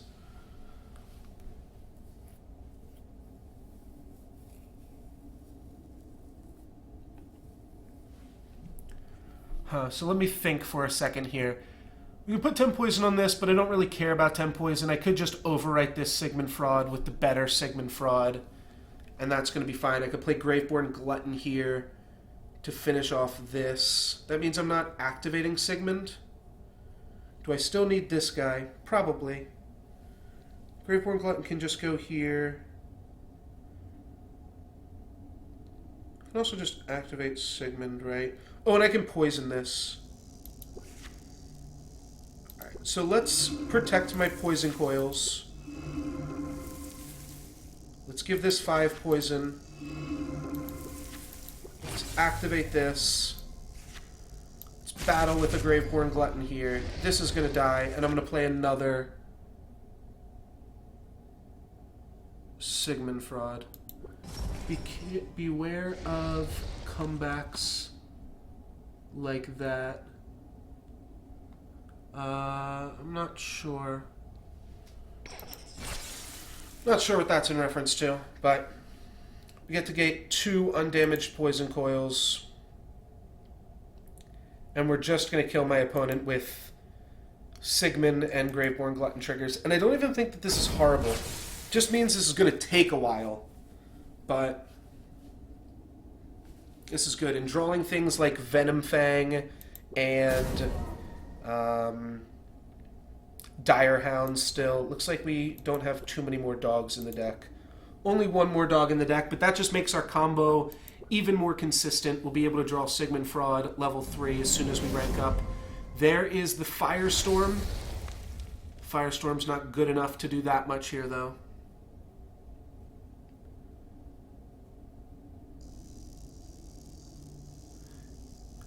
The next level Firestorm is for 7, I believe. Yeah, next level Firestorm's for 7.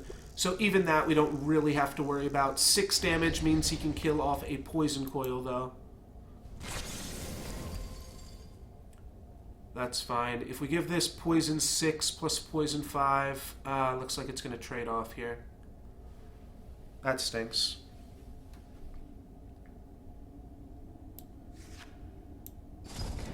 Well, now we start translating to a different part of the combo, right?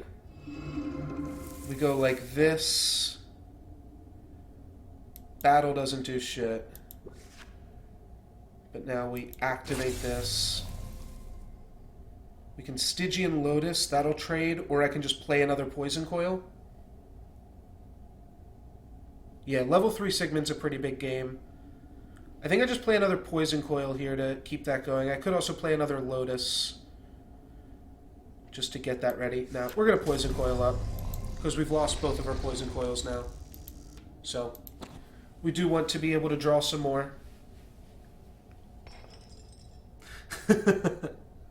Yeah, Lotus is kind of cute, but just not necessary. I think Poison Coil is better than, like, preventing 13 damage and leaving us with a 4-3. Yeah, it is more fodder. I could have sacrificed the one of them immediately. Maybe that is all we have to do at this point, just start sacrificing them so that we get them out of the way here. Durg Banshee can finish this off, should we want that. We also have Ursine Strength. Could just Ursine Strength this Venom Fang here. It's not exactly on theme. but it does get that going. All right, I'm gonna do some crazy shit. Let's go like this. It's Ursine Strength. Let's sacrifice a bunch of stuff. I think these are fine plays. I don't know. I'm not really thinking about it too much. Our opponent's down to 29 here. That's pretty low. We might not win with Sigmund, but the card did work. Yeah, sacrifice a Sigmund, sacrifice the Poison Coil. The Poison Coil would have been fine here too, but maybe that Poison Coil was just fine to keep around. We do get Blight Skull and the rank up trigger here, so that's pretty good. My opponent's going to spend their whole turn dealing with this. They're just going to trade that into that, which they didn't have to do. They could have moved that over. Alright. They're going to trade both of those things into that. Good Ursine Strength for the save. We're going to play Blight Skull here post-combat. We could also not save it and just sacrifice it. Do we have lethal? 29. I think we have lethal, right? 9 is 23. Yeah, we have lethal. GG. Sigmund win, baby.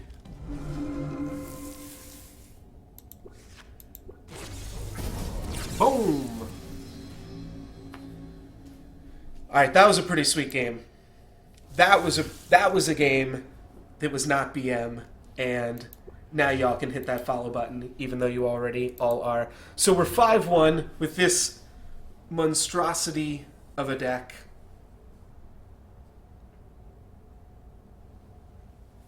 And we're doing something crazy here.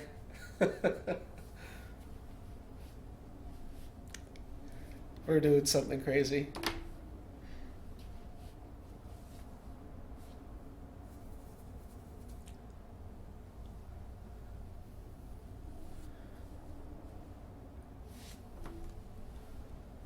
Yeah, just had lethal. You know what? Let me go to the bathroom real quick. I'm going to cancel this queue, but I'm going to go to the bathroom real quick, and I will be right back to finish this one off here.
Alrighty, so I can't imagine that this deck is going to get to 6 wins, but we've had our fun with it. And time to play game number 7 here. Kalemalekar. I think that's what your name said.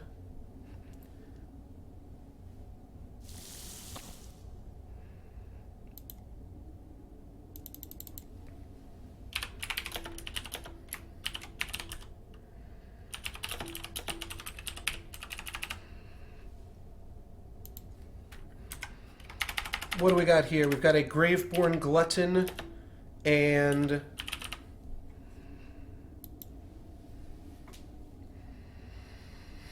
a Glowhive Siren. I guess I'll play Glowhive. My opponent can positive battle like whatever we do there, so I'll just play what gives us a better deck. Now we can Soothsayer and replay that Glutton. Activate. Whoa, I can actually click this. I have never, ever seen this before. I'm going to click it. Okay. It just makes a sound. Makes the same sound everything else makes. But that's really weird. Has anybody else ever seen this bug before? Oh, because it's a poison coil. That's why. Awesome. Awesome, awesome. Yeah, I've never seen an activate button in the thing like that. Alright, my opponent did some shit over here. Dog doesn't quite kill it.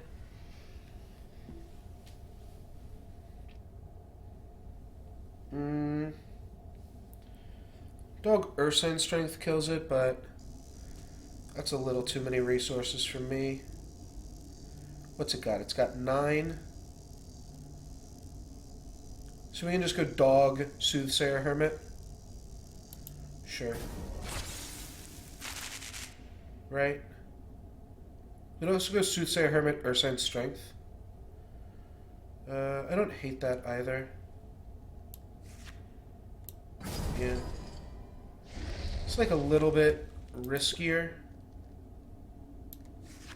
Especially because I only have 2 more dogs, but I think it's a risk I'm willing to take. I don't want to level dogs right now.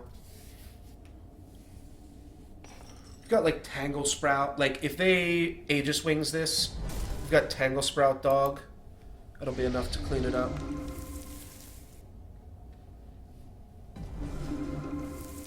And they go for the Ursine Strength. That means Dog is still going to be enough to clean that up there. So let's just play Open Lane Dog.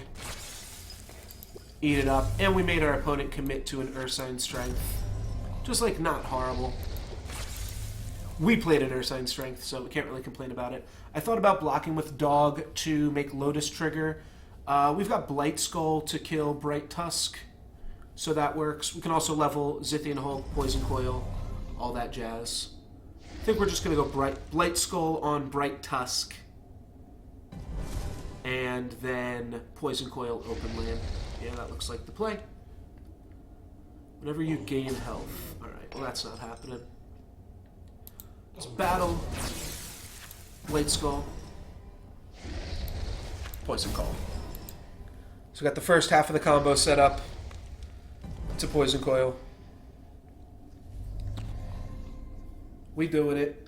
Stygian Lotus can trade off here. Dirk Banshee and Zithian Hulk can positive battle. Both of those are pretty reasonable things. If my opponent just gains life here to keep their guy alive. Alright, so we're just going to poison the Pterodon Mauler. Because that'll be a positive battle. Take 1 on their turn. 1 on my turn. Oh no, is that a trade? Oh, they did gain life to keep their thing alive, or to make a plant. Gaining life was actually pretty solid there, because there was a 50-50 chance to be able to kill the Bright Tusk, so I do actually kind of like that play. Stygian Lotus, though, Gets to trade off with the board, it looks like. So how does U-Turn on Muller work? We poison it. It takes 1 poison on their turn. Then they battle. Then it takes 1 poison on my turn. They battle again. So these are going to trade regardless. So because they're going to trade, let's finish this off with poison.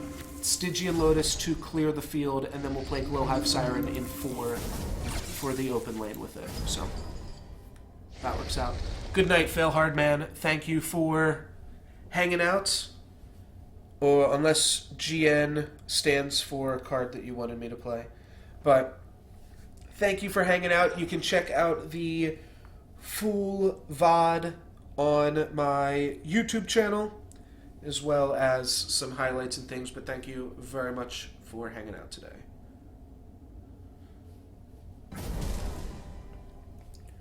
Technosmith trade-off. Sounds fine. We've got Ursine Strength for this. We also just have Poison Coil. Ursine Strength isn't getting the bonus right now. It's just a +7/+7, though. Makes this a 15/18, eh? That's pretty big.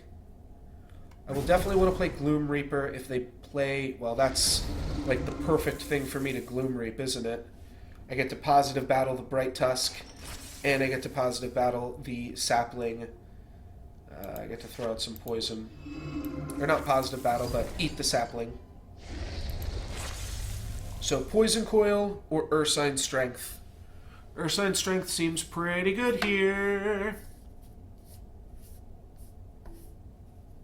So does Poison Coil. Let's play Poison Coil. Ursine Strength will be able to stay in the deck as an underdrop. Poison Coil is still going to be just as annoying for my opponent to deal with.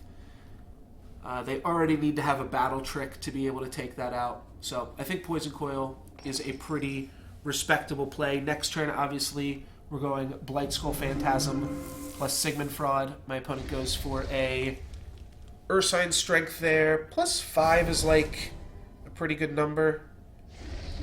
Looks like we're going to be able to finish this guy off with poison. And I think I will just let this die to poison itself. We're only going to take, what, 26 more damage from it? I can afford to take 26. It's potentially a little early in the game to do that, but might as well use your life as a resource while you've got it. There's no way my opponent's going to be able to block this in 2. The opponent could play like a Pummel Pack or something like that, give this 8 armor. Obviously, we don't really care that much about a Pummel Pack. We can kill it off with a dog or an Embrace, so that's not a huge deal. Aetherforged Oracle, that's going to die to dog and allow us to grow wide a little bit. And then, what is Poison Coil going to finish off? Poison Coil is going to finish off a Bulwark Battalion. Well, I kind of want to kill Bulwark Battalion and not let my opponent get the armor trigger. So in order to do that, I'd have to Dire Hound it and then Gloom Reaper Witch it.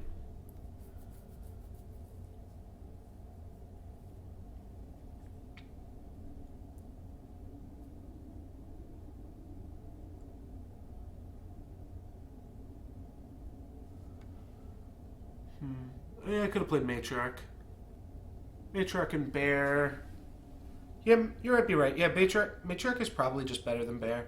I always just treat that card like it's an underdrop and never actually cast it. I think you're right there, Ginya. It is just a better card than Bear. And Bear is potentially a better underdrop, even. Yeah. Grove Matriarch, like, consistently, I have always undervalued that card since the beginning of the game, other than when it was, like, the only card that you could use to level up your Spring Dryads. This Bulwark Battalion just seems annoying to me. Let's just get rid of it. This also does overload some cards, so makes our deck a little bit smaller. We'll poison that, kill it.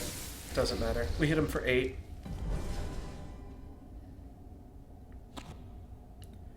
Stygian Lotus can kind of clean up some stuff, and then we'll play a Dire Hound.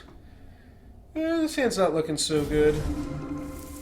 Alright, there's a positive battle for my opponent, and they're going to put the plants as a chump block, and then they're going to try to take out our poison coil. Alright, I think that's going to work out okay for us. So we get to shrink this with dog. We could shrink it with dog and with Bitter Frost Totem, and then just poison this off. The other play is like Stygian Lotus. Stygian Lotus is actually kind of awkward here.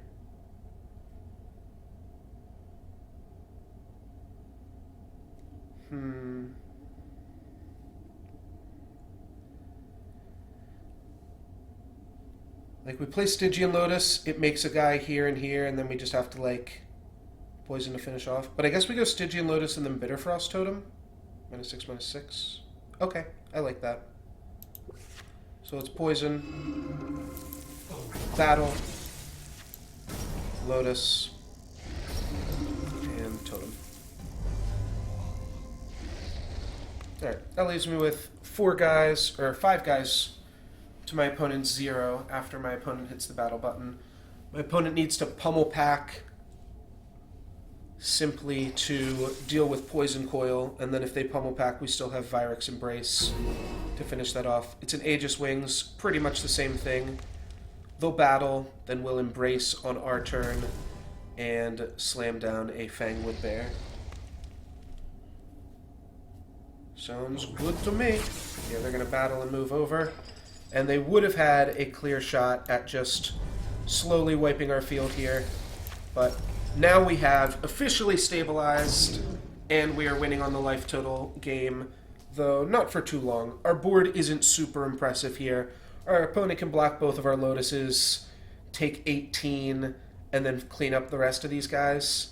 We're hoping Gloom Reaper Witch or Dog or Glowhive Siren can get some value. That's value for Dog, but not for Witch.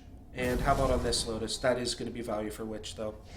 Right. My opponent played 2 life gain cards as well. That is interesting to note. I am not going to Dog this.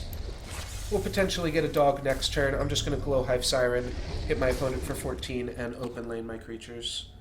No Dog, no Witch, just an Ursine Strength. Graveborn Glutton can block there, and that gives me a better board position than if I had played a Dog.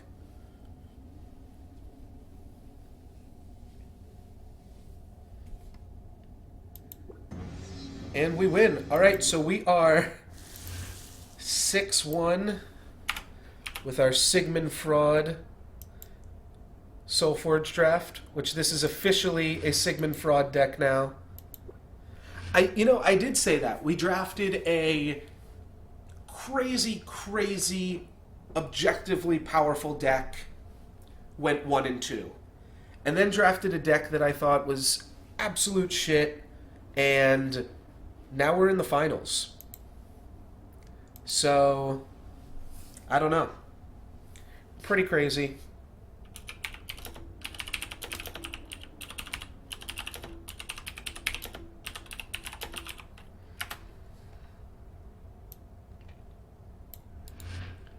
But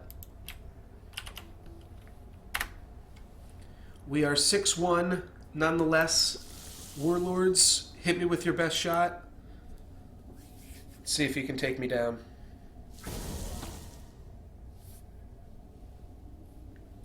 Alright, this is a good start. We got some pretty bad cards here.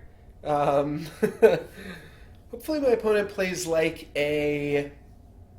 I want them to play the 4/4 Defender. It gives plus attack to the creature in the center lane, so I can Bitter Frost Totem that.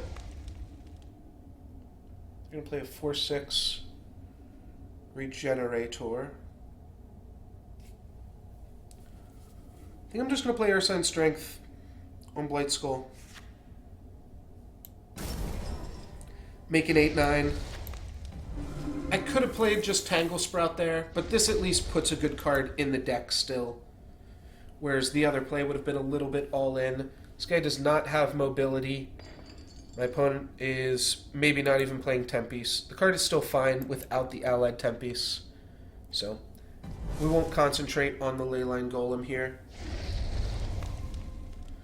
Gloom Reaper Witch is 1 attack. Yeah, so it can't take out that. Oh, my opponent does have the Tempe's, so they can potentially take out future whatchamacallits, Leyline Golems. So we might just want to play Leyline Golem, though. Board looks good for a Graveborn Glutton and a Poison Coil, so I'm going to go for those. I'm not feeling good about this deck. It looks like my opponent actually drafted some good cards and drew some good cards. Though I forgot about exactly how many dogs are in this deck. That's going to help us, isn't it? We're probably just playing a dog and a Poison Coil next turn. I guess this deck isn't horrible, right? It does have, what, 4, 5 dogs? Yeah, it looks like 4 dogs. 4 dogs. It's got Undying Legacy, which I've only used once to mediocre effect. But solid underdrop nonetheless.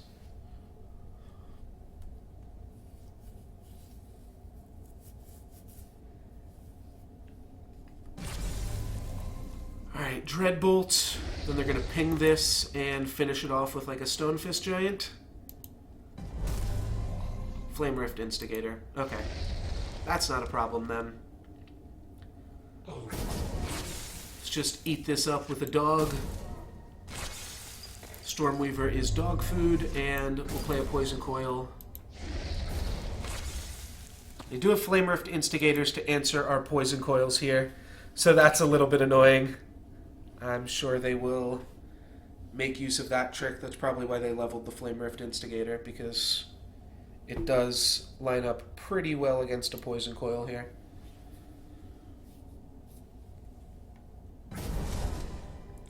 Steam Sentinel, they also got some good aggressive Instigator targets for themselves.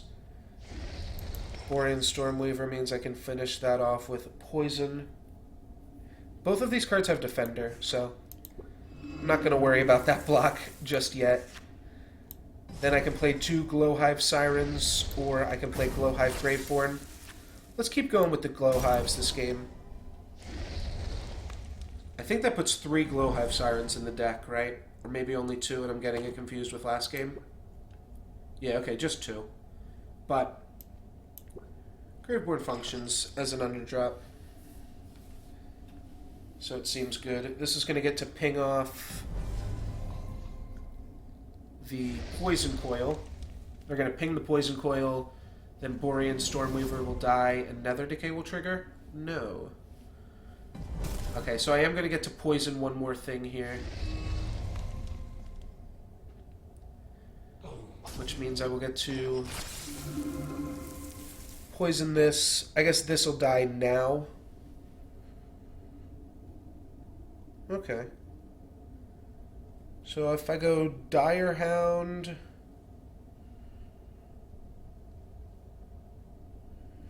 Dire Hound puts us down to 6. Then what, like I Venom Fang it? I would like to play Venom Fang here, I think. But I'm not quite sure I can.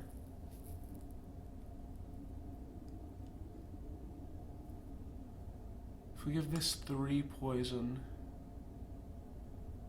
does that do anything? Yeah, I guess it means it slowly dies.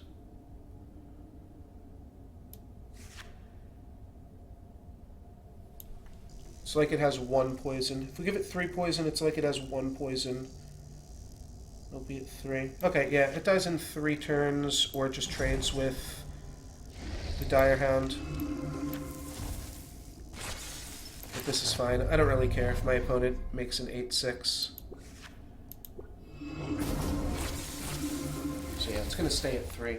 I guess the last point of poison was kind of negligible. But now my opponent has to trade with the dog, or they just lose their guy for free.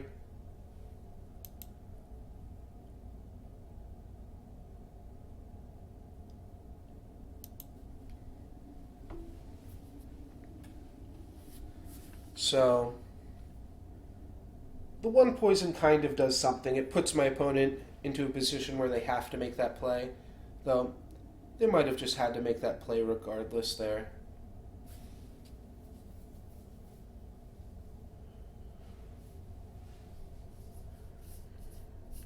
I kind of do want my opponent to trade off with the dog because my plan is to just kind of ignore lane 5 right now.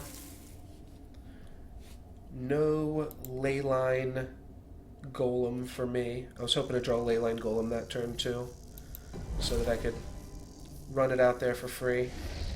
Varric's Embrace on a blocking Borean Stormweaver. I guess I'll take it, and then these two will trade. Sure, but it means Borean Stormweaver doesn't get to activate. Then we'll play a Glowhive Siren. I wouldn't have even blocked there regardless, but I guess my opponent was out of lanes for that to go. Poison Coil's good, and Blight Skull is a level 2 creature, so I'm happy to see that. Got 3 more level 2 creatures in the deck. I don't know. This deck might do it. Can this crazy dog pile of a deck make it to 7 wins? What do you guys think?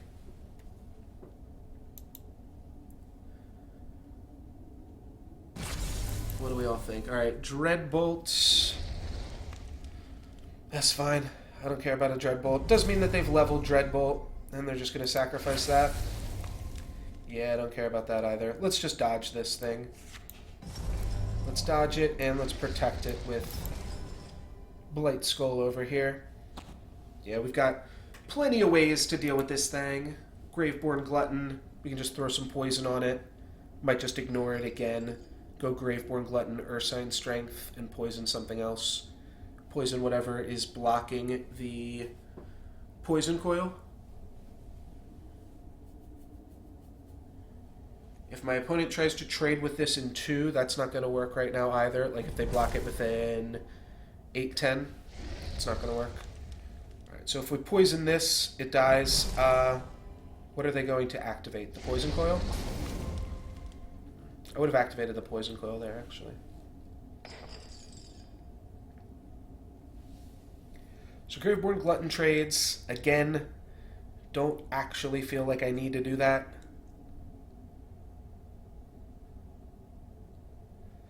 Ursine Strength is +5. It's pretty reasonable. I think I'm going to Tangle Sprout. Then I'm going to Graveborn Glutton. And if my opponent... I'm just going to poison this so that way they can't try to kill off the Poison Coil. I'm taking 8 damage. My opponent's... Or we're putting this open lane. I think overall this benefits us. That's annoying, though.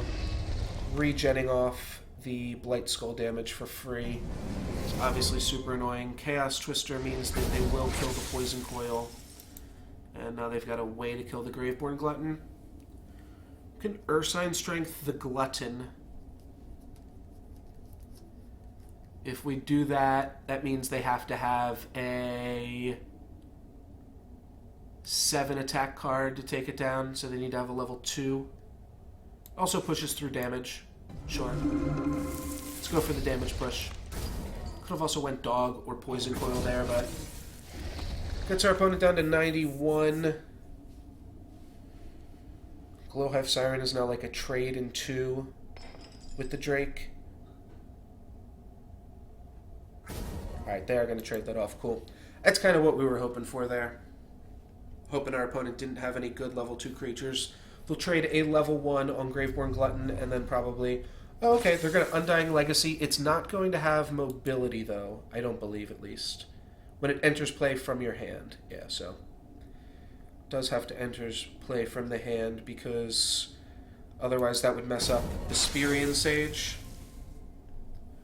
So they just get a regen creature there. That'll trade with Glowhive Siren.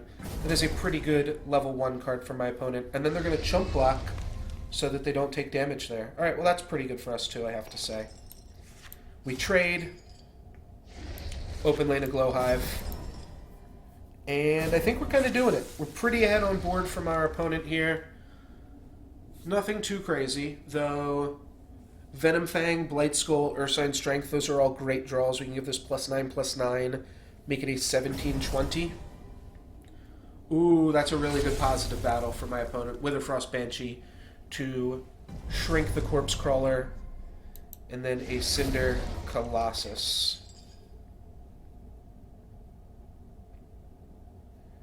So I can Ursine Strength for a positive battle. It'll take 13 damage. It'll be at 7 health. Or I can Venom Fang it, or I can Venom Fang this. Kind of want to just Venom Fang Witherfrost Banshee. Yeah, that leaves me with a creature with 8 health rather than 7 health and non-active. So we'll do like this.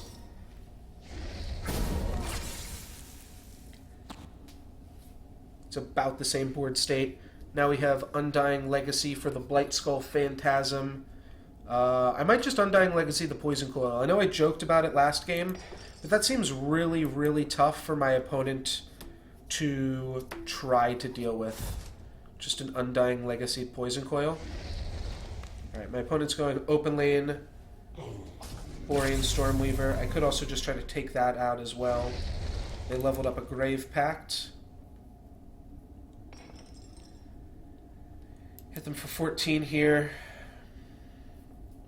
Undying Legacy is pretty weird, but I think we want to play it. What do we want to play? What is a legacy? What is a legacy? It's planting seeds in a garden you never get to see.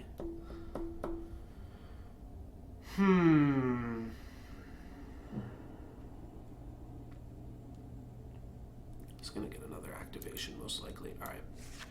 Let's go Undying Legacy on the snake. I'm not sure.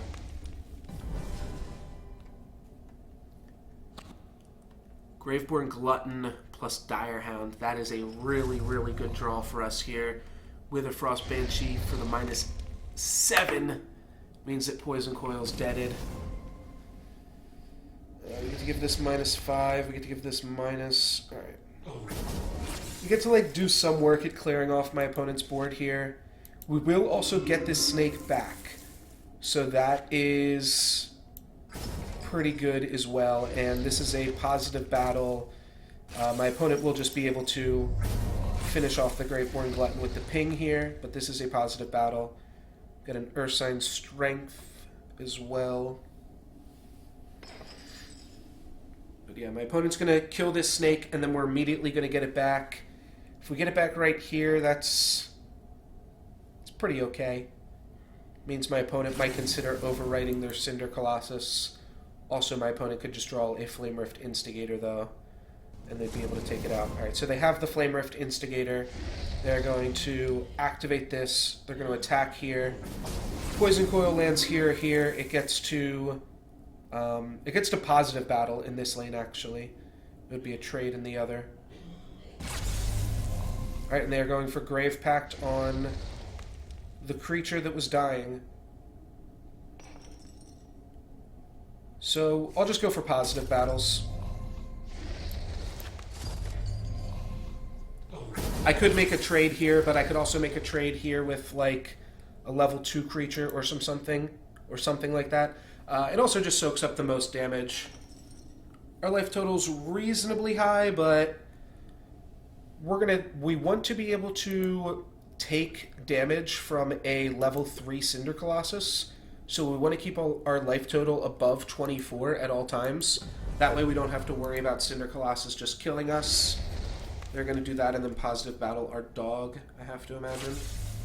Oh no, they're going to Dreadbolt that, finishing off that. Alright, so that means we get to hit them for damages as well. So, do we want to give dog +9/+9? Dog with +9 means it's a 13/13, and then we trade Glowhive. Dog +9/+9, trade Glowhive, puts them down to 32. Our other play is to Ursine Strength the Glowhive, or to dog the Instigator. And black with Glow Hive Strength. That leaves us with 2 dogs. Is this the opponent that played Chaos Twister? Is that how you spell chaos? They did play Chaos Twister. So they have one. We don't have to play into it. You just play Glow Hive here, dog here. I think that's unlikely to actually get them for more damage. Oh, but it leaves us with the Glow Hive Siren too. Right, so they'll have to take out the Glow Hive Siren. Okay. I like this. Pushing damage through with the Direhound is also good because we've got so many Graveborn Gluttons in the deck. But this leaves us with 3 creatures rather than 1. So I think that there's a chance that this will also just push through more damage in the long run. Opponent's going to positive battle there and completely negate the damage with the regen, and then they're going to trade there. If we had made the other play, we would have had a 13-13. Our opponent would have blocked with one and then blocked with the other, and we'd be down a dog, but we'd be up. We'd be up 5 points of damage, but we'd be down a dog here. Though my opponent wouldn't have the Drake. So yeah, I think this worked out for them, actually. Let's play Poison Coil in the side lane. Smack them. Our life total's pretty high, but it is still a little bit scary. Go down to 10. They could do that and block this. Okay. Well, we're not going to draw any of these cards right now. We're going to draw between something from the entire deck. Let's just level Graveborn Glutton and put it in lane 2. Leveling the dog also gets the dog out of the deck, though leveling Ursine Strength would have put an Ursine Strength into the deck. Vyrex's Embrace is not going to be enough to finish off the Drake. This Drake's going to be a little bit annoying. We could double strength this Glutton, but that's not great either. It looks like the other play would have potentially wound up being a little bit better for us, though. We drew pretty piss poor after that, and it was player level 4. Though maybe we could have looked at our deck to see exactly what we should have been drawing.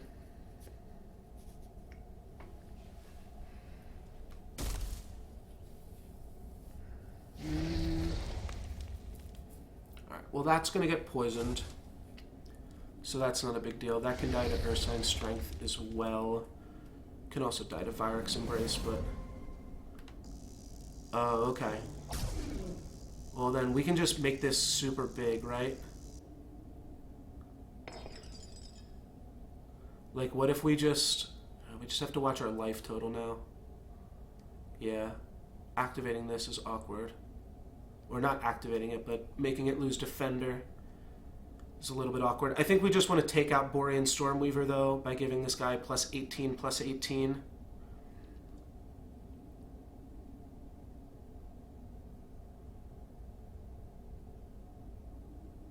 Yeah. He was definitely going to move the Drake over. Means Vyrex's Embrace is a decent play here. I think I just have to take out Borean Stormweaver, though. So what does that mean? That means I'm going to take 25. Then I'm going to kill the Flame Rift Instigator with the poison.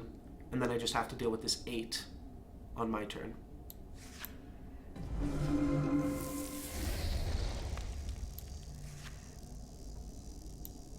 So if my opponent didn't block, right, it would have been 22 plus a Graveborn Glutton trigger. It would not have been lethal. Right. So we take 25. We've got a reasonably big creature. We've got a way to deal with this Drake that also potentially gains us life in the future. And we've got a Bitterfrost Totem. Well, that's going to be lethal then for us. We're going to be able to... Oh, it's not going to be lethal. Oh, they had the Grave Pact.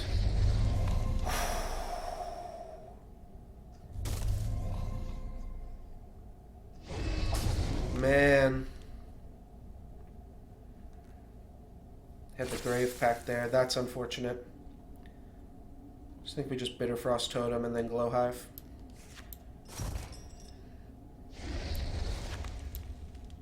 Now my opponent can likely just dodge twice to kill me. They can't smack that up. We've got 2 level 3s, so... Good morning, Camilla. Yeah, that level 3 pact, especially, like... And just getting to keep around a 5/5 for additional rub-ins there. It's not even rub-ins. I mean, it kind of is in the sense that, like, it just feels like that much of a killer. Even because we thought we had him, too. The fact that he's putting us to 10... Oh, wow. Corpse Crawler. That's good for us. That means we're going to gain back some of this life.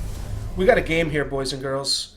We got a game. This Glowhive Siren is going to take damage and stick around, so we just have to figure out how we want to make our blocks. We could also do some crazy shit like Soothsayer Hermit, get back Stygian Lotus, or some dogs, but that's not what we're going to do. We're going to play 2 level 3 creatures, so benefits of Graveborn Glutton here. Graveborn would have 8 health. This would have 9 health. Both of those numbers are reasonably high. The other option is 11 health and 6 health. Let's go 8 and 9. Then we're going to gain some life points there. I didn't get to see quite what it was. And we've got Blight Skull on the rank up, plus a Venom Fang. Yeah, that's fair. I mean, just putting more damage on the Siren is also, like, reasonable. But I don't think that's what we want to look at this point in the game. My life total's kind of low. Though this is, like, my opponent's first Graveborn Glutton, right? Yeah, I think that's just a better block in general. So we are at... it doesn't matter. We can finish it off with Blight Skull Phantasm and Venom Fang. So this thing's dead. Shit. We have 2 creatures that we need to kill from our opponent here. Well, maybe we can Venom Fang this, right? Because that's 6 plus 6. No, that's 26. Shoot. The Venom obviously lines up pretty well right here. The Blight Skull is only 9 more, so that's only 25. I don't want to make myself dead to a Flame Rift Instigator. Just put Venom Fang here. I guess we can battle first, right? Oh, how much life if I'm going to gain? Oh, if I gain 11 or 12 life, then I don't have to block. There is instant danger from it because if they activate it and it hits me for 24, I die. I get to kill both of my opponent's creatures if I want to. The question is, do I want to? Can I gain 11 one time? Damn, can't gain 11. Alright. So Venom Fang kills off both of my opponent's creatures, and I want to kill this off before it activates. The question is, do I then want a Blight Skull Phantasm? Open lane? Yeah, I guess if my opponent has... If my opponent has Flame Rift, Instigator, Grave Pact, I lose, and I can't play around that. I'm just gonna lose.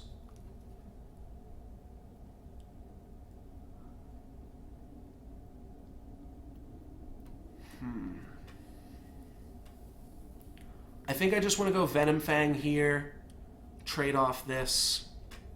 My opponent does have a full deck, so they've only played 1 Instigator, right?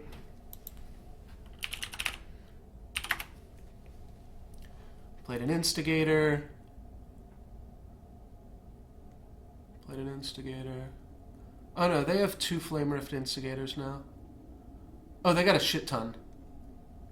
Alright, let's play around it. They've got like 3 Flame Rift Instigators. So let's do this. Then the question becomes, do we want to play Graveborn Glutton for damage push or Blight Skull for better board presence? I am about to rank up. The damage push could be very relevant. We hit my opponent for, let's say, 6, put them to 15, then that's 2 level 3 triggers.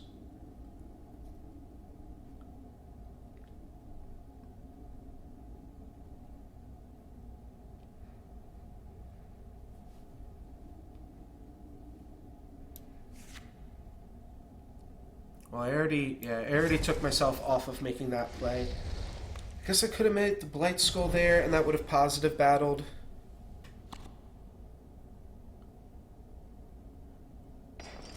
Bitterfrost Totem is a -10, so maybe we can get some stuff through there.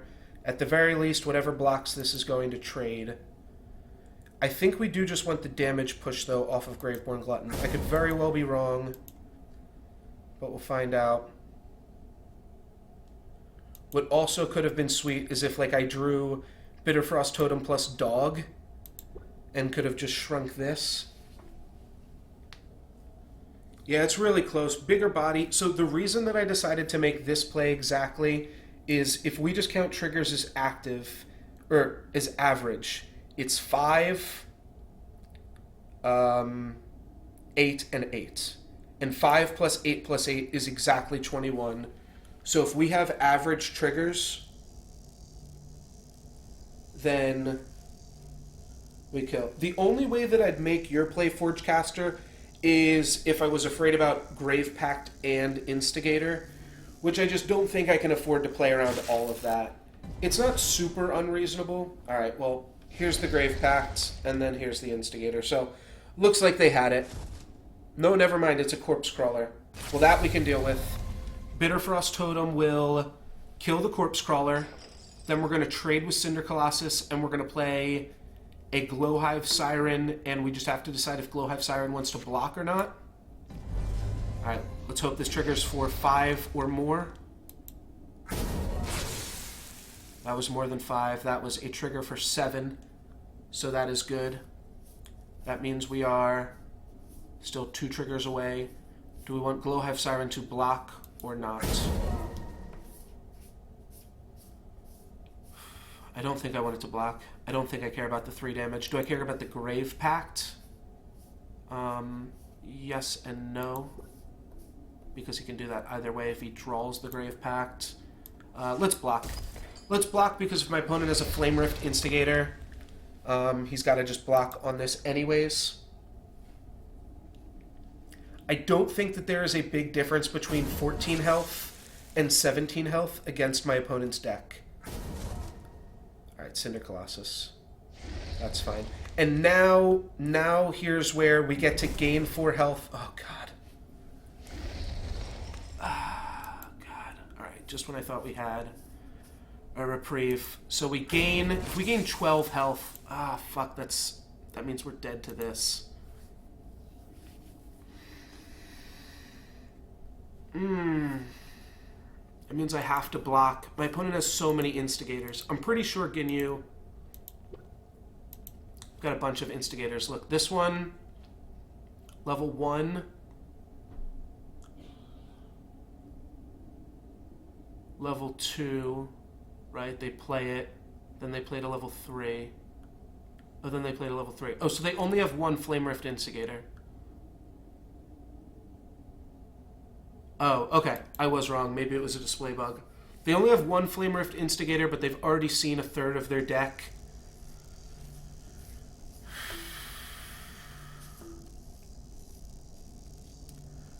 I'm just going to make the safe play, guys.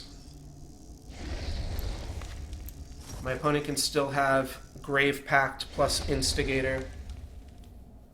We might even want to play Varric's Embrace here soon, just to gain 6, but we definitely want to play Graveborn Glutton. I think I am playing for the win here. I think I'm just also playing to not lose at the same time. I think I can win with these plays that I'm making right now.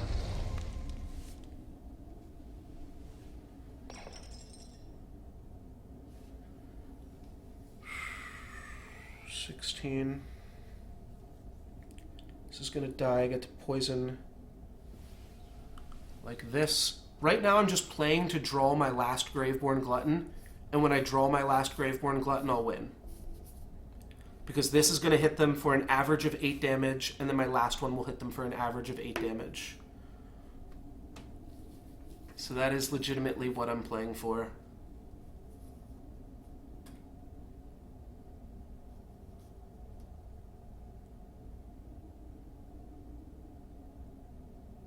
Yeah, I don't have lethal. Unfortunately, I do not have lethal. They did not activate my poison coil. That would have been insane if they did.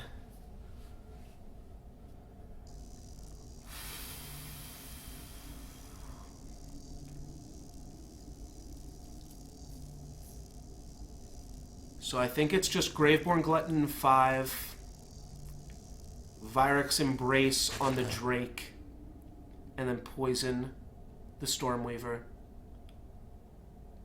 That means I'm just hoping to draw the last Graveborn Glutton. This also puts me at 21 still, and then I'll take some damage from this.